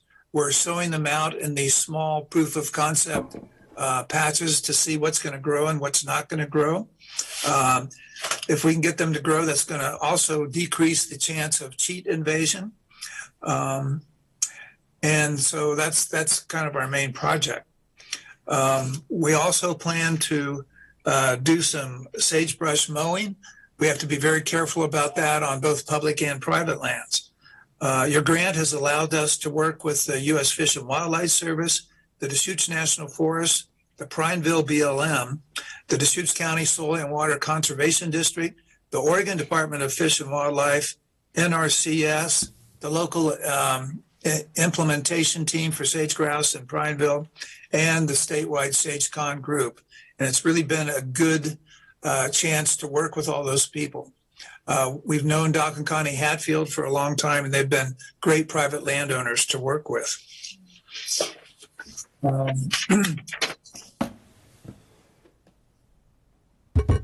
So some of the other things we'd like to do, some of the areas where there's been cheat invasion, we'd like to see about ways to restore that. It turns out that if you can find Sandberg's bluegrass and squirreltail, both good native grasses that are growing in competition with cheat, they make good ones to reseed. So we're trying to develop a strain of native bunch grasses that can fight the cheat grass. We also will be looking at insect diversity and abundance. That's very important for sage grouse. And I don't have much more to say, but I would like to offer a individual visitation to any or all of the commissioners and to Ed so we can go out and look on the ground and see what we've been doing. That's all I have. Questions? Thank you very much for the update. It's good to see the efforts that are out there. I know that sage grouse is a big one for the West, obviously, especially at this higher elevation from the east side and the Cascades all the way out. So thank you very much for the efforts, and I would be honored, and it'd be a joy to get out there and take a look at the big picture. And I haven't quite seen a sage grouse in the wild, so maybe that'd be an effort for me too. That might happen. Yeah. They're out there. I've only seen photos and videos. The good news is our area looks like it has a lot of blue predominantly, and there's a lot of them that are circled and, they don't look to be quite as healthy. So excellent work, and we can get it all blue. But Tom, I was going to say, our colors were so bad on this. There's something that's happening when they're printing because the guide and everything was totally off of what was showing on the screen. And maybe it's been a toner that day too, so we'll see. I don't know. It's just, Yeah. no, we've been getting things like, We've had some other days where there's Yeah. color. yeah, it's been pretty I don't know what bad. it is yet, yeah. Maybe we need some new toner or some new ink. I don't know, but look at that page. This was terrible. So, So one question I have is, so there is a lot of, in that southern Crook County, eastern Deschutes County area, there is a lot of blue core habitat, and I'm curious why the packs, there's a lot of blue that's not in pack. So like what, if that is good habitat, is it just not in use right now, or why does some area fall within a pack and others doesn't? Yeah, the goal of the packs is they wanted to get 90% of the sage grouse population within those areas. And so that's what they did. So those areas that are outside of the pack can have sage grouse, but it's less of a population. Those are not the really dense population areas. And then my other question, so I'm coming in on this midstream. I would love to hear a little bit more about the the grant parameters? Are these, 1-year grants, multi-year grants? And when was the award made? What was the dollar amount? Just kind of some background like that. Sure, I can take that.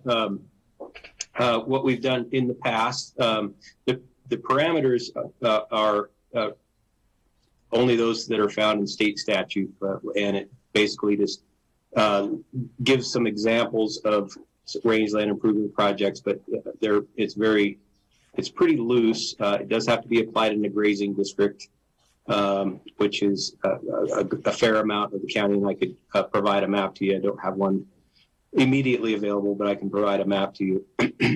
What we've done in the past 2 years is just provide an opportunity for people to come forward and propose a project. It's typically been something that would be expended in that fiscal year.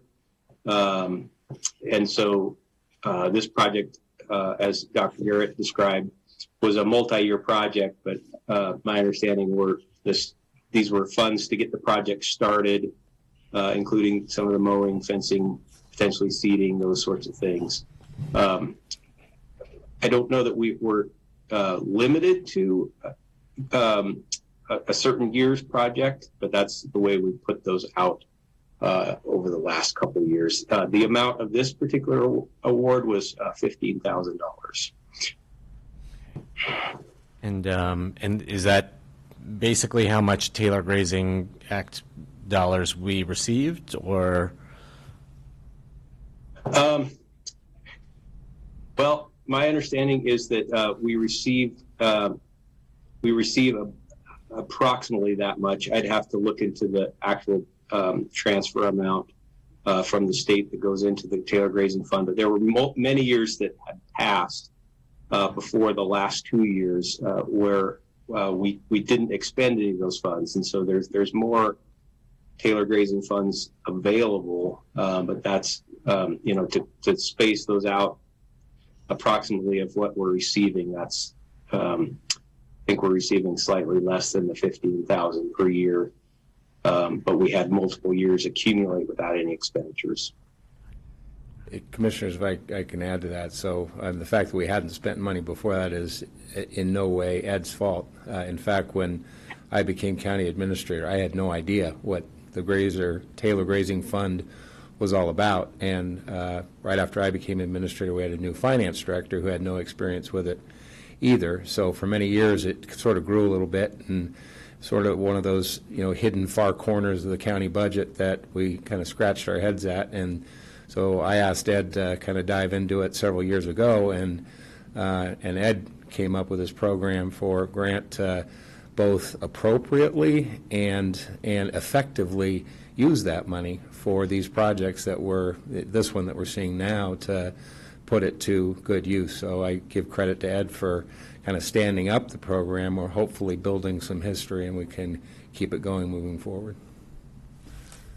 So quick question back for Dr. Garrett. So you mentioned grasses to compete against cheatgrass. I got to imagine if we had some nice green grass out there in the sage steppe, that we'd have the grazing animals naturally show up. And I'm referring to deer and antelope and elk or whatever too. Any thoughts about that? I mean, is that an opportunity to really get that competition for cheatgrass? Yeah, we certainly think it is. The native grasses I was talking about are grazed by the native ungulates. They're grazed by cows and sheep. Interestingly enough, the sage grouse don't eat grass or seeds. They mainly eat the forbs and then sagebrush leaves. So, there's not much competition for grass from the birds. Great. So just trying to keep the cheatgrass down. Go ahead. I was just acknowledging keeping the cheatgrass down is the goal. Keeping it in check. Yes, very much so. I'd also like to thank you for giving us the grant, because we're really making a difference. We're trying some things that other counties and other agencies have not tried, this idea of Forb Islands, and it's creating a lot of interest. And A lot of people are hopeful that this might be one of the ways we can help bring the birds back. Has water supply come up, like a simple, like a guzzler out in the out in the field out there for larger animals, but just a simple little water supply opportunities too? Has that come up? It certainly does. The guzzlers are used by the grouse, but it's sort of like chocolate cake. If it's sitting there, I'll eat it. But, the grouse really don't need much in the way of drinking water. But the moist areas, the mesic areas are really important for the succulent vegetation that they like to eat. Yeah, okay. So another interesting project that we're going to do probably jointly with NRCS is what we're calling micro irrigation. We're going to get a large tank of water, and NRCS knows how to use solar panels to power a pump. And we're actually going to go out and spray some of these 4 islands and see if with a little bit of extra water we can get things well established. So there's been a lot of interest in that. So yeah, interesting. Okay. Well, please let us know. I think that sounds like something fascinating. It is, and I will keep you informed. And please, if anybody wants to come out and take a look on the ground, I'm happy to do that. I do lots of show me trips out there. Oh, that's what I meant. I'd like to. Yeah, Ed, if you can help, I would like to do that too. So help connect us up. Should we make an official board field trip? We sure could. Because if all 3 of us wanted to go out there and we didn't want to be out there without it being a public meeting, or if we wanted to, the only way we could all go together would be to make it a public meeting. So I did also want to ask, so Ed, will we run another cycle of Taylor Grazing project granting this fall then? Yes. As we go into the new fiscal year, we had budgeted in our next fiscal year budget that starts in July, another $15,000 for this program. Great. Okay. Thank you so much. Thanks for joining us today. Right. Thank you very much. So at this time, other items, and we do have executive session today also.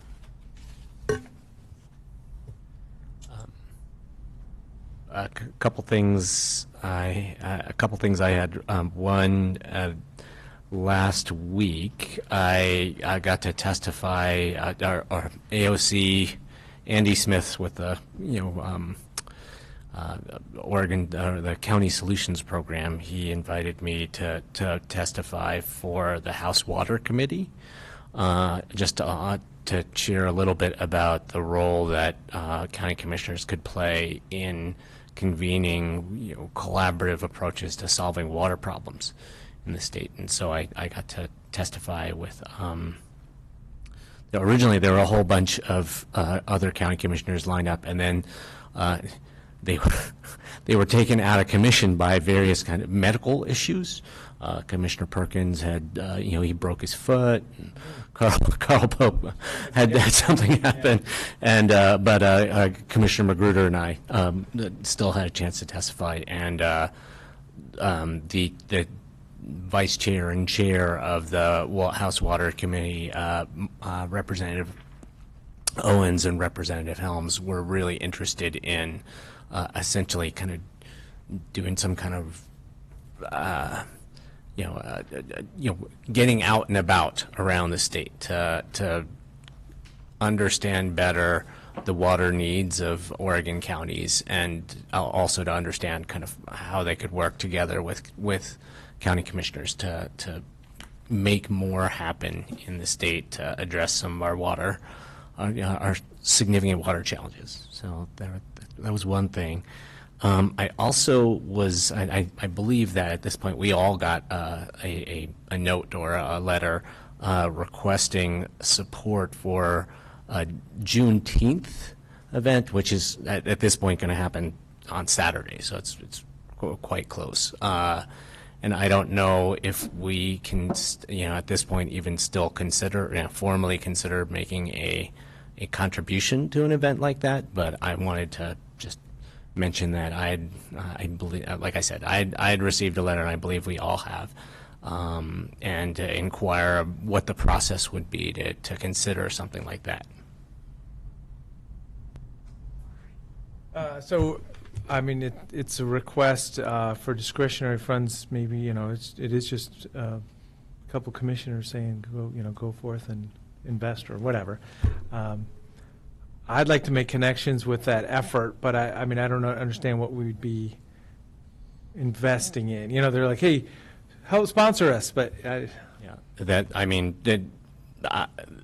request was to help sponsor the celebration event that they're going to do on Saturday. What specific piece of that event we would be investing in, I don't know, but.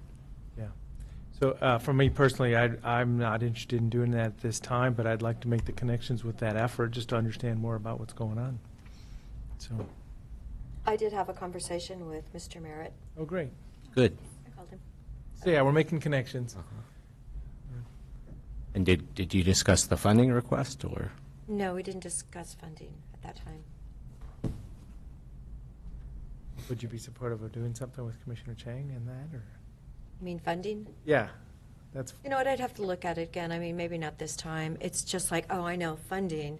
I did bring up, because Umatilla and Morrow County are going to fund AOC when they're in Hermiston, and I know for a fact that Gina Nichols was paying for her own hotel room.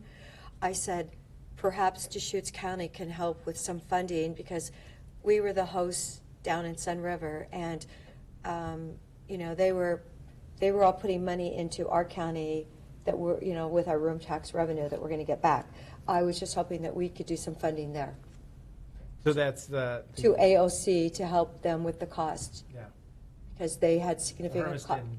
Well, Is no, that September? No, the Hermiston event is August 13th, but Umatilla and Morrow County are going to each fund $1,000 for that event, for the legislative meeting there. So I went like, well, if Umatilla County with $80,000 and Morrow County with $12,000 can each come up with $1,000, I thought we should do something for what just happened, but it's after the fact. So okay, we're switching tracks. Right. Talking about AOC. That's what I would like to fund today. That was my Monday. But I would be supportive of doing some kind of retroactive contribution to AOC for the event that they just held here in Sun River. There was one of the commissioners I spoke to at the event was, thanked us for hosting them, and I said, well, we didn't really do anything, and They should have asked us. And then what I learned was that in the past, historically, it was custom for the hosting county to make a contribution to an AOC event. So I would support the idea of doing some kind of a contribution to the retroactively for this Sun River event that just passed. So can I make a motion then to support them with $2,000 for that event? It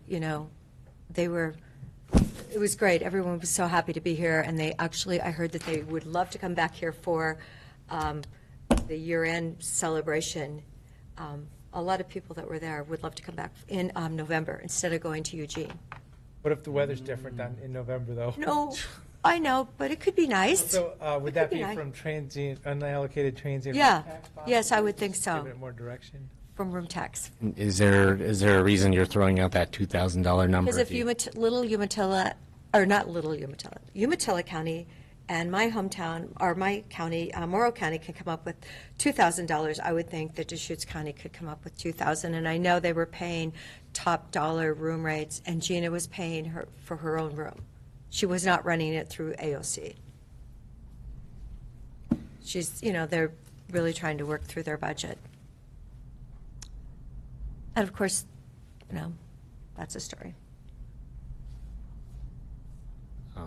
I know I volunteered us for a lunch, remember, with the Forest Service that time with the Blue Mountain. And that lunch, I think they served a full meal, and that was a huge bill that, oh my gosh. I was like. At the River House? It was at the was that the River? Yeah, the River House downstairs, and it was a big bill.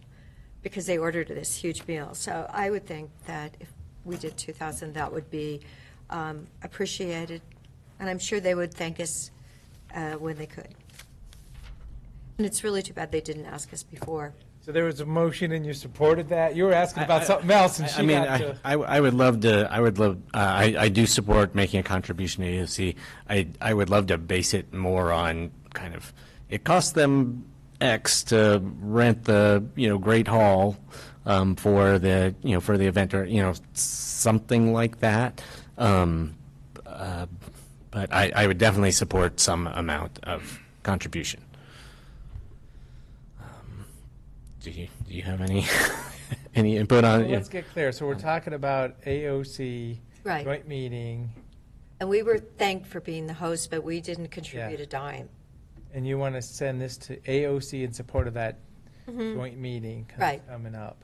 No, the one, no. Or the one we just- retroactively for those. Retroactive. Okay, good. I'm clear. I'm glad I'm clear then. So you want Yeah, to send for the one that we just did on Sunday night's dinner and Monday, and I'm sure that. Well, and I mean, that was You the s- felt the pressure. They talked about money several times, that, their budget's pretty tight. So I'm glad I got clarity here. Okay, so we're going backwards to. Yeah, we don't need to be thanked at Umatilla or at Hermiston, because they've already Yeah, got no, that I'm- taken yeah, I care of. Those people already stepped up. So she's yeah, I guess so that's a $2,000 ask for an event that happened recently. Yes, Sunday and Monday. Yeah, so I don't have a way to gauge. I don't either. I mean, they're all, the complete staff was there, and I don't know, did the complete staff go to Hood River also last time? Do you know? I wasn't there. Do you know anything about that? No. So, because that was good for me, because there was a few people I hadn't even met this year that had joined Yeah. AOC since last time. Yeah. So it was very valuable. Did you go to Hood River? Oh, you didn't go either? Okay. So, all right, well, so we're sort of hand waving, but I mean, I guess if you think about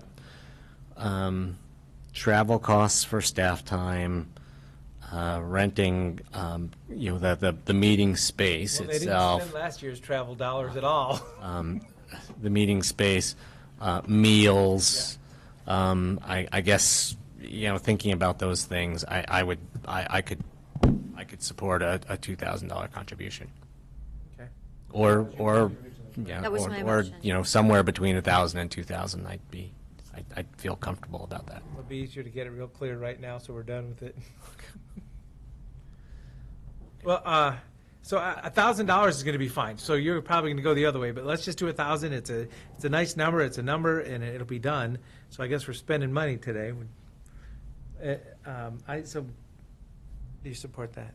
Commissioners, if I could, I'm happy to reach out to Gene Yeah. and get an idea of how much they spent, AOC did on the event, and if you authorize up to, say, 2,000, based on, appropriate accounting of what they spent, then I'll take care of it with that motion and put it in a cover letter so it's documented.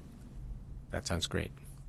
I'm sure it's more than what you guys can do, because as someone who makes reservations, pays for hotels and things, it's not, it's expensive. Yeah, no, And you're traveling, and if you're paying your staff the mileage, and okay, they didn't do anything, but they really are trying to re-inspire our group, and I think it's really wonderful that they're stepping out of the Willamette Valley, and they're coming across the mountain, truly.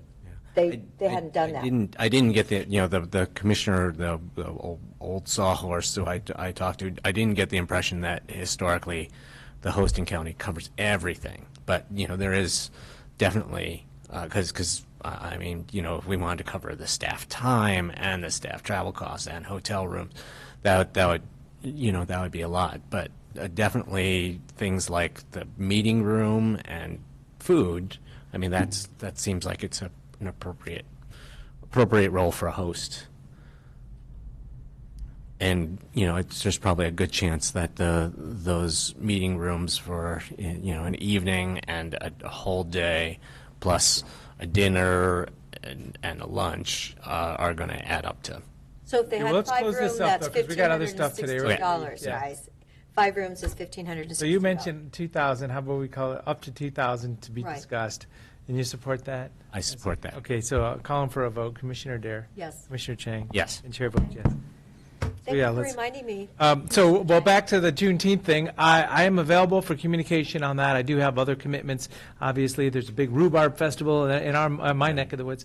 But yeah, so I'd love to learn more and, see where it goes from there. So, as I say, sponsorship, and, we're just sponsoring and funding a joint legislative meeting of a bunch of commissioners around the state, and now there's an ask for dollars. Yeah. So how about, since we are so close to the event, doing a financial contribution is, people who organize events by this close to your event, getting a contribution like the day before isn't even necessarily helpful. But how about we give those folks an opportunity to come in and talk with us at some point. Moving forward. Yeah, so let's start. I would love to talk with anybody individually. So let's start off there. And yeah, I mean, if we get to an agenda item or just public comment on something, that's fine too. But yeah, just saying, let's make the connections, understand what's going on.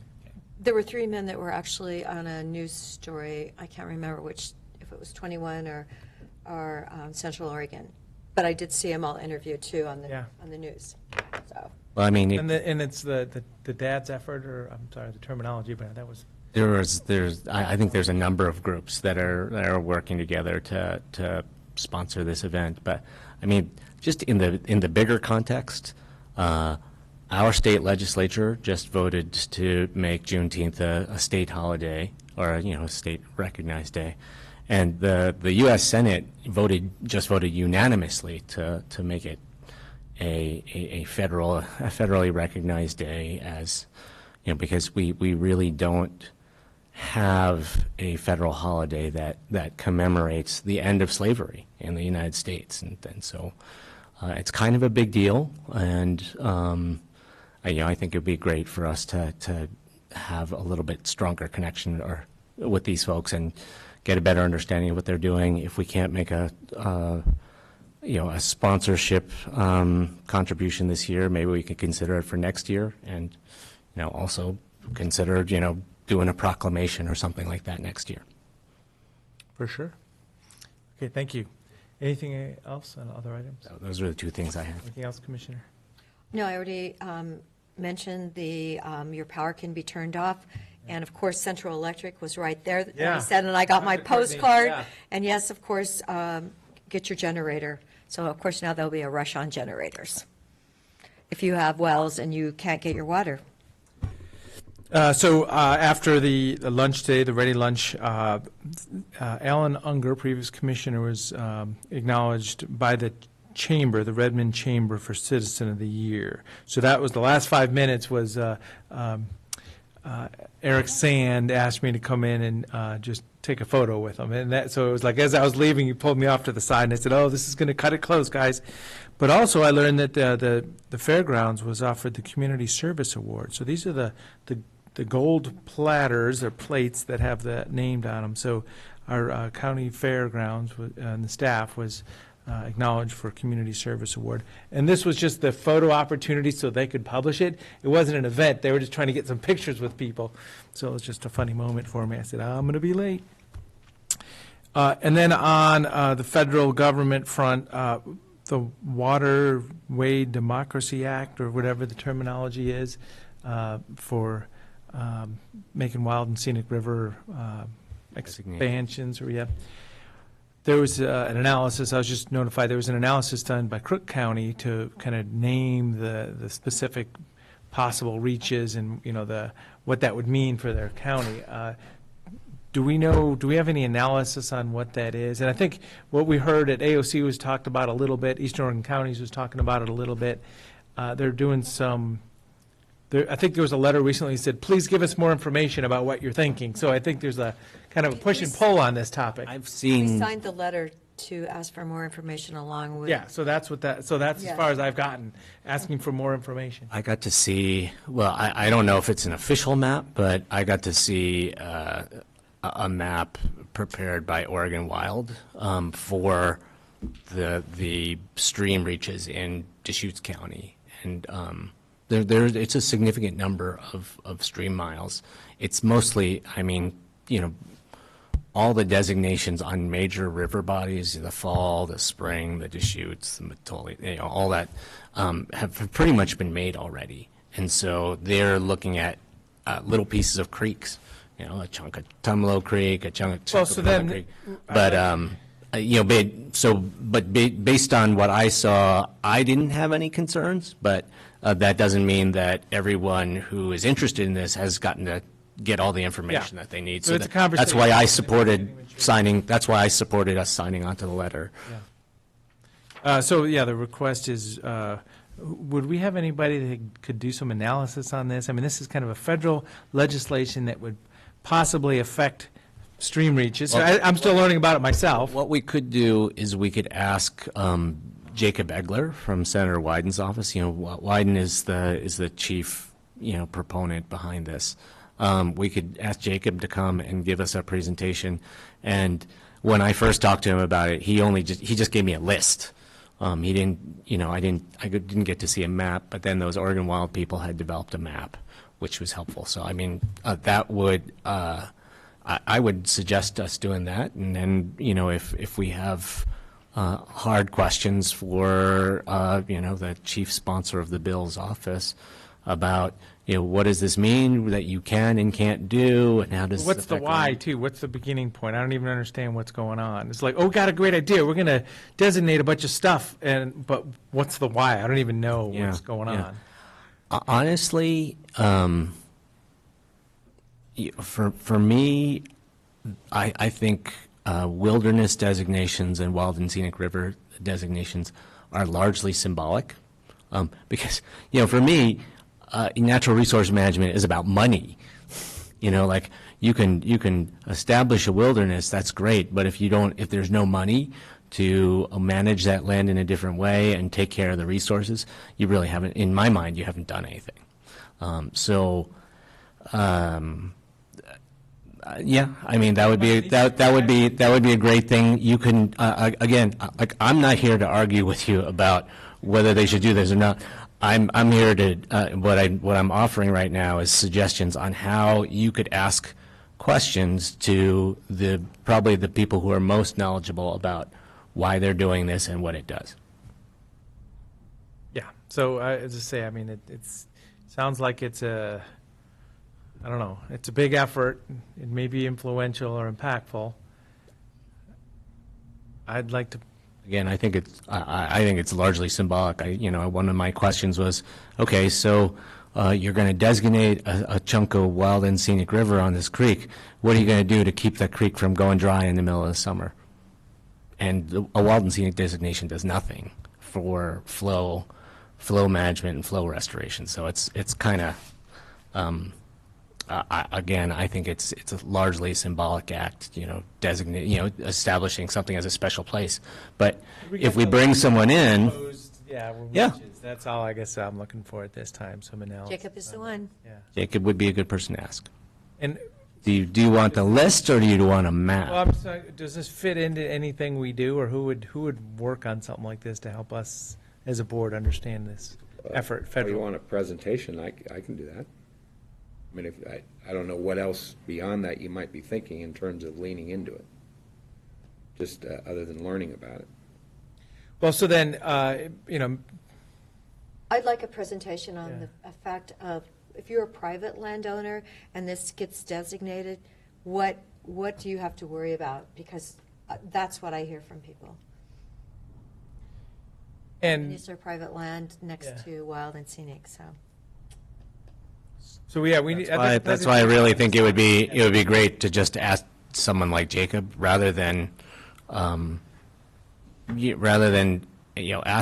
some county staffer whose responsibilities are kind of like tangentially or peripherally related to this to prepare a whole report. Let's just get Jacob in here, and you guys can grill him as much as you want and ask him the hardest questions.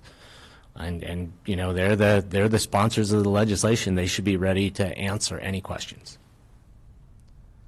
Well, that'd be great. Let's see if we can get Jacob to join us and go from there. So yeah, it's just a topic I'd like to learn more about. Fair enough.